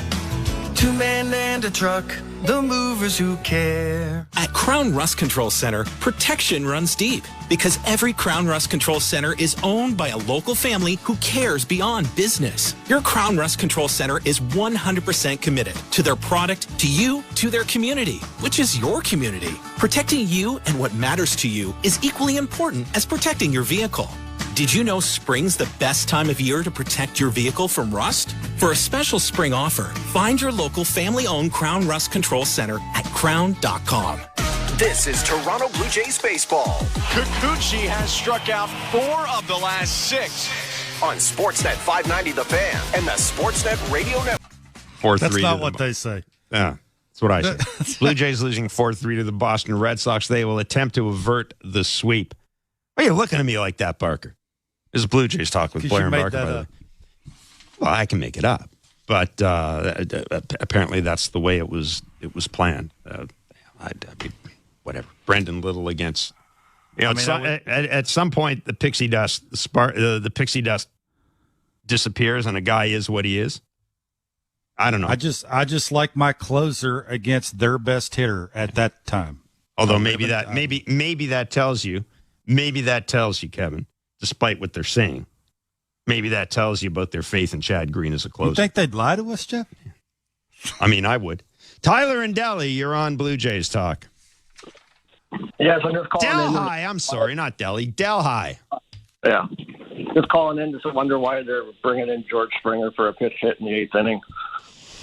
I'll turn that over to Mr. Barker. Interesting. No, Kevin, because during the telecast, it was pointed out that Addison Barger actually has hit a homer, a 3-run homer this year at AAA off that pitcher.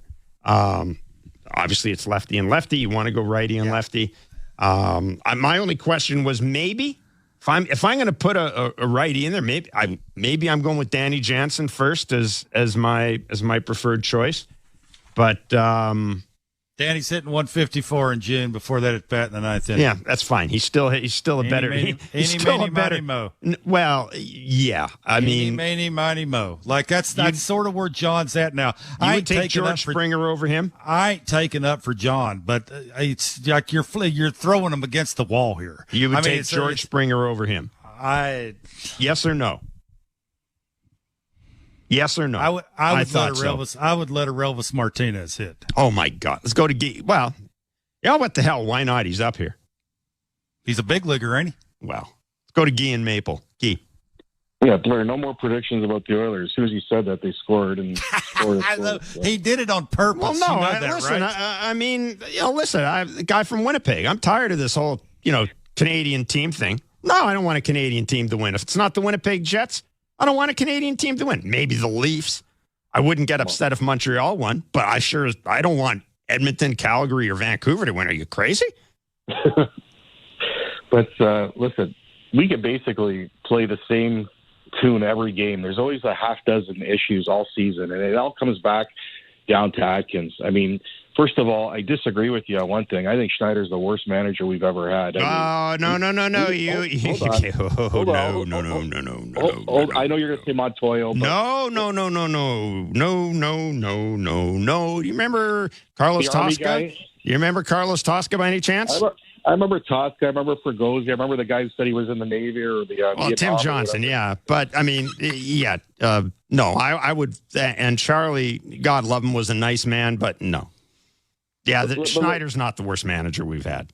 Listen, I've never heard any post-game discussions. Every other game we're discussing, why did Schneider do this? Why did he pinch hit for this guy? I've never heard that before. It happens every other day. So that's because you've had other people doing the post-game show. Well, there you go. Well, I'm telling you the truth. You've had other people doing the post-game show before. Maybe they look at it differently. But it also, again, it all comes back to Atkins, too. I mean, even the problem is he's not doing anything about anything. I mean, they complain about the hitting coach, and instead of getting rid of him, they got 4 more or 3 more or 5 more. I don't even know how many more there are. Well, they didn't complain about it. We did. As far as I know, Ross didn't complain about the hitting coach. He liked them so much, he multiplied them. Exactly. And then this thing with Springer and Kirk, I know I've been on it for the last few weeks. I mean, Kirk, if he's in the lineup, put him in the 9-hole, and Springer, he should be on the bench, and when he plays, he should be in the 8-hole. And I don't understand. I don't understand why he continues to throw these guys in situations where in the heart of the lineup or in key situations, and he's relying on them. I don't remember all season Springer getting a clutch hit the whole season. There's guys doing it every game. This guy doesn't do. This guy's finished. Put him on the bench. Let him, maybe as a fourth outfielder when you need some defense. And that's it. The only thing I'm going to say, Guy, is this: you can't have him, Kiermaier, and Kirk on the bench all the time, and that's the issue with the way this team is constructed. Quite frankly, right now, John Schneider's got like 3 or 4 guys he does not want to see. But this goes back to Atkins. This goes back to Atkins, Blair. Well, yeah, of course. Have you been listening to our show? Have we been critical of Atkins? I mean, I think we've been pretty critical of the general manager. You have been, fair enough. But, I mean, look at what we got here. We got a bad product. Our minor league system is shot. We got 2 top 100 prospects. They're not. There's nothing coming up the pipeline. And we got nothing to trade. We got no good assets. Outside of maybe Kikuchi, we might be able to get something, and that's it. I mean, it's really disappointing to see, this franchise is turning like the Leafs of the '80s. Oh, hang up. Yeah, Guy. No, listen. I get your frustration. The one thing you cannot have happen to this team is, and I've made this comment a couple of times. I remember the Leafs, the Dion Phaneuf Leafs, were basically people didn't want to see them anymore. Mike Komisarek, they showed him on the board at a Jays game. Everybody booed. It's like, just go away. Go away. We don't want to see you. You don't want to get in that position. You don't want to have a team that people don't like or people are tired of. I agree with you completely. And, Kevin, I mean, look, we've talked about this.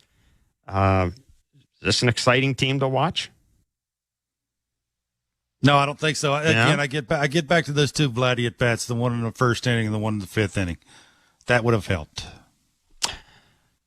Well, there you go. The Blue Jays, 4-3 losers to the Boston Red Sox at the Rogers Center. They will wrap up the 3-game series tomorrow, attempting to avert the sweep. The Red Sox have chalked up season series wins, I should say now, against the Philadelphia Phillies, the New York Yankees, and the Blue Jays. Consecutive series. They will go for the sweep tomorrow, 7:07 first pitch. Thank you for listening to Blue Jays Baseball, brought to you by the local family-owned Crown Rust Control Centers in Cambridge and Stratford. Protect your... This has been Major League Baseball play-by-play on SiriusXM and the SiriusXM app. Why do I love calling this game? Calling this game. Calling this game. Calling this game. Why do I love calling this game? It's because I get a chance to bring some joy into people's lives. Anything can happen on a baseball field. We've got a new game. It's perfectly unscripted theater. Everybody on their feet. Because you never know what you're going to see on a given day. It is bedlam at the bank as Bryce Harper has put the Phillies on top. There's just something about baseball on the radio. Something about the way wood hits leather. A swing and a drive to deep left center. The way leather hits dirt. And he made the play. Oh, my. The way a deep fly ball sounds like it's about to change history. High fly ball to center field. It's hit pretty well toward the wall. Until the cleats hit the grass, hit the crushed brick, and then nothing but sky and a silent crowd. That ball's high. Until leather hits leather and 40,000 fans lose their collective minds. In a perfect symphony of chaos. He jumped up on top of the wall, balanced himself, and caught it. The way nothing triumphs a perfectly honest call. I don't believe what I just saw. And the way the right voice can make a moment live forever. Touch 'em all, Joe. You'll never hit a bigger home run in your life. Outsiders may think this is just two teams. A ball, a bat, and a microphone, but no. For over 100 years, this has been the soundtrack of the American pastime. He struck it out looking. It's over. It's over. The Rangers have won the World Series. The soundtrack of summer. This is Major League Baseball on the radio. Right now on Sirius XM. All rise. Coming in 5. Get ready to play. 4. Get up. Get up. 3. Can you believe it? Put your seatbelt on. Wow. Talk about the game and all the stories on MLB Network Radio, Sirius XM 89, and the Sirius XM app. p.m. Toronto Blue Jays take on the Boston Red Sox. Blue Jays on Sirius XM channels 89, Internet 868, Red Sox on Internet 843. 7:20 p.m. Atlanta Braves take on the Detroit Tigers. Braves on Sirius 137, XM 181, and Internet 841. Tigers on Internet 849. 7:40 p.m. Minnesota Twins take on the Tampa Bay Rays. Twins on Sirius 138, XM 182, and Internet 856. Rays on Internet 866. 8:05 p.m. Chicago Cubs take on the San Francisco Giants. Cubs on Sirius 139, XM 183, and Internet 844. Giants on Internet 863. 8:05 p.m. Texas Rangers take on the New York Mets. Rangers on Sirius 161, XM 184, and Internet 867. Mets on Internet 857. Spanish feed on Sirius 160, XM 185, and Internet 870. 8:10 p.m. Chicago White Sox face the Houston Astros. White Sox on Sirius 162, XM 186, and Internet 845. Astros on Internet 850. 8:40 p.m. Colorado Rockies take on the LA Dodgers. Rockies on Sirius 158, XM 187, and Internet 848. Dodgers on Internet 853. Spanish feed on Internet 871. 9:38 p.m. LA Angels take on the Milwaukee Brewers. Angels on Sirius 85, XM 188, and Internet 852. Brewers on Internet 855. 9:40 p.m. Oakland A's take on the Kansas City Royals. A's on Sirius 132, XM 189, and Internet 859. Royals on Internet 851. I'm Frank Trachtenberg with your Sirius XM MLB schedule for Tuesday, June the 18th. All times are Eastern, and please remember, all games, times, and channels are subject to change. Check SiriusXM.com for the latest updates. In Major League Baseball, 6:40 p.m. Cleveland Guardians take on the Seattle Mariners. Guardians on Sirius 208, XM 175, and Internet 847. Mariners on Internet 864. 6:40 p.m. Philadelphia Phillies take on the San Diego Padres. Phillies on Sirius 210, XM 177, and Internet 860. Padres on Internet 862. 6:40 p.m. Miami Marlins take on the St. Louis Cardinals. Marlins on Sirius 209, XM 176, and Internet 854. Cardinals on Internet 865. 6:40 p.m. Pittsburgh Pirates take on the Cincinnati Reds. Pirates on Sirius 211, XM 178, and Internet 861. Reds on Internet 846. 6:45 p.m. Washington Nationals take on the Arizona Diamondbacks. Nationals on Sirius 106, XM 179, and Internet 869. Diamondbacks on Internet 840. 7:05 p.m. New York Yankees take on the Baltimore Orioles. Yankees on Sirius 119, XM 180, and Internet 858. Orioles on Internet 842. 7:07 p.m. Toronto Blue Jays take on the Boston Red Sox. Blue Jays on Sirius XM channels 89, Internet 868. Red Sox on Internet 843. 7:20 p.m. Atlanta Braves take on the Detroit Tigers. Braves on Sirius 137, XM 181, and Internet 841. Tigers on Internet 849. Sirius XM has soccer covered end to end. Sirius XM FC. Hear live play-by-play and talk shows hosted by legends of the game. It's Sirius XM FC on Channel 157. Detroit Tigers manager A.J. Hinch joined MLB Network Radio on Sirius XM Channel 89 to discuss how Justin Henry Malloy offers power and on-base skills to the Tigers lineup. He smoked the first ball you saw from Nathan Eovaldi last night for the warning track. he's unafraid to hit early and count. This is not a guy who goes up there looking to walk. So he does have a pretty good, strong knowledge of the strike zone. Our players in AAA last year called him like the human ABS. Like he's the dude that swings at strikes and takes balls. And so, that he'll get challenged. And part of the strikeout numbers are gonna come from those long at bats. He's unafraid to get to 2 strikes. That does get you closer and closer to punch outs. And it gets harder and harder as you get to the big leagues. But he's not going to be try to go generate walks. He's trying to generate offensive production. And if they throw him strikes, he's an aggressive hitter. If they don't, then he's going to get into good counts and may result in some walks. So I'm looking forward to giving him consistent at bats. He DH'd last night. He's going to DH again tonight and tomorrow on the Goodman in the outfield this weekend against Milwaukee. But his offensive profile, his offensive performance, what he's dominated in AAA warrants a call up probably long before now, but it's been a work in progress for him to get to this level. And now let's let him settle in and see how he does. Follow every second of the action on NHL Network Radio. From behind the bench to every play on the ice. If it's hockey, it's on SiriusXM NHL Network Radio. SiriusXM 91. I'm Frank Trachtenberg with your SiriusXM MLB schedule for Tuesday, June the 18th. All times are Eastern, and please remember, all games, times, and channels are subject to change. Check SiriusXM.com for the latest updates. In Major League Baseball, 6:40 p.m. Cleveland Guardians take on the Seattle Mariners. Guardians on Sirius 208, XM 175, and Internet 847. Mariners on Internet 864. 6:40 p.m. Philadelphia Phillies take on the San Diego Padres. Phillies on Sirius 210, XM 177, and Internet 860. Padres on Internet 862. 6:40 p.m. Miami Marlins take on the St. Louis Cardinals. Marlins on Sirius 209, XM 176, and Internet 854. Cardinals on Internet 865. 6:40 p.m. Pittsburgh Pirates take on the Cincinnati Reds. Pirates on Sirius 211, XM 178, and Internet 861. Reds on Internet 846. 6:45 p.m. Washington Nationals take on the Arizona Diamondbacks. Nationals on Sirius 106, XM 179, and Internet 869. Diamondbacks on Internet 840. 7:05 p.m. New York Yankees take on the Baltimore Orioles. Yankees on Sirius 119, XM 180, and Internet 858. Orioles on Internet 842. 7:07 p.m. Toronto Blue Jays take on the Boston Red Sox. Blue Jays on Sirius and XM channels 89, Internet 868. Red Sox on Internet 843. 7:20 p.m. Atlanta Braves take on the Detroit Tigers. Braves on Sirius 137, XM 181, and Internet 841. Tigers on Internet 849. 7:40 p.m. Minnesota Twins take on the Tampa Bay Rays. Twins on Sirius 138, XM 182, and Internet 856. Rays on Internet 866. 8:05 p.m. Chicago Cubs take on the San Francisco Giants. Cubs on Sirius 139, XM 183, and Internet 844. Giants on Internet 863. 8:05 p.m. Texas Rangers take on the New York Mets. Rangers on Sirius 161, XM 184, and Internet 867.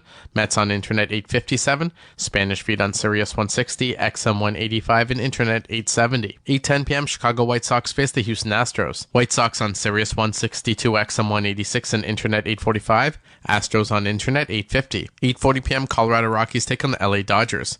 Rockies on Sirius 158, XM 187, and Internet 848. Dodgers on Internet 853. Spanish feed on Internet 871. 9:38 p.m. LA Angels take on the Milwaukee Brewers. Angels on Sirius 85, XM 188, and Internet 852. Brewers on Internet 855. 9:40 p.m. Oakland A's take on the Kansas City Royals. A's on Sirius 132, XM 189, and Internet 859. Royals on Internet 851. I'm Frank Trachtenberg with your SiriusXM MLB schedule for Tuesday, June the 18th. All times are Eastern, and please remember, all games, times, and channels are subject to change. Check SiriusXM.com for the latest updates. In Major League Baseball, 6:40 p.m. Cleveland Guardians take on the Seattle Mariners. Guardians on Sirius 208, XM 175, and Internet 847. Mariners on Internet 864. 6:40 p.m. Philadelphia Phillies take on the San Diego Padres. Phillies on Sirius 210, XM 177, and Internet 860. Padres on Internet 862. 6:40 p.m. Miami Marlins take on the St. Louis Cardinals. Marlins on Sirius 209, XM 176, and Internet 854. Cardinals on Internet 865. 6:40 p.m. Pittsburgh Pirates take on the Cincinnati Reds. Pirates on Sirius 211, XM 178, and Internet 861. Reds on Internet 846. 6:45 p.m. Washington Nationals take on the Arizona Diamondbacks. Nationals on Sirius 106, XM 179 and Internet 869. Diamondbacks on Internet 840. 7:05 p.m. New York Yankees take on the Baltimore Orioles. Yankees on Sirius 119, XM 180 and Internet 858. Orioles on Internet 842. 7:07 p.m. Toronto Blue Jays take on the Boston Red Sox. Blue Jays on Sirius XM channels 89, Internet 868. Red Sox on Internet 843. 7:20 p.m. Atlanta Braves take on the Detroit Tigers. Braves on Sirius 137, XM 181 and Internet 841. Tigers on Internet 849. SiriusXM Fantasy Sports Radio is the place for expert advice, strategy, and information from the best fantasy sports analysis to win your league. Plus, hear pick-by-pick coverage of live drafts and interviews with top players, coaches, and team executives on SiriusXM 87. Toronto Blue Jays general manager Ross Atkins joined SiriusXM MLB Network Radio on SiriusXM Channel 89 to address the reports that Bo Bichette and Vladimir Guerrero Jr. could be traded. Both of them, especially the month of May, have been very solid. Vladdy's been exceptional in May. He had a slow start, some swing adjustments for him, but he is in a really, really strong place. And as I mentioned, Bo had a strong May, and that's going to continue. I mean, both of them just have such good feel for the barrel and such good feel for competing in the batter's box that they're going to perform. On the second part of that, on extension, of course, we have dialogue with them, and that is something that will continue. We believe in them. We believe in their futures and hope that there's a way they can play here for a long time. And then on the third part of the question of potential trade, it just doesn't make any sense for us. Oftentimes, not often, there will be occasional times as you're talking to other executives that they'll ask if we'll consider, and we just say it's not something that we have spent any time on. But because they're so talented and such great teammates, they are attractive to other teams, so they will call. I was disappointed to see a report that was something that another executive had commented on about our team, but it just doesn't make sense. So really excited about what's ahead for them and how well they've played in May. Get the latest news, opinion, and analysis from MMA to boxing and the professional wrestling world 24/7. SiriusXM Fight Nation, SiriusXM 156, and the SXM app. I'm Frank Trachtenberg with your SiriusXM MLB schedule for Tuesday, June the 18th. All times are Eastern, and please remember, all games, times, and channels are subject to change. Check SiriusXM.com for the latest updates. In Major League Baseball, 6:40 p.m. Cleveland Guardians take on the Seattle Mariners. Guardians on Sirius 208, XM 175, and Internet 847. Mariners on Internet 864. 6:40 p.m. Philadelphia Phillies take on the San Diego Padres. Phillies on Sirius 210, XM 177, and Internet 860. Padres on Internet 862. 6:40 p.m. Miami Marlins take on the St. Louis Cardinals. Marlins on Sirius 209, XM 176, and Internet 854. Cardinals on Internet 865. 6:40 p.m. Pittsburgh Pirates take on the Cincinnati Reds. Pirates on Sirius 211, XM 178, and Internet 861. Reds on Internet 846. 6:45 p.m. Washington Nationals take on the Arizona Diamondbacks. Nationals on Sirius 106, XM 179, and Internet 869. Diamondbacks on Internet 840. 7:05 p.m. New York Yankees take on the Baltimore Orioles. Yankees on Sirius 119, XM 180, and Internet 858. Orioles on Internet 842. 7:07 p.m. Toronto Blue Jays take on the Boston Red Sox. Blue Jays on Sirius XM channels 89, Internet 868. Red Sox on Internet 843. 7:20 p.m. Atlanta Braves take on the Detroit Tigers. Braves on Sirius 137, XM 181, and Internet 841. Tigers on Internet 849. 7:40 p.m. Minnesota Twins take on the Tampa Bay Rays. Twins on Sirius 138, XM 182, and Internet 856. Rays on Internet 866. 8:05 p.m. Chicago Cubs take on the San Francisco Giants. Cubs on Sirius 139, XM 183, and Internet 844. Giants on Internet 863. 8:05 p.m. Texas Rangers take on the New York Mets. Rangers on Sirius 161, XM 184, and Internet 867. Mets on Internet 857. Spanish feed on Sirius 160, XM 185, and Internet 870. 8:10 p.m. Chicago White Sox face the Houston Astros. White Sox on Sirius 162, XM 186, and Internet 845. Astros on Internet 850. 8:40 p.m. Colorado Rockies take on the LA Dodgers. Rockies on Sirius 158, XM 187, and Internet 848. Dodgers on Internet 853. Spanish feed on Internet 871. 9:38 p.m. LA Angels take on the Milwaukee Brewers. Angels on Sirius 85, XM 188, and Internet 852. Brewers on Internet 855. 9:40 p.m., Oakland A's take on the Kansas City Royals.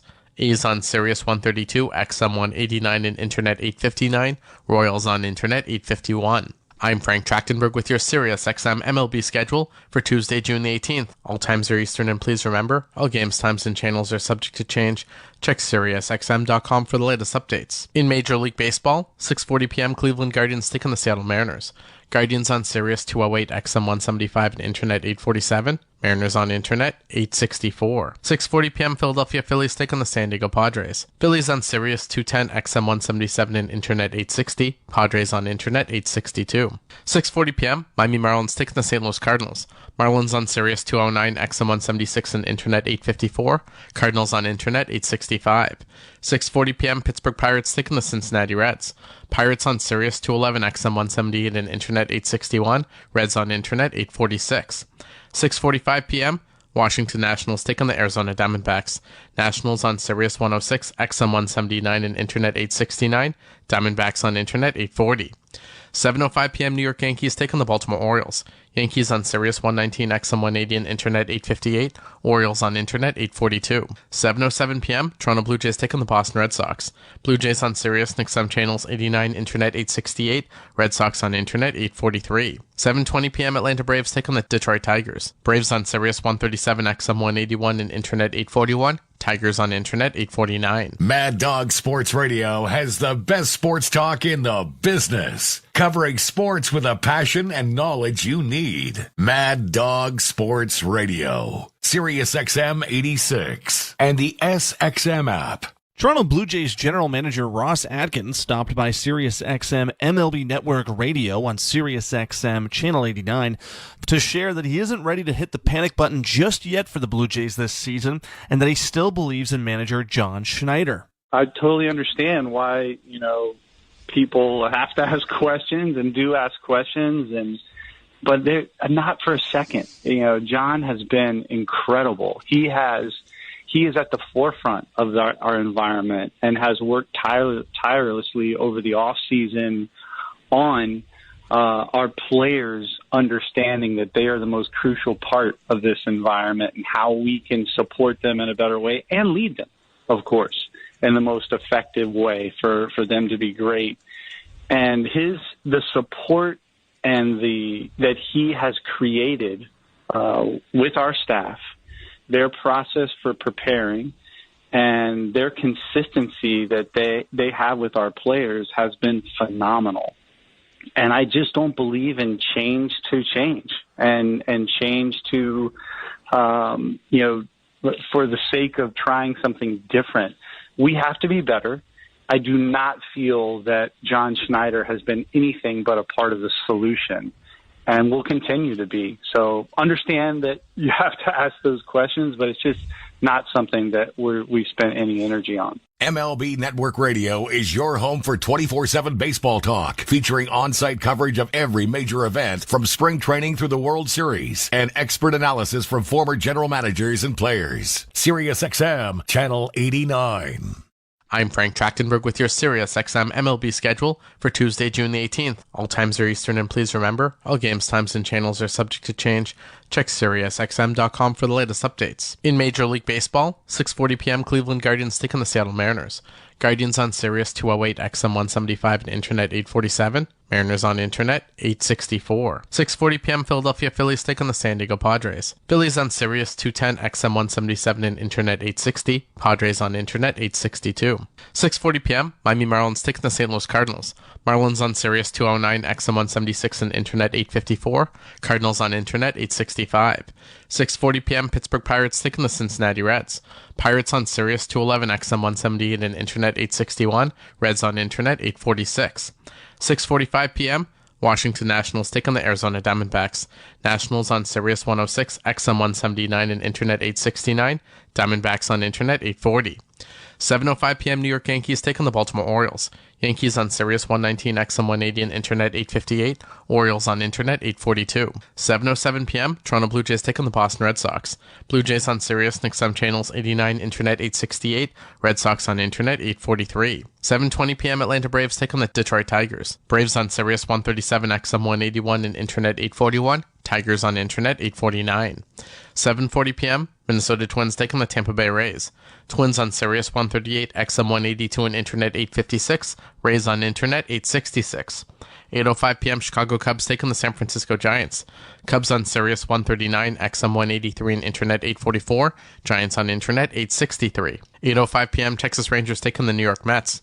Rangers on Sirius 161, XM 184, and Internet 867. Mets on Internet 857. Spanish feed on Sirius 160, XM 185, and Internet 870. 8:10 p.m. Chicago White Sox face the Houston Astros. White Sox on Sirius 162, XM 186, and Internet 845. Astros on Internet 850. 8:40 p.m. Colorado Rockies take on the LA Dodgers. Rockies on Sirius 158, XM 187, and Internet 848. Dodgers on Internet 853. Spanish feed on Internet 871. 9:38 p.m. LA Angels take on the Milwaukee Brewers. Angels on Sirius 85, XM 188, and Internet 852. Brewers on Internet 855. 9:40 p.m. Oakland A's take on the Kansas City Royals. A's on Sirius 132, XM 189, and Internet 859. Royals on Internet 851. I'm Frank Trachtenberg with your Sirius XM MLB schedule for Tuesday, June the 18th. All times are Eastern, and please remember, all games, times, and channels are subject to change. Check SiriusXM.com for the latest updates. In Major League Baseball, 6:40 p.m. Cleveland Guardians take on the Seattle Mariners. Guardians on Sirius 208, XM 175, and Internet 847. Mariners on Internet 864. 6:40 p.m. Philadelphia Phillies take on the San Diego Padres. Phillies on Sirius 210, XM 177, and Internet 860. Padres on Internet 862. 6:40 p.m. Miami Marlins take on the St. Louis Cardinals. Marlins on Sirius 209, XM 176, and Internet 854. Cardinals on Internet 865. 6:40 p.m. Pittsburgh Pirates take on the Cincinnati Reds. Pirates on Sirius 211, XM 178, and Internet 861. Reds on Internet 846. 6:45 p.m. Washington Nationals take on the Arizona Diamondbacks. Nationals on Sirius 106, XM 179, and Internet 869. Diamondbacks on Internet 840. 7:05 p.m. New York Yankees take on the Baltimore Orioles. Yankees on Sirius 119, XM 180, and Internet 858. Orioles on Internet 842. 7:07 p.m. Toronto Blue Jays take on the Boston Red Sox. Blue Jays on Sirius and XM channels 89, Internet 868. Red Sox on Internet 843. 7:20 p.m. Atlanta Braves take on the Detroit Tigers. Braves on Sirius 137, XM 181, and Internet 841. Tigers on Internet 849. On the court and off, your home for the NBA is SiriusXM. Follow all the drama as your favorite team vies for it all. SiriusXM NBA Radio, SiriusXM 86. Amid rumors surrounding Toronto Blue Jays stars Vladimir Guerrero Jr. and Bo Bichette, sports journalist Tyler Kepner stopped by SiriusXM MLB Network Radio on SiriusXM Channel 89 to discuss the rumors and to explain why keeping Vladdy and Bichette in Toronto seems to be what's best for the Blue Jays. Because I keep looking at this team and thinking that they should be in the mix. They should be contenders. They should be a division, if not at the top of the division, right there. So I would keep going for it and hoping that this core comes through. You've put so much emphasis on this group, on trying to win with build around Vladdy and Bichette. And you could definitely argue that maybe their best group was a couple of years ago when they had Marcus Semien. But there's no reason this team, as currently constituted, maybe with a tweak or two,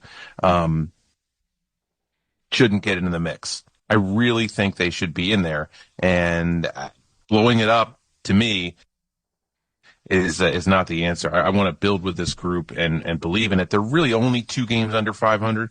I mean, they're far behind the Yankees, but they're only 2 games under 500, and with all the playoff spots available now, that's close enough to contending. SiriusXM NFL Radio Channel 88 brings you expert analysis from former players, coaches, and executives, plus reaction to all the latest news on the only 24/7 station dedicated to the National Football League. I'm Frank Trachtenberg with your SiriusXM MLB schedule for Tuesday, June the 18th. All times are Eastern, and please remember, all games, times, and channels are subject to change. Check SiriusXM.com for the latest updates. In Major League Baseball, 6:40 p.m. Cleveland Guardians take on the Seattle Mariners. Guardians on Sirius 208, XM 175, and Internet 847. Mariners on Internet 864. 6:40 p.m. Philadelphia Phillies take on the San Diego Padres. Phillies on Sirius 210, XM 177, and Internet 860. Padres on Internet 862. 6:40 p.m. Miami Marlins take on the St. Louis Cardinals. Marlins on Sirius 209, XM 176, and Internet 854. Cardinals on Internet 865. 6:40 p.m. Pittsburgh Pirates take on the Cincinnati Reds.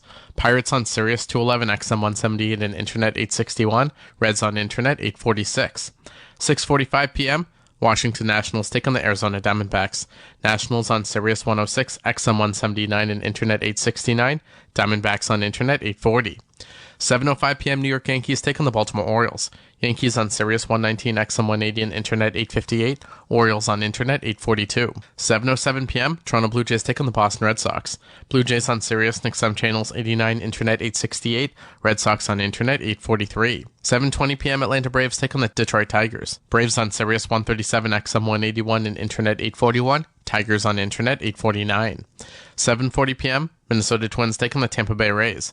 Twins on Sirius 138, XM 182, and Internet 856. Rays on Internet 866. 8:05 p.m. Chicago Cubs take on the San Francisco Giants. Cubs on Sirius 139, XM 183, and Internet 844. Giants on Internet 863. 8:05 p.m. Texas Rangers take on the New York Mets. Rangers on Sirius 161, XM 184, and Internet 867. Mets on Internet 857. Spanish feed on Sirius 160, XM 185, and Internet 870. 8:10 p.m. Chicago White Sox face the Houston Astros. White Sox on Sirius 162, XM 186, and Internet 845. Astros on Internet 850. 8:40 p.m. Colorado Rockies take on the LA Dodgers. Rockies on Sirius 158, XM 187, and Internet 848. Dodgers on Internet 853. Spanish feed on Internet 871. 9:38 p.m. LA Angels take on the Milwaukee Brewers. Angels on Sirius 85, XM 188, and Internet 852. Brewers on Internet 855. 9:40 p.m. Oakland A's take on the Kansas City Royals. A's on Sirius 132, XM 189, and Internet 859. Royals on Internet 851. I'm Frank Trachtenberg with your SiriusXM MLB schedule for Tuesday, June the 18th. All times are Eastern, and please remember, all games, times, and channels are subject to change. Check SiriusXM.com for the latest updates. In Major League Baseball, 6:40 p.m. Cleveland Guardians take on the Seattle Mariners.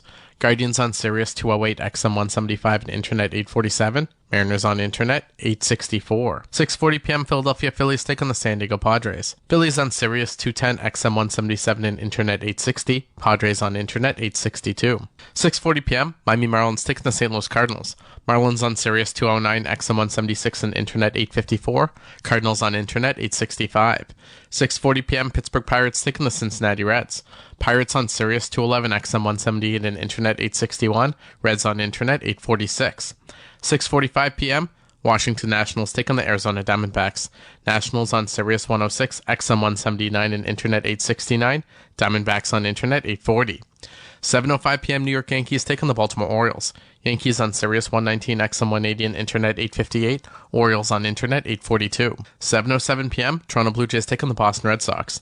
Blue Jays on Sirius XM channels 89, Internet 868. Red Sox on Internet 843. 7:20 p.m. Atlanta Braves take on the Detroit Tigers. Braves on Sirius 137, XM 181, and Internet 841. Tigers on Internet 849. Follow every second of the action on NHL Network Radio. From behind the bench to every play on the ice. If it's hockey, it's on SiriusXM NHL Network Radio. SiriusXM 91. Detroit Tigers manager A.J. Hinch joined MLB Network Radio on SiriusXM Channel 89 to discuss how Justin Henry Malloy offers power and on-base skills to the Tigers lineup. He smoked the first ball he saw from Nathan Eovaldi last night to the warning track. He's unafraid to hit early and count. This is not a guy who goes up there looking to walk. So he does have a pretty good, strong knowledge of the strike zone. Our players in AAA last year called him like the human ABS. Like he's the dude that swings at strikes and takes balls. And so, that he'll get challenged. And part of the strikeout numbers are gonna come from those long at bats. He's unafraid to get to 2 strikes. That does get you closer and closer to punch outs. And it gets harder and harder as you get to the big leagues. But he's not going to be try to go generate walks. He's trying to generate offensive production. And if they throw him strikes, he's an aggressive hitter. If they don't, then he's going to get into good counts and may result in some walks. So I'm looking forward to giving him consistent at bats. He DH'd last night. He's going to DH again tonight and tomorrow on the Goodman in the outfield this weekend against Milwaukee. But his offensive profile, his offensive performance, what he's dominated in AAA warrants a call up probably long before now, but it's been a work in progress for him to get to this level, and now let's let him settle in and see how he does. Hear it all on demand. Your favorite shows, your favorite games. Don't miss a second of your favorite SiriusXM programming on demand with the SiriusXM app. Download it now for free. I'm Frank Trachtenberg with your SiriusXM MLB schedule for Tuesday, June the 18th. All times are Eastern, and please remember, all games, times, and channels are subject to change. Check SiriusXM.com for the latest updates. In Major League Baseball, 6:40 p.m. Cleveland Guardians take on the Seattle Mariners. Guardians on Sirius 208, XM 175, and Internet 847. Mariners on Internet 864. 6:40 p.m. Philadelphia Phillies take on the San Diego Padres. Phillies on Sirius 210, XM 177, and Internet 860. Padres on Internet 862. 6:40 p.m. Miami Marlins take on the St. Louis Cardinals. Marlins on Sirius 209, XM 176, and Internet 854. Cardinals on Internet 865. 6:40 p.m. Pittsburgh Pirates take on the Cincinnati Reds. Pirates on Sirius 211, XM 178, and Internet 861. Reds on Internet 846. 6:45 p.m. Washington Nationals take on the Arizona Diamondbacks. Nationals on Sirius 106, XM 179, and Internet 869. Diamondbacks on Internet 840. 7:05 p.m. New York Yankees take on the Baltimore Orioles. Yankees on Sirius 119, XM 180, and Internet 858. Orioles on Internet 842. 7:07 p.m. Toronto Blue Jays take on the Boston Red Sox. Blue Jays on Sirius and XM channels 89, Internet 868. Red Sox on Internet 843. 7:20 p.m. Atlanta Braves take on the Detroit Tigers. Braves on Sirius 137, XM 181, and Internet 841. Tigers on Internet 849. 7:40 p.m. Minnesota Twins take on the Tampa Bay Rays. Twins on Sirius 138, XM 182, and Internet 856. Rays on Internet 866. 8:05 p.m. Chicago Cubs take on the San Francisco Giants. Cubs on Sirius 139, XM 183, and Internet 844. Giants on Internet 863. 8:05 p.m. Texas Rangers take on the New York Mets. Rangers on Sirius 161, XM 184, and Internet 867. Mets on Internet 857. Spanish feed on Sirius 160, XM 185, and Internet 870. 8:10 p.m. Chicago White Sox face the Houston Astros. White Sox on Sirius 162, XM 186, and Internet 845. Astros on Internet 850. 8:40 p.m. Colorado Rockies take on the LA Dodgers. Rockies on Sirius 158, XM 187, and Internet 848. Dodgers on Internet 853. Spanish feed on Internet 871. 9:38 p.m. LA Angels take on the Milwaukee Brewers. Angels on Sirius 85, XM 188, and Internet 852. Brewers on Internet 855. 9:40 p.m. Oakland A's take on the Kansas City Royals. A's on Sirius 132, XM 189, and Internet 859. Royals on Internet 851. I'm Frank Trachtenberg with your SiriusXM MLB schedule for Tuesday, June the 18th. All times are Eastern, and please remember, all games, times, and channels are subject to change. Check SiriusXM.com for the latest updates. In Major League Baseball, 6:40 p.m. Cleveland Guardians take on the Seattle Mariners. Guardians on Sirius 208, XM 175, and Internet 847. Mariners on Internet 864. 6:40 p.m. Philadelphia Phillies take on the San Diego Padres. Phillies on Sirius 210, XM 177, and Internet 860. Padres on Internet 862. 6:40 p.m. Miami Marlins take on the St. Louis Cardinals. Marlins on Sirius 209, XM 176, and Internet 854. Cardinals on Internet 865. 6:40 p.m. Pittsburgh Pirates take on the Cincinnati Reds. Pirates on Sirius 211, XM 178, and Internet 861. Reds on Internet 846. 6:45 p.m. Washington Nationals take on the Arizona Diamondbacks. Nationals on Sirius 106, XM 179, and Internet 869. Diamondbacks on Internet 840. 7:05 p.m. New York Yankees take on the Baltimore Orioles. Yankees on Sirius 119 XM 180 and Internet 858. Orioles on Internet 842. 7:07 p.m. Toronto Blue Jays take on the Boston Red Sox. Blue Jays on Sirius and XM channels 89, Internet 868. Red Sox on Internet 843. 7:20 p.m. Atlanta Braves take on the Detroit Tigers. Braves on Sirius 137 XM 181 and Internet 841. Tigers on Internet 849. The PGA Tour comes to life on SiriusXM. It's your destination for everything on the tour. Hear live hole-by-hole coverage and expert analysis. PGA Tour Radio, SiriusXM 92. Toronto Blue Jays general manager Ross Atkins joined SiriusXM MLB Network Radio on SiriusXM Channel 89 to address the reports that Bo Bichette and Vladimir Guerrero Jr. could be traded. Both of them, especially the month of May, have been very solid. Vladdy's been exceptional in May. He had a slow start, some swing adjustments for him that he is in a really, really strong place. And as I mentioned, Bo had a strong May, and that's going to continue. I mean, both of them just have such good feel for the barrel and such good feel for competing in the batter's box that they're going to perform.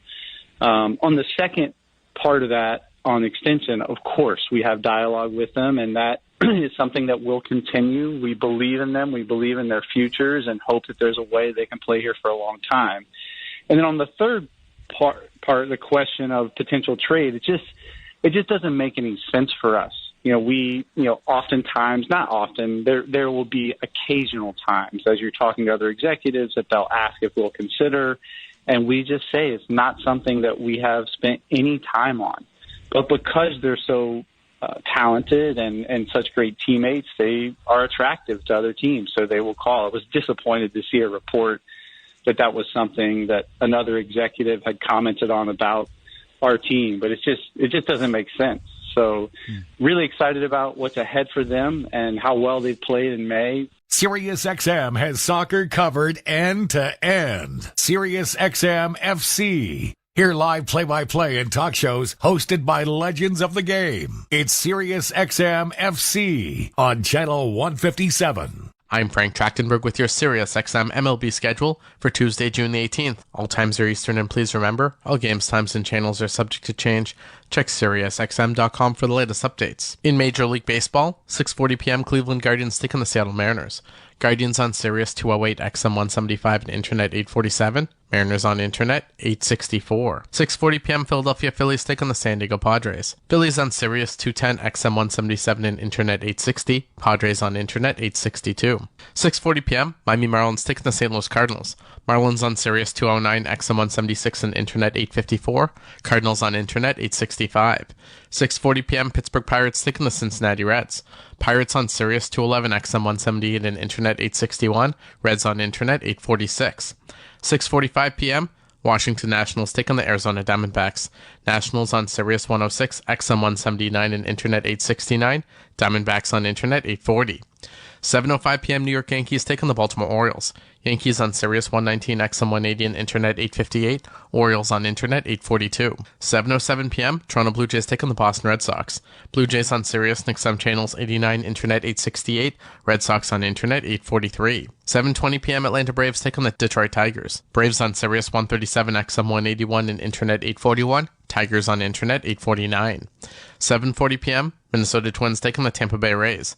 Twins on Sirius 138, XM 182, and Internet 856. Rays on Internet 866.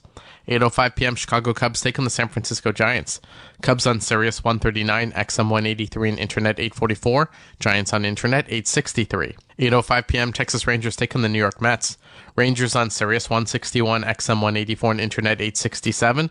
Mets on Internet 857. Spanish feed on Sirius 160, XM 185, and Internet 870. 8:10 p.m. Chicago White Sox face the Houston Astros. White Sox on Sirius 162, XM 186, and Internet 845. Astros on Internet 850. 8:40 p.m. Colorado Rockies take on the LA Dodgers. Rockies on Sirius 158, XM 187, and Internet 848. Dodgers on Internet 853. Spanish feed on Internet 871. 9:38 p.m. LA Angels take on the Milwaukee Brewers. Angels on Sirius 85, XM 188, and Internet 852. Brewers on Internet 855. 9:40 p.m. Oakland A's take on the Kansas City Royals. A's on Sirius 132, XM 189, and Internet 859. Royals on Internet 851. I'm Frank Trachtenberg with your Sirius XM MLB schedule for Tuesday, June the 18th. All times are Eastern, and please remember, all games, times, and channels are subject to change. Check SiriusXM.com for the latest updates. In Major League Baseball, 6:40 p.m. Cleveland Guardians take on the Seattle Mariners. Guardians on Sirius 208, XM 175, and Internet 847. Mariners on Internet 864. 6:40 p.m. Philadelphia Phillies take on the San Diego Padres. Phillies on Sirius 210, XM 177, and Internet 860. Padres on Internet 862. 6:40 p.m. Miami Marlins take on the St. Louis Cardinals. Marlins on Sirius 209, XM 176, and Internet 854. Cardinals on Internet 865. 6:40 p.m. Pittsburgh Pirates take on the Cincinnati Reds.